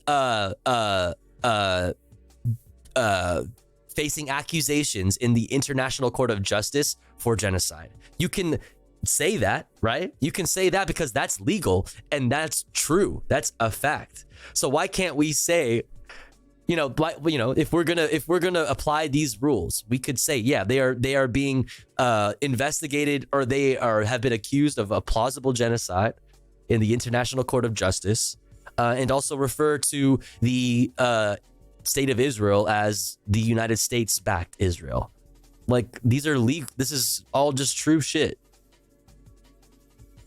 We should also set a high bar for allowing others to use it as an accusation, whether in quotations or not, unless they are making a substantive argument based on the legal definition. Regarding, quote, ethnic cleansing, the document calls it another historically charged term, instructing reporters if someone is making such an accusation, we should press for specifics or supply proper context. Very interesting. Very interesting, where they make sure to note that applying proper context is important. In the cases of describing, quote, occupied territory and the status of refugees in Gaza, the Times style guides run counter to norms established by the United Nations and international humanitarian law.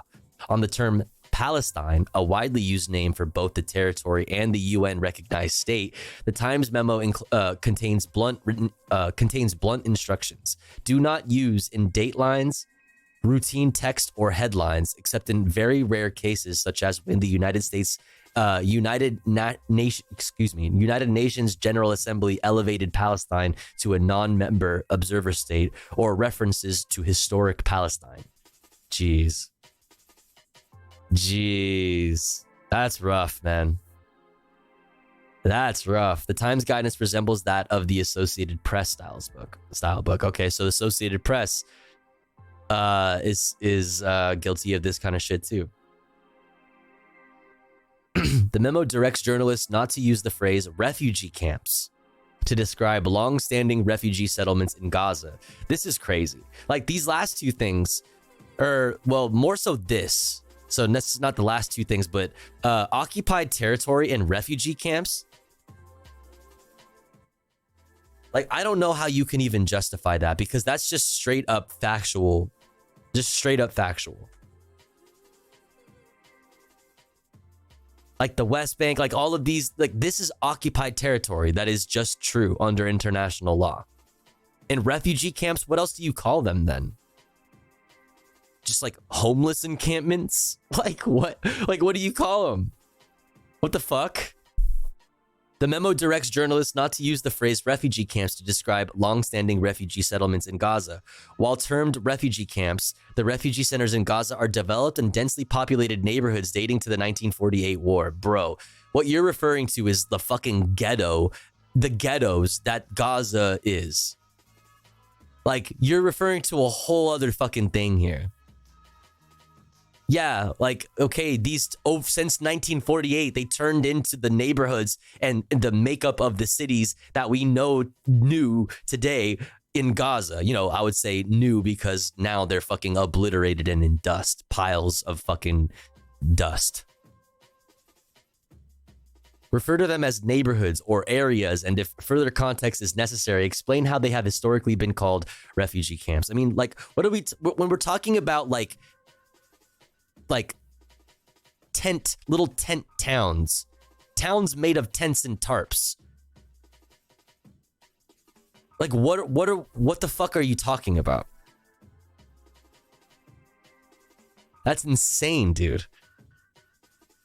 Like obscuring like the makeup of Gaza like over time since 1948 is completely different, dude.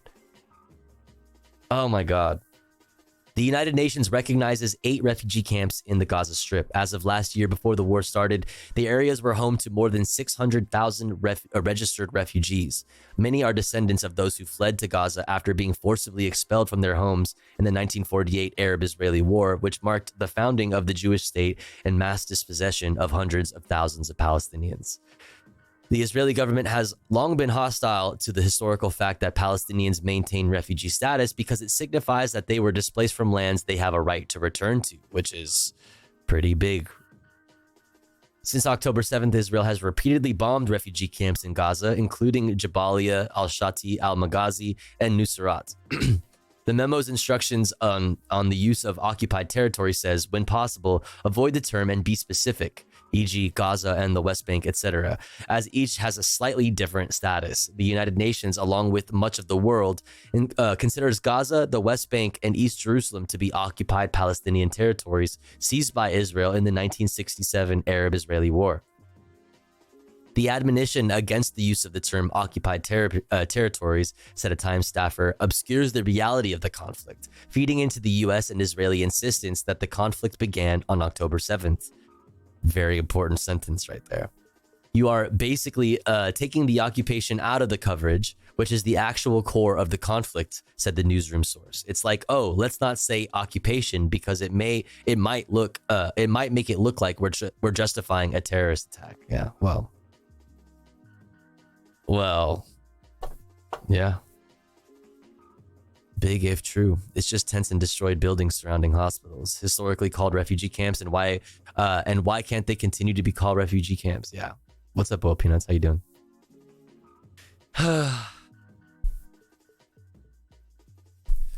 Well, there's that from The Intercept, which is officially the last piece of news that I had for us. There it is for you in the chat. Dun dun dun dun. Let's do fun stuff now. It's fucking required, actually. Let's look at this Meat Canyon video.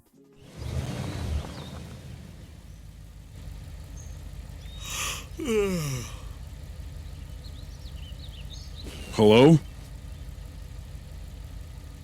Ah, damn it. I always want Chick-fil-A on a Sunday. What is that?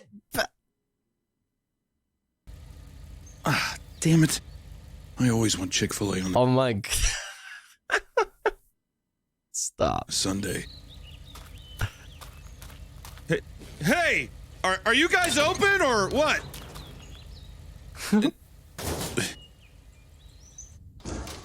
The door was unlocked.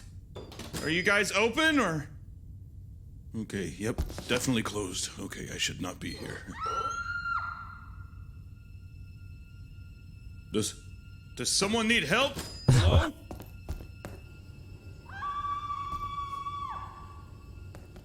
Monka.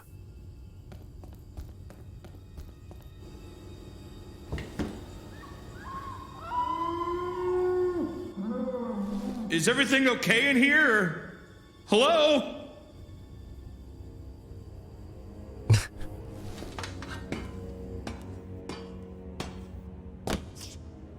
Oh my God. What the Hey, are you okay? I heard screaming and or at least what I thought was screaming. Would you like Chick-fil-A sauce, sir? No. What are you talking about? No. Hey! What the fuck?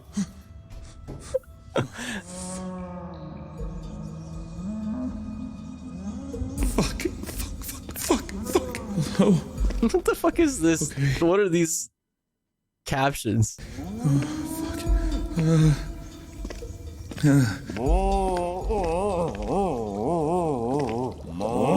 No, stop. Ew. Oh my God, bro. Why do I ever watch these? What the fuck? Would you like Chick-fil-A sauce, sir? What the fuck is this? Chick-fil-A sauce? Really? It's our pleasure, sir.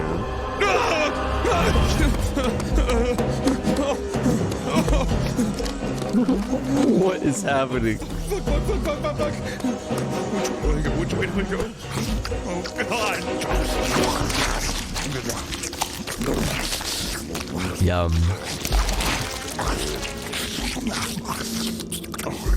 Sir, would you like a Chick-fil-A sauce? No!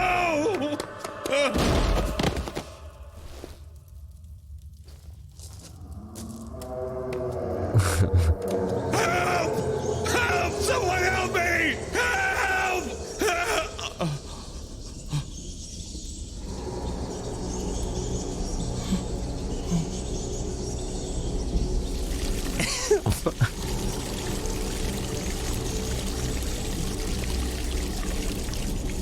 What is that? Stop. What?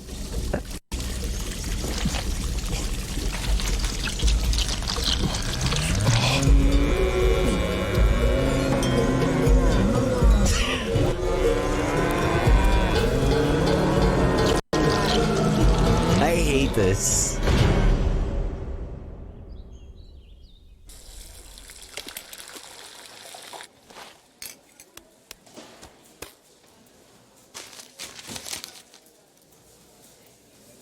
Sir, would you like any Chick-fil-A sauce with that?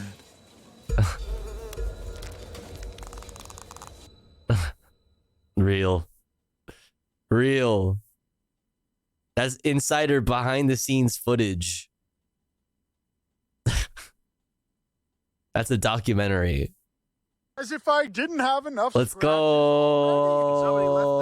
Urban Rescue Ranch. Don't bite, just let them smell your hand. Gee, these little creatures are hungry. Sweet goof glop. Pretty creepy, huh, guys? Goose in the car for today. Oh boy, here he comes again. Weekend and ASAP are dissing. I haven't heard them yet. Hey, you know what? Good morning, everybody. It's a beautiful day. We just got the grass cut. There's one Canada goose that's left. We listened to Anthony Fantano's diss track today, though. Like the 20. This has been pacing for ever since about 10 o'clock this morning. Okay, all right, I'll be out there in 20 minutes. This is the first adult Canada goose that I will catch. Wait, speaking of Drake.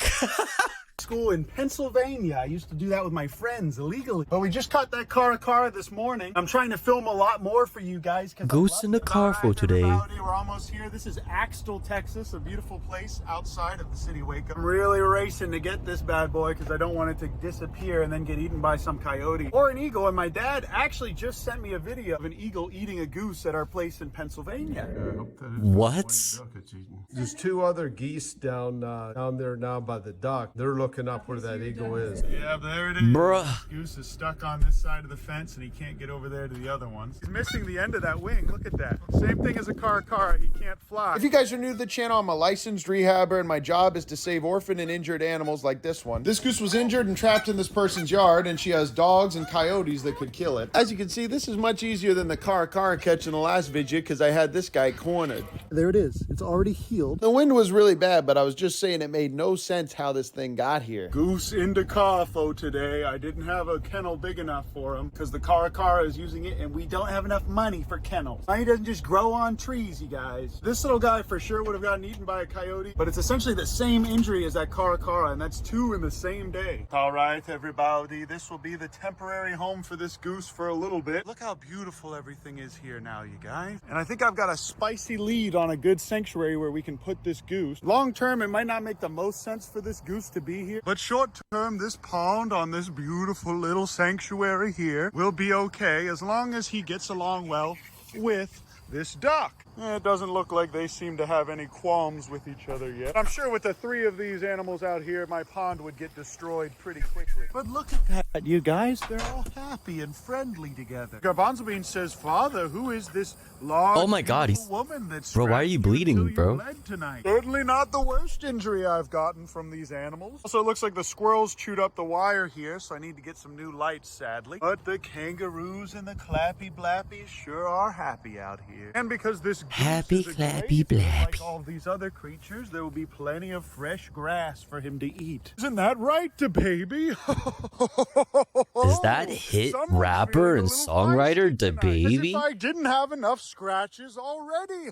Garbanzo Bean. I don't even need to feed these guys. They have plenty of food. Oh my gosh, is that Kevin's son? Is that Garbanzo Bean? I'm also going to need to rehang these lights again because he keeps knocking them down. Kevin's son that is really does never get old. Aggressive as he is now. And they will both just run along the fence line and try to kill me. Basically, the perfect guard animals. I also just bought all this fresh fruit and veggies, but I'm going to give you guys a quick tour of the house. We still have 2 bunnies that are about ready to be released. Got about 8 possums in here that are fast asleep. As you can see, even though we just cleaned everything, they've already made a mess. Somehow, 12 squirrels are all able to fit in this adorable little hat. I will probably that is pretty damn adorable. Another 12 or so squirrels in this hat. I'm going to feed both these guys in a second. We have 3 axolotls that are completely healthy now. This one almost looks a little bit too healthy, but they all have grown back all of their fingers and appendages. And apparently this car that somehow got out of his enclosure. Doesn't make much sense because that's literally a Pidgeotto. This guy is one heck of a survivor. There's the culprit right there. Okay, so these are good for transporting them. Like, tell me that's not a Pidgeotto, bro. Out of his enclosure. Doesn't make much Like, bro, that thing is about to use fucking whirlwind on your ass. sense because it is closed, although this guy is one heck of a survivor.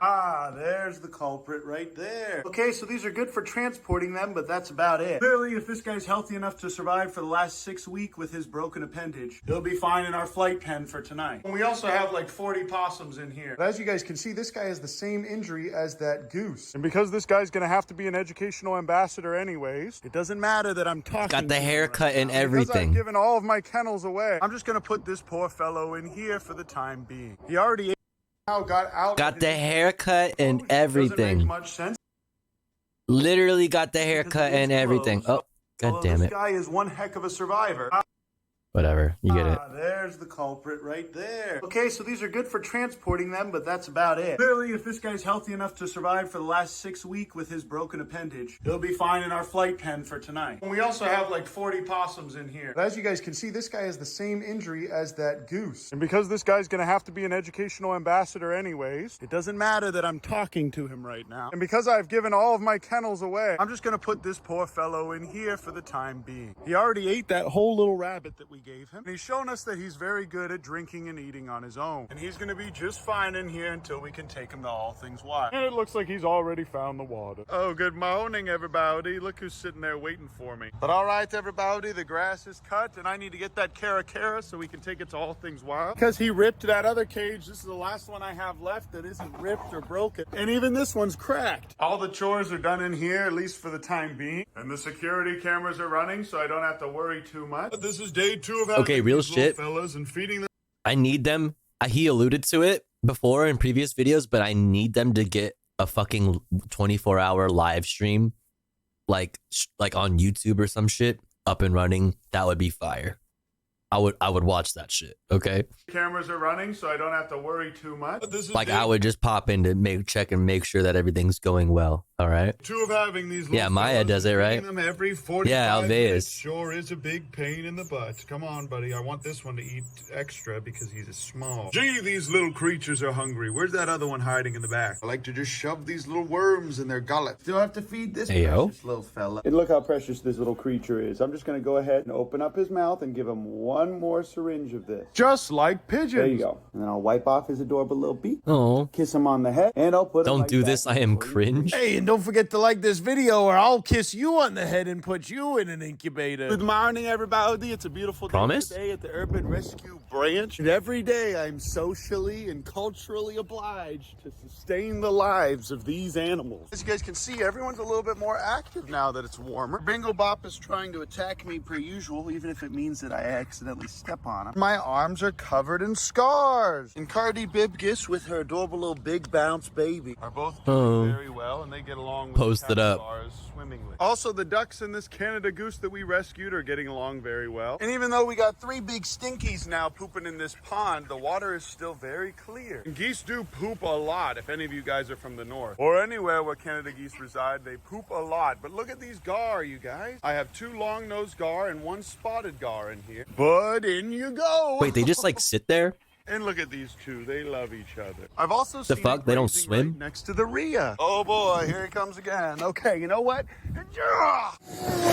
Yeah, guys, all of these little creatures are grazers, so they all eat harmoniously together. And all of the capybaras are friends with me again now. And they all sure do love this kangaroo food. Even this little fella will eat some kangaroo food every now and then. Oh boy, here he is again, running right down to me. And I'm convinced now that it's out of a drive to mate. And just like Patrick over there, because this little guy was raised by humans, I think he sees humans as other ducks. And the squirrels chewed this cord over there, and the cappies went ahead and finished it off, apparently. That's why I can never be within reach of the cappy. Thankfully, it wasn't running any electric. Yum. Patrick has been fine in this 200-foot flight pen. Right now, I'm taking pictures for U.S. Fish and Game. Also, it sounds like they're testing the tornado sirens right now. Pretty creepy, huh, guys? So I'm gonna yeah. Wait, are you sure that's U.S. Fish and Game. that's a test? We're just sure about that?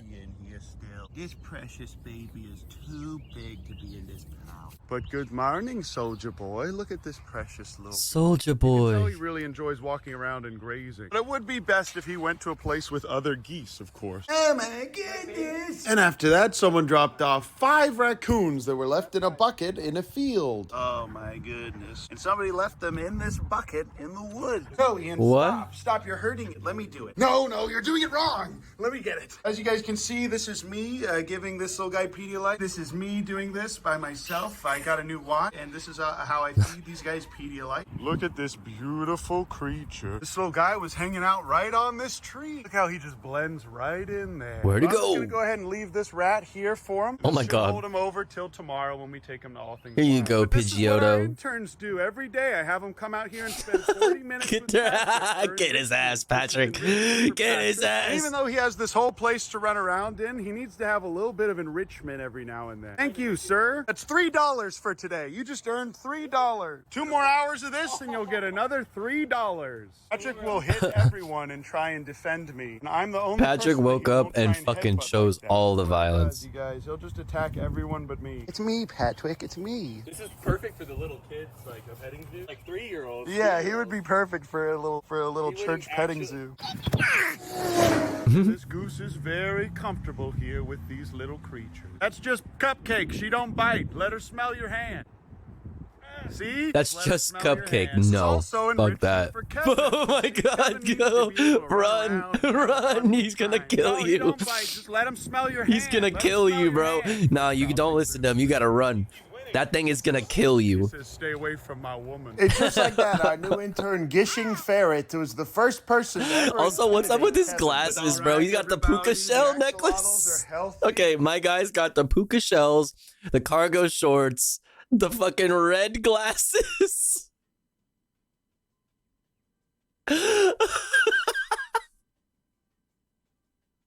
What is happening? Never dude? intimidate. He's got the fucking sandals. He got the cargo shorts. Bro is styling on him, dude. But Damn. all right, everybody, the axolotls are healthy. We have these 4 baby birds are still alive in here. Tomorrow I'm dropping them off at another rehabber. They're doing well in here. We have this little fella doing well in here. We have these 4 or 5 little baby possums in here. All of our cottontails we've gone ahead and released now. But each one of these things The Nosferatus. with adorable little poppies. They're Those so 5 baby scary the way raccoons they we look got at above you. is They just gonna like go in stare. But for the time being, they're going to go in this incubator as soon as we get rid of these burbs. And the wind was really bad, but Burbs? after that, I forced my interns to pick aquatic vegetation at a community park. But we really need vegetation for the top part of the pond. This intern said he had a lot of experience walking around barefoot in the swamp, so I gave him a little task.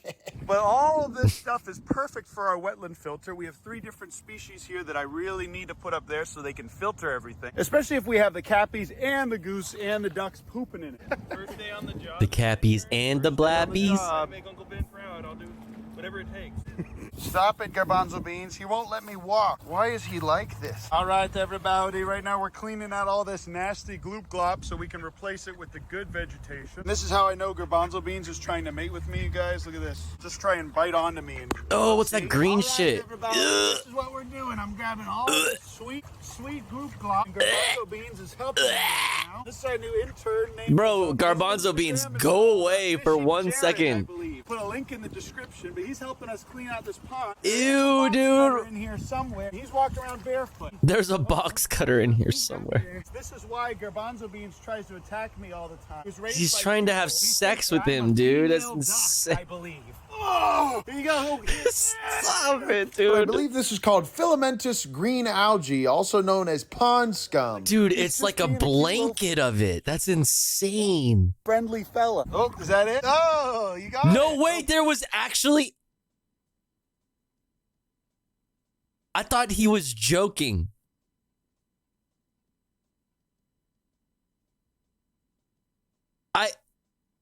Oh my God.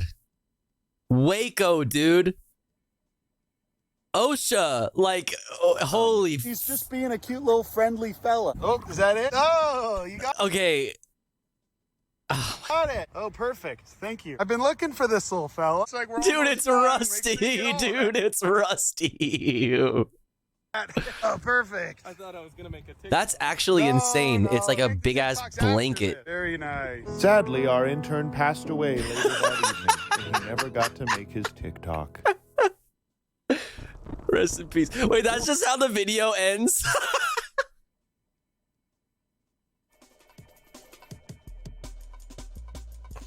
Rest in peace. Rest in peace, dude. We'll miss him so much. I always used to love the way he wore cargo shorts with the puka shells. And the wicked red shades. Super wicked. Exclamation point watching in the chat for a link to the playlist that contains all the videos we've watched this evening. I would like for you to click on that link and go over here to the video and like and subscribe, because we like supporting the content creators whose content we enjoy. We enjoy.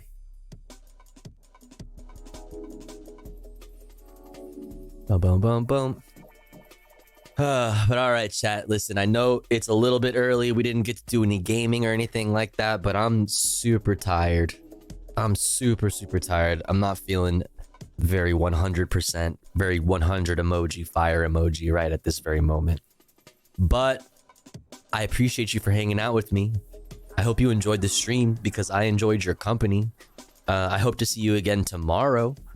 Thanks for all the good vibes. You know, we covered a lot of news. You know what I'm saying? Thanks for chilling with me through it all. Thanks for chilling through a little tiny bit of comfy content. Much love. Any last minute gifters? Pausers? Mod check?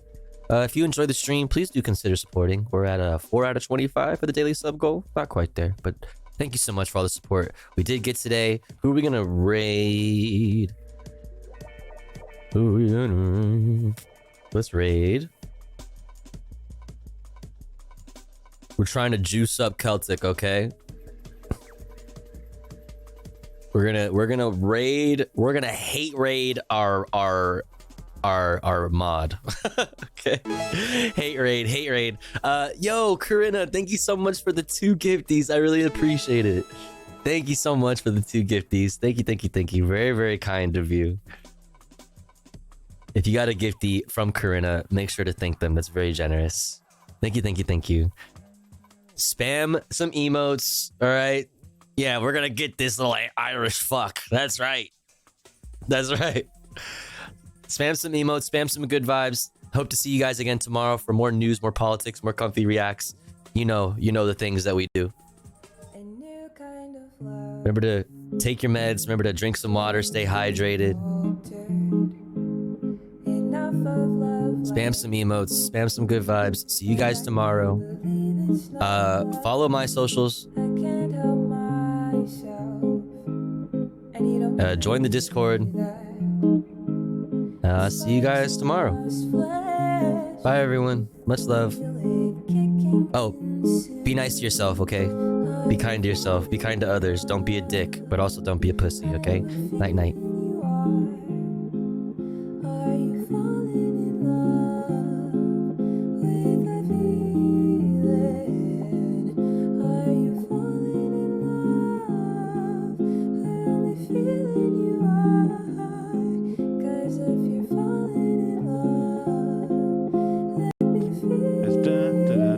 Oh.